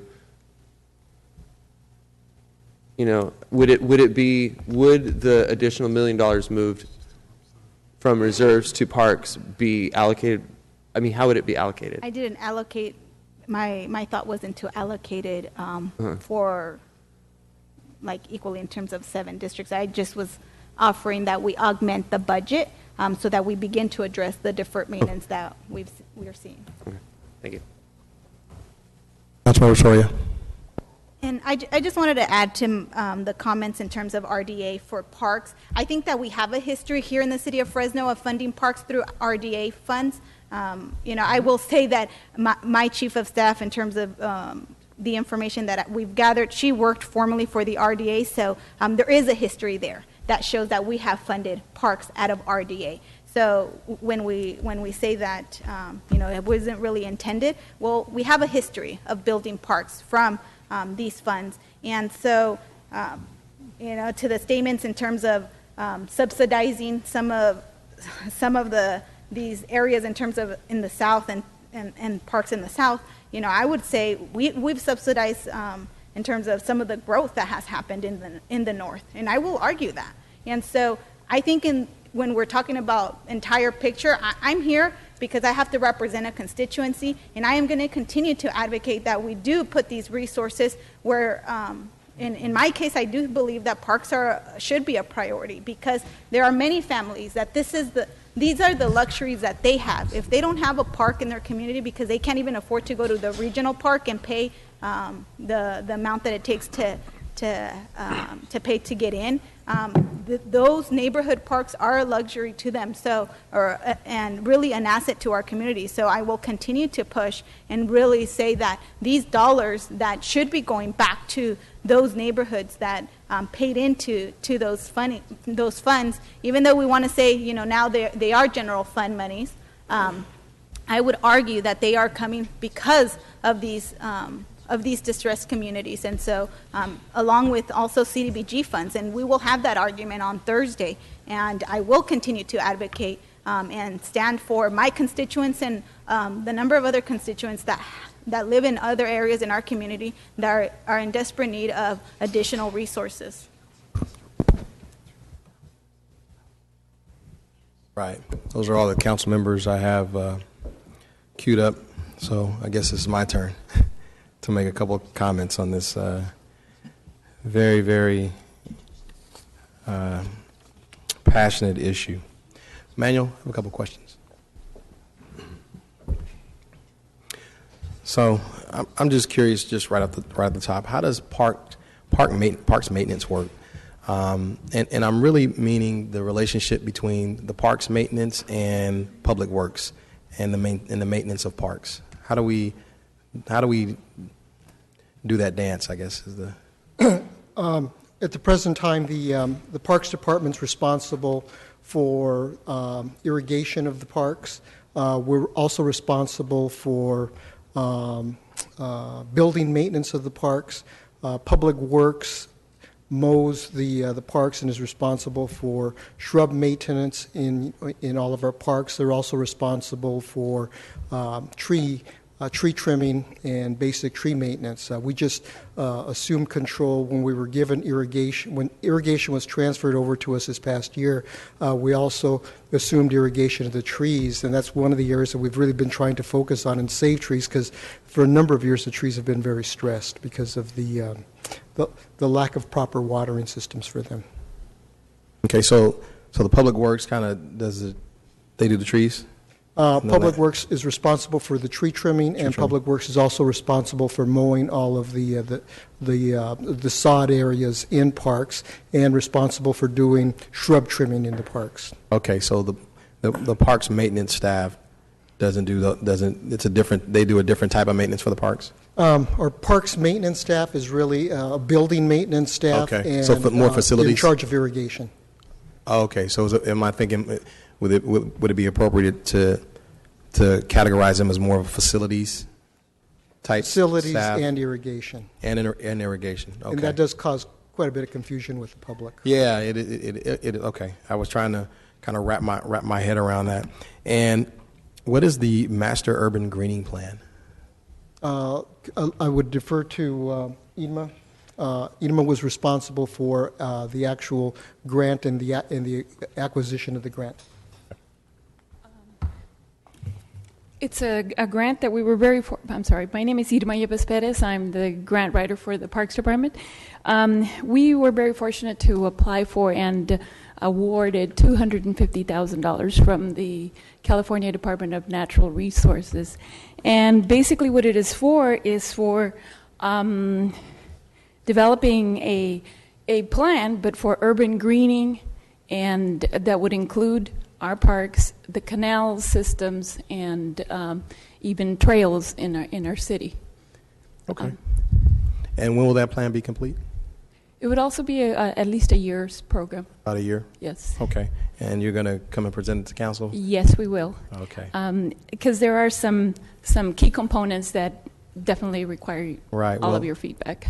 No, I appreciate it. And it, as Councilmember Brandow was really talking about, illustrating some of the issues we have with our trees and illustrating some of the issues we have in our watering, I'm just was curious how that kind of fit into the whole bucket of our greenery and our park space. So, okay, well, we'll be looking forward to obviously that presentation on that, because it sounds like there's a lot of interest in making sure that we maintain our trees and the resource in our parks. Absolutely. Okay, thanks. Manuel, and kind of back to you.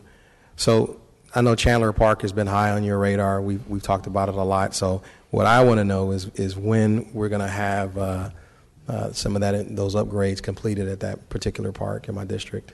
Well, we're going to be starting doing some of the improvements this coming year. Unfortunately, we do have some Prop 1C funds allocated for that park, but it's going to take time to get the approval from the state so we can actually expend the funds. But monies have been set aside to do the improvements over at Chandler. Okay, how much has been set aside? I believe at this point, Karen, $55,000.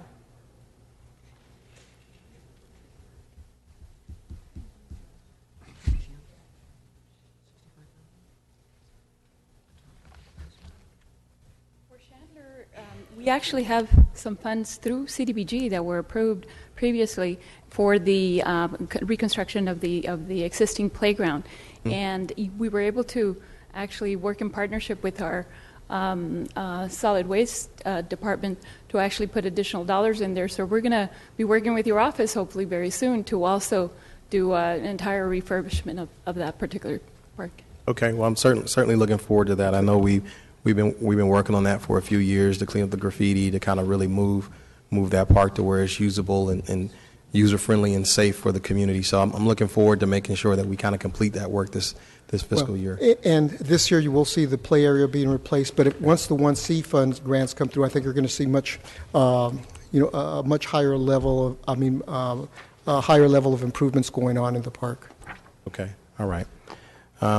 Those are all the questions I think I have of you, Manuel. I'm gonna make a few comments. There are a few motions out on the board on the air, so I don't have any intentions on making any motions, but I guess my comments will probably be to just kind of provide maybe a little, at least in my mind, a little historical context to this discussion that publicly I haven't really been all that engaged in. I remember when I first came through here, and some of us were here when we were doing this. We were really just cutting everything, so it was really a bad time. And I remember in that first year I came, we were trying to raise fees in certain parks, our regional parks. We were really taking away, closing down, taking programming out of parks, and I at that point. My very first comments that I made on the public record was I call parks a public safety issue in my district. And I've said that every year that I advocate for parks during the budget cycle and other times, because for me, it has always been a public safety issue in my community. And most of my colleagues have heard me say this time and time again. For the young people in my community that don't have a lot of options, it's a very, very important thing to have usable park space. To make sure that my young people aren't subjected to gang violence and gang enticements, to make sure that the ones that are trying to move away from that lifestyle have some place to go, so they aren't in our neighborhoods burglarizing our homes and the like. So for me, I want to be very clear that I have always been a very, very serious advocate for parks. Now, I don't do probably no one listens to me most of the time other than Bruce. But, right when I came in here, we had to help the Mariella Brown Center with making sure that it could still operate. So we got United One Productions and work with the mayor's office to get United One Productions to take it over, because otherwise we would close that center. And my office had to work for 3 years to help them get $75,000 in grants to make sure that they could still stay operational. We literally have, for the last 3 years, have gone through and worked with a community group to get a brand new park that you guys didn't even list in Almy and Roy, in the Almy and Roy area, in the far southern parts of my district. And I have community groups that actually have come together, wrote their own grant, brought together several constituent groups to get a park of their own and to have it maintained privately by Cargill. And our office worked to kind of shepherd that in. We had to open the California and Elm Gym. I mean, literally, we had to work ourselves, and we had to go through the RFP process. We had to select people to operate it. We had to really get down and do a lot of hard work. And now it's open. We went through some ups and downs, but we got there. A lot of hard work. We had to literally keep swimming pools open. A few summers ago, it was too costly to keep the swimming pools open, so my office had to step in, and we kept swimming pools open by literally just paying for it out of our infrastructure funds. We got swim lessons when they weren't available. We partnered with private donors to make sure that they were donating pool supplies for the student, for our children. We had to resurface pools. We had to work with the Parks Department to get those pools resurfaced over at Frank H., over at Fink White. These are all little bitty things that were happening all along the way just to keep it going. We talked about Chandler Park a moment ago. We've been working on that for a couple, 3 years, even before Manuel came, to make sure that it was an awful park. It was riddled with graffiti. It was unsafe. People didn't want to go there, and we've worked with the Parks Department to slowly but surely restore that park. We talk about Hyde Park, which is an awful park. We're working now to get an EPA grant to remove the landfill out of there, so it's actually usable park space. The work goes on. So I say that because it's been a very hard road with parks for the last few years for me, with it always staying on the forefront. And I am for one, I'm appreciative of all the recent attention in the last few weeks to parks. But I want to make sure that those of us that have been very committed to parks, for the last several years aren't forgotten in this discussion. And I cannot I cannot make these remarks without thanking personally our city manager, Bruce Rudd, who for a couple of years was the parks director. And none of what I just talked about could have been accomplished without him. He's been the parks director and the city manager and the assistant city manager, and at one time I think he was the public utility director too. But Bruce, oh, you gonna tell me which jobs? Yeah, they were all three of them. But I remember sitting in his office and us having to figure out, with no money, how are we going to get things done with parks? How are we going to get things maintained?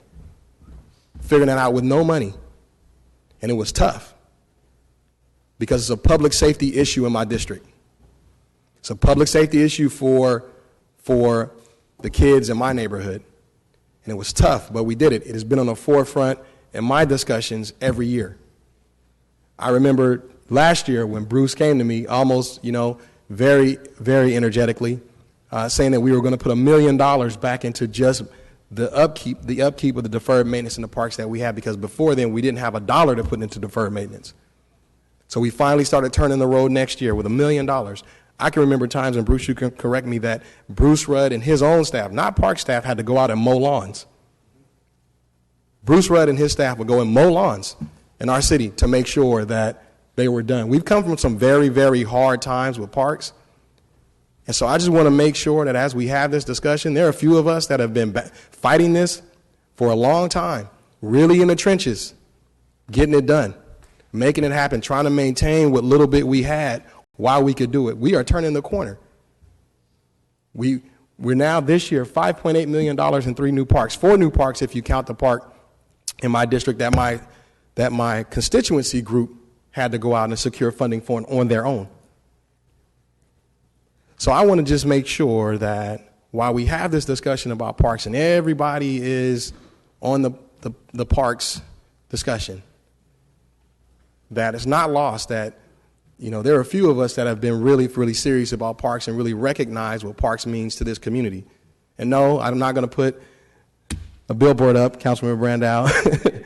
You know, you could. I may have to find out how to do that. But, you know, maybe I should have put a billboard up, because maybe we would have had this discussion a while ago.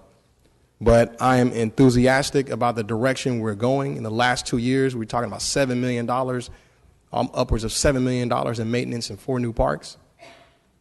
The city is making significant strides in the right direction. Significant strides. We're far from where we need to be. Far from where we need to be. But this has not been an easy road to get here the last few years, and we've had to make a lot of tough choices and figure out how to do it in spite of. Now that we're here, now that we're turning the corner, I just don't want folks to forget where we came from. I don't want folks to forget those of us that were fighting in the trenches, making sure that all these things were done, mowing lawns on the weekend because we don't have the staffing to do it. Holding things together with basically shoestrings and shoelaces, because parks is a public safety issue for me. So I appreciate the motions. Obviously, I believe these motions have a lot of validity. I'm very glad that my colleagues have put these forward. I am always in support of funding parks, have been, and will always continue to be. And I hope that our community and my colleagues recognize that we're moving there, that we are getting there, and that the conversation has now turned the corner in the right direction. And we need to acknowledge the hard work of not only Bruce Rudd and members of this council, but the park staff who literally were decimated. There was a time where, there was not enough staff to even go and check on or open doors at centers. That staff was being held together literally by twigs in some of the hardest times during this recession. And I was here for that. So we are moving there. I think we're continuing to make these investments. I think that I'm always supportive of the investment, but I just want to make sure that the discussion and that the things that we're talking about are held in a proper context. Because sometimes I think that's lost. It's been a very tough road. It's been a hard way. It's been a long road getting here to where we're making these types of investments in our parks. And I'm, for one, am happy about it, very happy about the investment. So with that, those will conclude my comments on our park discussion. We will be voting on our motions next week, I believe. So, and I also want to, I'll be remiss to not, again, thank Councilmember Brand and Manuel for making sure that we have the right facts in the conversation too. That's important. Councilmember Brand said that earlier. Our Parks Director said that earlier. That is important. It is important to make sure that we are talking about apples to apples.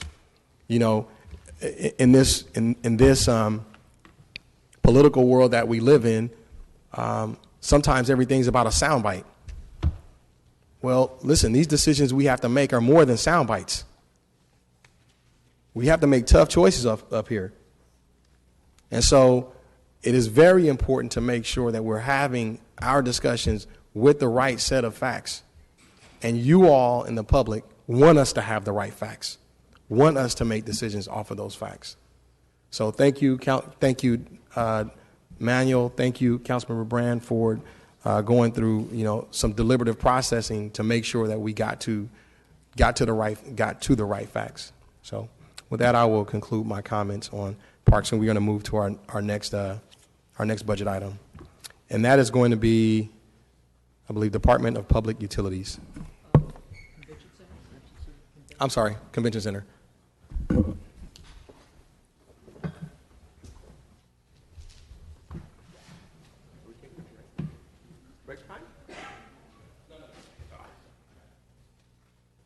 You're leaving?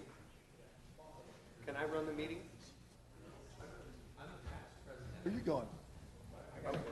I want to run the meeting. She has an important appointment. It's a long time. I want to do it.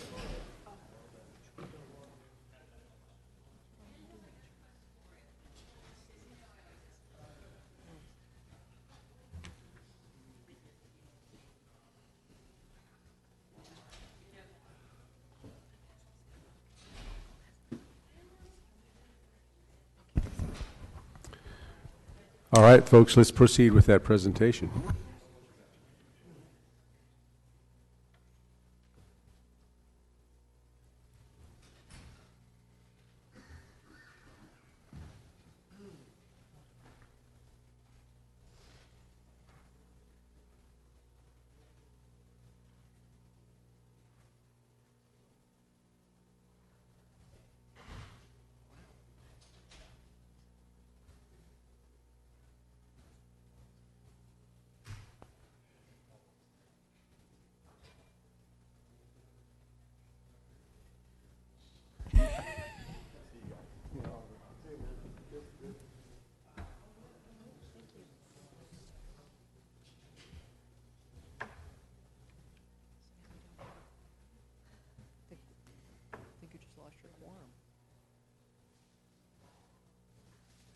Okay. Shall we go ahead and? Excuse the distractions, but we are paying attention. Not at all. To begin with the Convention Center budget, which starts on page B61. The Convention Center is an enterprise department. Its total budget is $16.2 million. The Convention Center department itself holds revenues both for the Convention Center and for the stadium, which includes $150,000 in APES fees and $400,000 in anticipated lease revenue. The budgeted transfers also include funding for the Convention Center and Stadium Capital and Debt Service, which is fully funded, and also the operating subsidy for the Convention Center, which has been reduced according to the Council Finance and Audit Committee review that was implemented last year. The general fund subsidy was to be reduced by $665,000, and those savings are projected to be realized. The budget for this fiscal year includes funding for the replacement of carpeting in the lobby of the Convention Center, the second floor, and the meeting rooms, and also budgeted is an additional $500,000 in capital funding for improvements and repairs at the stadium.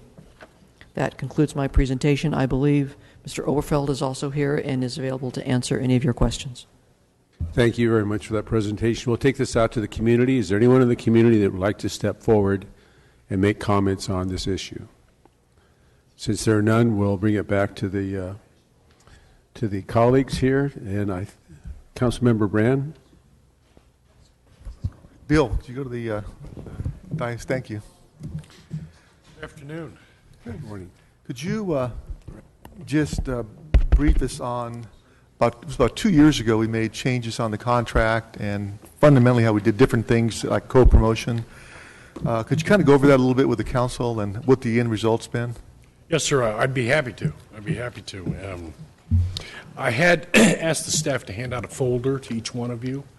And would you please look at the first page of that folder? And what it does is I've laid out basically a schedule for you to consider that is one of the most basic terms in the contract, the current contract that we have, our management contract. And what that was is that we agreed to find ways to reduce the cash flows from the general fund to the Convention Center operation by $665,000. There was a memo that was produced that estimated how that net number would be arrived at. Right now, based on the current projections through June 2015, it appears to us that those reductions in cash flows will be approximately twice the requirement, or $1.2 million. That's been accomplished by primarily by the production of co-promotion new revenues that the City Council, along with the City Manager, authorized us as far as special event type deals that have turned out to be very profitable, as well as there's also a requirement in our contract that we actually cut our salary, wage, and benefit line item by $338,000 by June 30th of this year. That appears that number will be $597,000, or almost $600,000, that we will have been able to accomplish that. So therefore, there is obviously, that demonstrates, I hope it does to me, and I hope it does to you, the progress that we've made on trying to meet your expectations of operating that facility and those facilities at the lowest possible annual deficit that we can. The new budget is, frankly, I think, let me back up a little bit. For this fiscal year ended June 30th, 2015, the deficit is, I think, projected to be $470,000. That is almost 50% reduction from the prior year.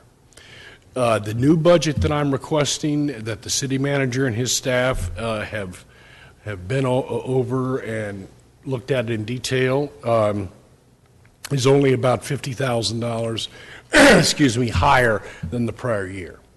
And there's reasons for that.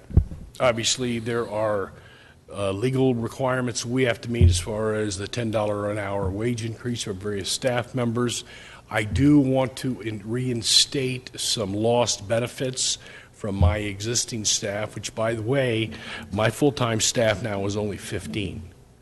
I do need some additional staff members. I'm working right now with only one salesperson, for instance. I need some additional salespeople to continue the progress I think that you want to see, again, meeting your expectations to keep the deficit as low as possible. Let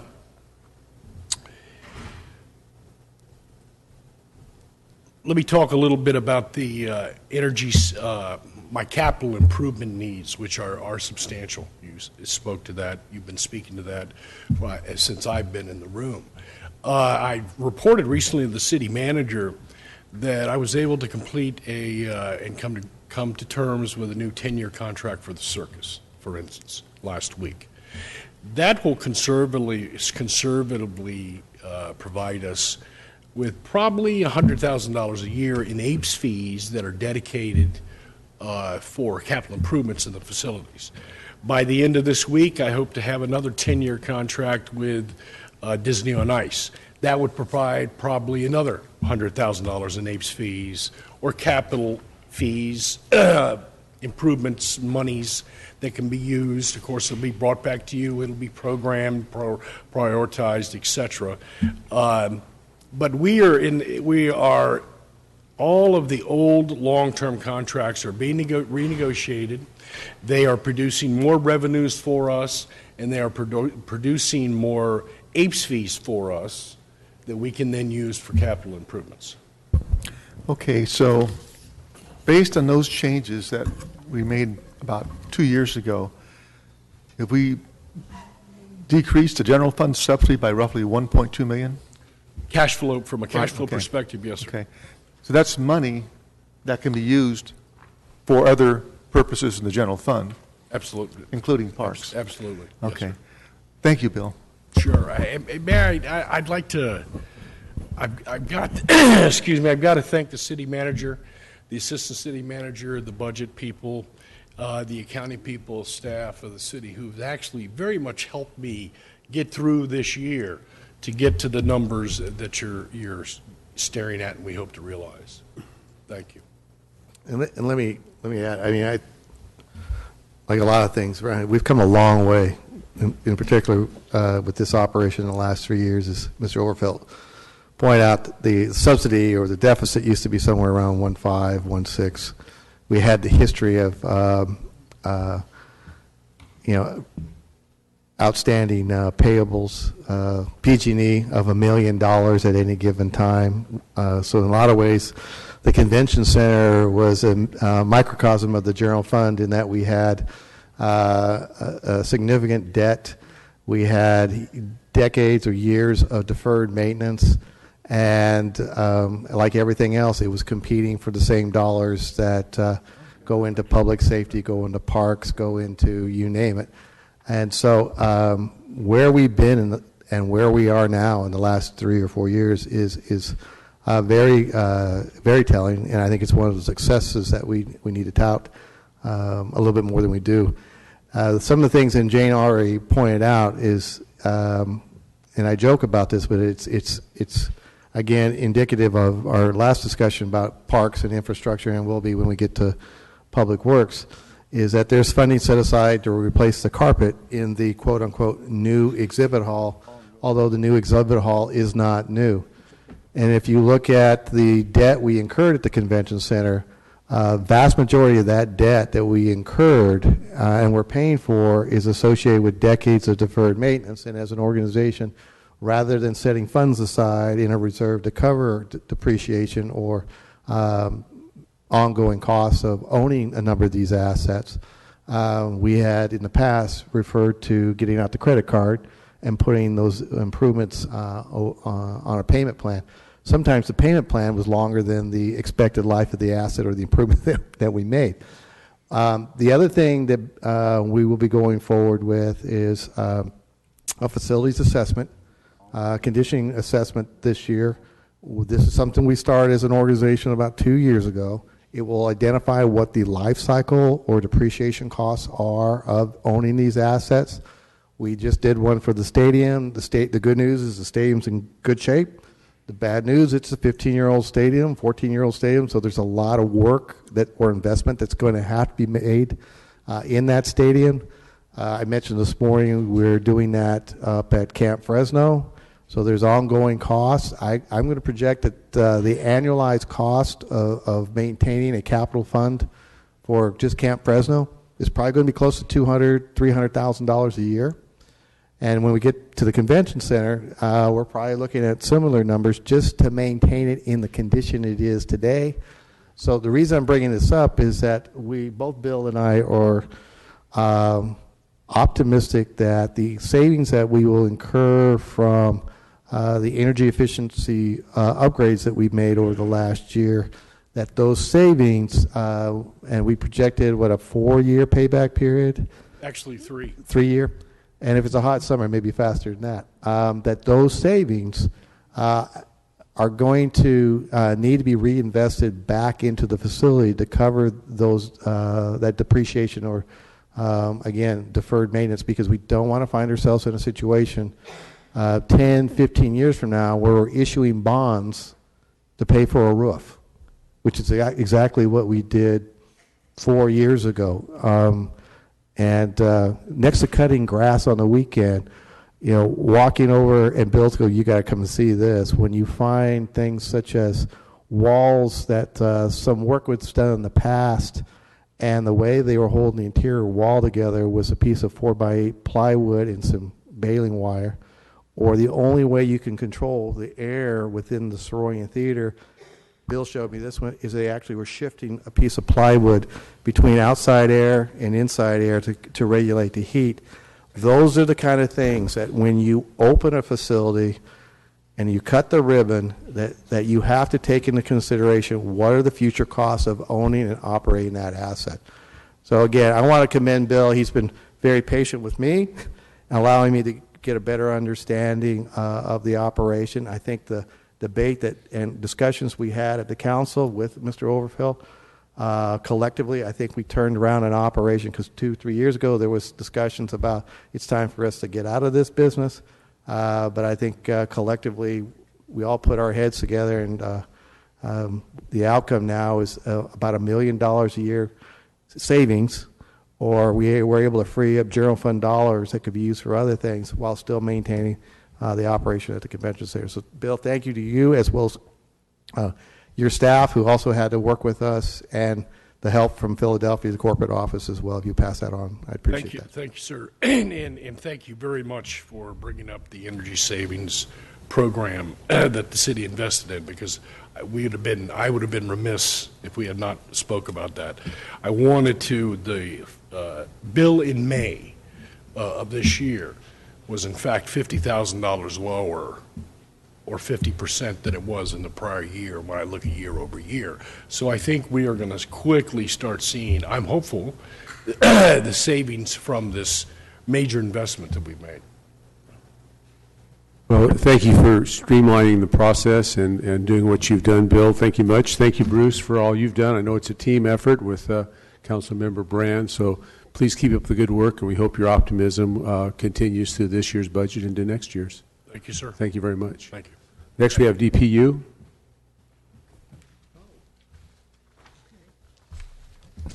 New sheriff in town, we move quick.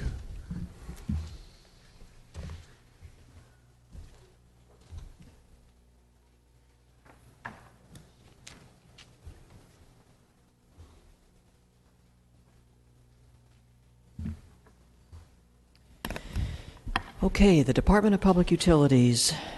Their narrative starts on page B135. DPU is an enterprise department. However, there are two internal service funds within that department, which are basically utility billing and collection and their administration division. Their total budget, capital included, is $478 million for next year. The two major factors contributing to the total revenue for the next fiscal year, which is estimated at $661 million, are the following. The solid waste and wastewater rates are based on their existing rate structures. Water rates have been based upon the rate structure that was approved by council. The other significant decrease in DPU revenues is associated with the funding for capital projects, which is lessening this year. Bond funding is down, and loan funding is up. The decreases are offset by a transfer of $9.9 million from the fleet replacement fund into the solid waste fund. They will now be managing their replacement fund for their vehicles. A couple of notes on their expenditure side. The utility billing and collection reflects the fact that they anticipate saving $1.4 million next year from credit card fees that they no longer have to pay. They have also established the Water Affordability Credit Program as per instructions from Council, so that is also budgeted. We also, in water, have money for surface water purchases of about $5 million. Also, the solid waste tipping fees have been reduced to reflect the agreement that we have now with the American Avenue Landfill and Transfer Station. So those are approximately $2.3 million less than they were in 2015, excuse me.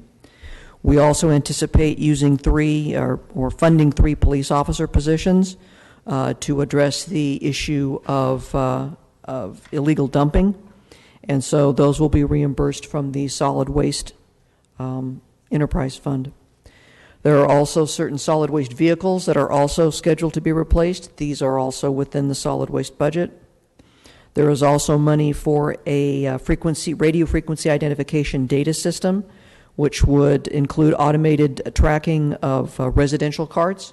That is also a part of this budget. The total cost of the system is $269,000. However, in FY16, only $90,000 has been budgeted to begin that implementation. There is also an additional $50,000 contribution from the Solid Waste Fund for the communications assessment that will be done on the public safety communications system. Since Solid Waste also uses this system, they are paying a third of that cost. The other amounts are in the general fund, and that assessment will be done next year. Wastewater is also planning on purchasing some equipment. I'm not going to say that word. And also reallocation of base appropriations based on FY15 service levels. Basically, this is just reappropriating some appropriations to afford additional haulage of biosolids. Staffing. The solid waste division will be converting 10 existing positions to laborers. This is now basically replacing the Hope Now for Youth individuals, the temps that used to work 40 hours a week. Based on the existing workload, it was determined that permanent staffing was necessary, and so they are converting some positions in order to staff the litter control program or to augment the litter control program. Wastewater is proposing to add a laboratory supervisor, environmental control officer, and some staffing for the tertiary treatment facility, which I believe includes 3 wastewater treatment plant operator 2s and a mechanical specialist. These positions specifically will start in April because the facility will not be needing them until then. That concludes my presentation. I believe there is departmental staff here to answer any questions that you may have. Anyone in our community like to step forward and make a comment on this particular department? Marina, you're just here for fun?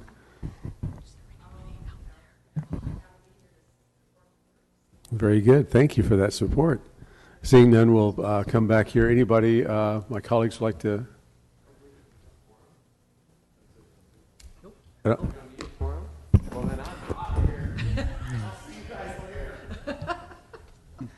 A quorum is only necessary to take action on this type of matter, so it's not required continually. Thank you. Thanks for staying. Thanks for meeting your obligation to our community. We got a comment. Thank you, Councilmember Quintero. Yeah. Thank you. Tommy, I know you haven't been here very long, but I just want to tell you that the staff that you have that's been here for a while, they've done a great job, and it's been a pleasure working with them.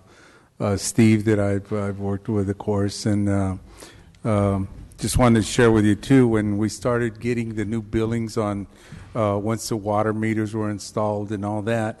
And anytime there's any concern on utility bills and that type of thing, when 99% of the time I don't know who to call, so I call Brian, and I ask him if he can have somebody call a constituent that has a concern or needs a question answered or that type of thing.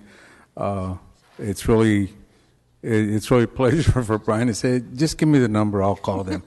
And Brian, I really want to thank you for that, because it's, really clarifies a lot in that person's mind. I mean, you really take the time out to explain to them why the billing got that way, or you're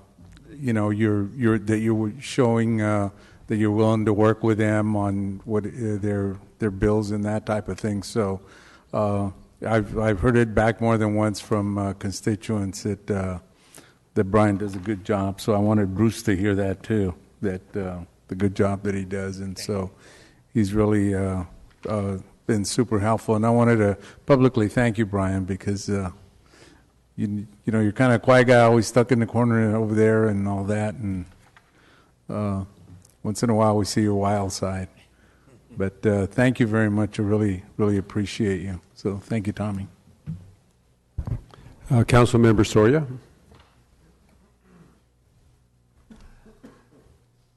Thank you. Tommy, I just have a couple questions for you. Thank you for your for that presentation earlier from Jane. I have a question regarding the Water Affordability Credit Program. I know it was a discussion that we had back in February when we voted on the project. And I know I remember making a motion to include any additional monies as it related to some of the cleanup. And I forgot what the specific source of funding is right now. I'm blanking out on it.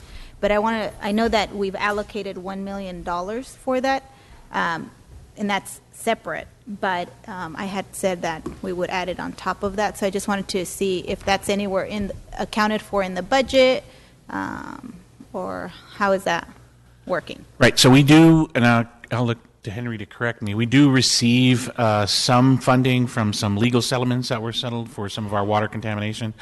All of that money is in the budget, mostly right now dedicated to replacing the chemicals that we need to do that treatment. So we've assigned it for most of that right now.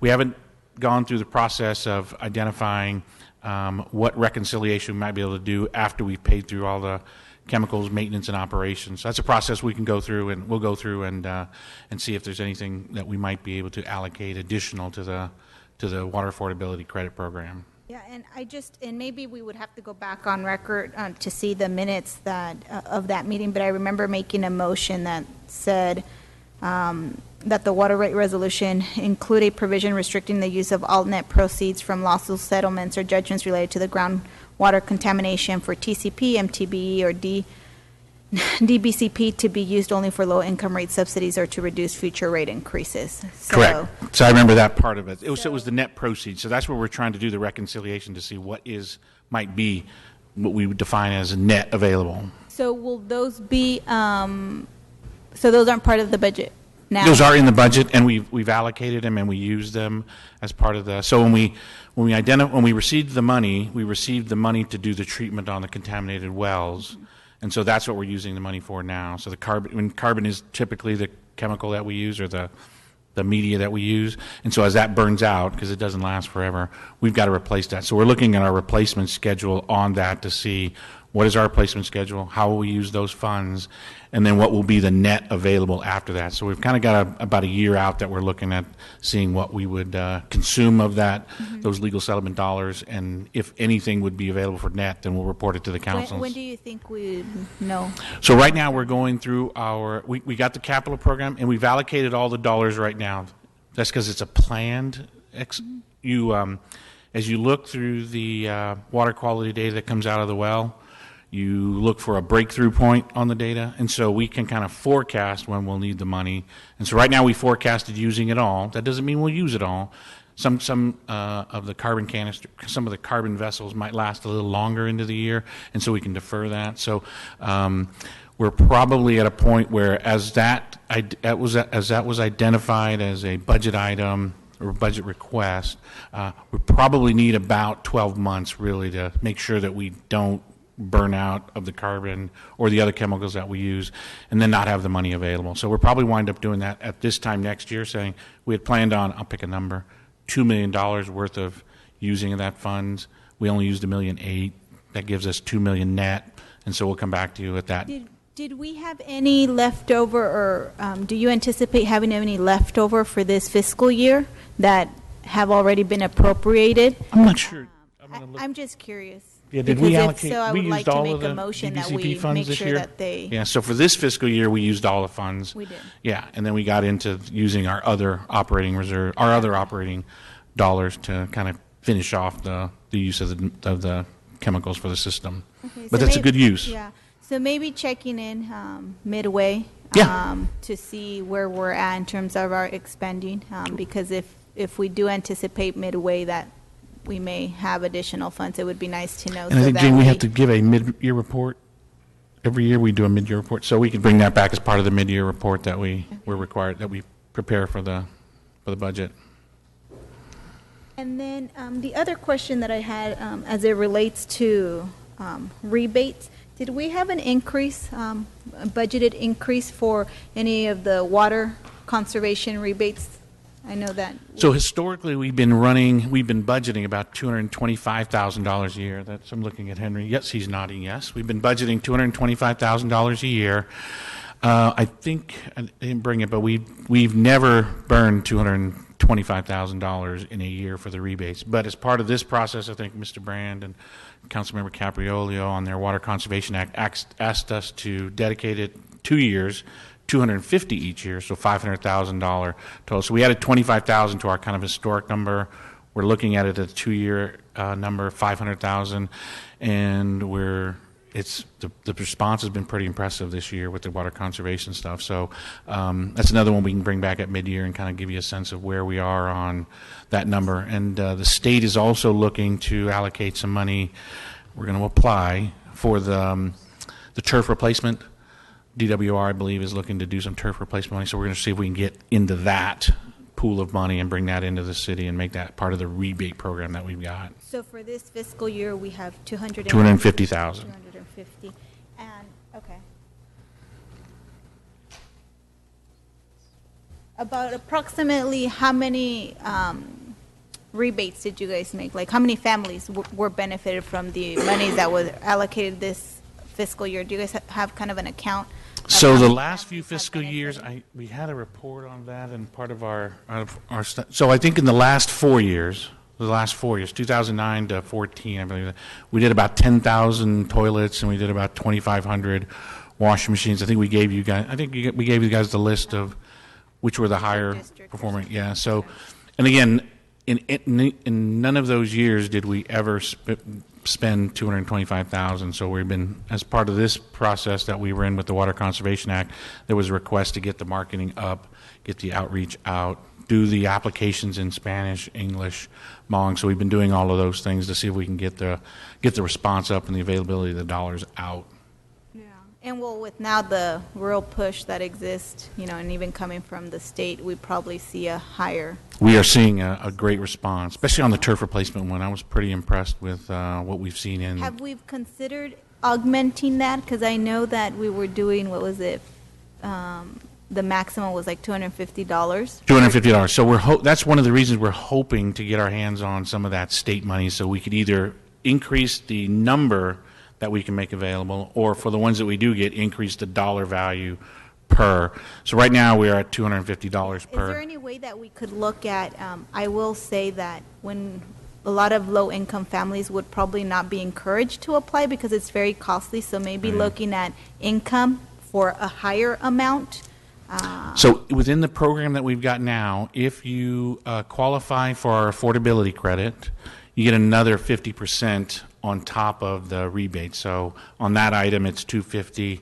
If you qualify for it'd go to $375. The toilet's $50. I think that would go to $75. Anything is just 50% more we make available. So we make a higher allocation available to people who are income qualified. Okay, perfect. I think those are all my questions for now. Thank you. Councilmember Olivier, do you want to express some gratitude? Councilmember Brennan. Put your glasses on, man.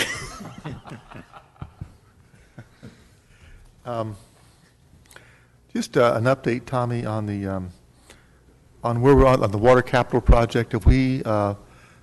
I know we're trying to prepare to issue the bonds. What's the timing on most of that stuff? So we are. I'm gonna look to Henry again, so give him a minute to kind of think about it. But right now we are with where we are on the capital. We're going to go to bid with the Frank Kern pipeline, $23 million. Our plan to go to bid on that in the July-August timeframe, and we plan to go to bid on the Southeast Surface Water Treatment Plant again in that July-August timeframe. Both of those are in the state right now for SRF funding. So our goal, so in the water plant, we don't have to get any bond money. That's going to be all financed by the state with a low interest loan. We're close on getting funding for the not the Kings River pipeline, for the Frank Kern pipeline, and so that agreement should be in here in July, August timeframe as well. The other big projects are the Kings River pipeline next fiscal year and the finished water transmission mains next fiscal year. And so if we go out to bond market, it looks like we'll probably do that next fiscal year. How are we doing as far as getting those state commitments to helping on low interest loans? Is that yet to be realized? Yeah. So right now so the water plant's done. So that one's they're going to finance. We're just waiting for them. There's a few documents we still got to provide them. We have the SRF funding application in 100% for the Frank Kern pipeline. We have the application in for the Kings River pipeline, and we have the applications in for the finished water transmission mains. Right now, our financial model is so that's $150 million worth of applications that we have into the state. Right now, our financial model is based on only getting $55 million in SRF funding, so we'll have to go out to the market for the other $95 million. Again, we wouldn't have to go out to the market on that till next year if we have to. Hopefully, we'll hear about those other loans in the next 3 to 4 months and avoid having to go to the market. From a timing point of view, as far as interest rates, is there a concern? Yes, there's a concern. Yeah, I mean, that's the goal is to get interest rates up. I mean, the Fed and Treasury, everybody's trying to get interest rates to go up, which is not what we want to have happen right now. But in talking to Mike Lima in the finance department, and he's been talking with some of the private equity agencies, he's feeling pretty good that right now we're in a good place, that we're sitting pretty good if we have to go to the bond market in a year. But I'd rather not have to do that and have the state step in and help us get it financed. Okay. Again, I want to thank you and all your staff. I've been dealing with your staff for 7 years, you for about a couple of years. All the good things you guys have done, the tremendous job you did during the Water Capital Program that was pivotal to the future of the city of Fresno. Thank you for all your and again thank for all you. your, Thanks to the so many group people here. that I could name names and I'll leave somebody's name out. But Right. you have a really good staff. I Thank appreciate you. that. Thank you. Contrary to our informal rule of one comment per council member, Councilmember Soria, do you have another comment? Well, we violated that earlier anyway. Thank you. though. Not while I was at the helm. I just wanted to make just a comment and maybe a recommendation. So I believe it was on June 2nd that my office hosted the California Energy Commission here at a public workshop talking about the issue of water energy technology. And the state has allocated, I believe, $16 million to invest in the agricultural sector and also for residential purposes on energy efficiency and water technology. There is going to be a public workshop where they're looking for input from various local jurisdictions and just the public as it relates to how they should distribute out the funds and what would be some potential projects.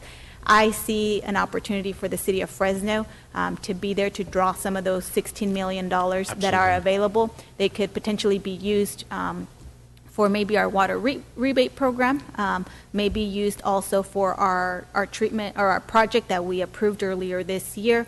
So just wanted to make sure that you were and the administration was aware of this because they're going to start rolling out the funds probably shortly, maybe within the next month and a half or so. Right, we're hearing July 1st is going to be the shoe's going to drop on a lot of money. So I just want to make sure that we are being aggressive in going Yes. after those potential funds that could help our city.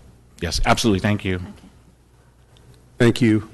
A couple of comments.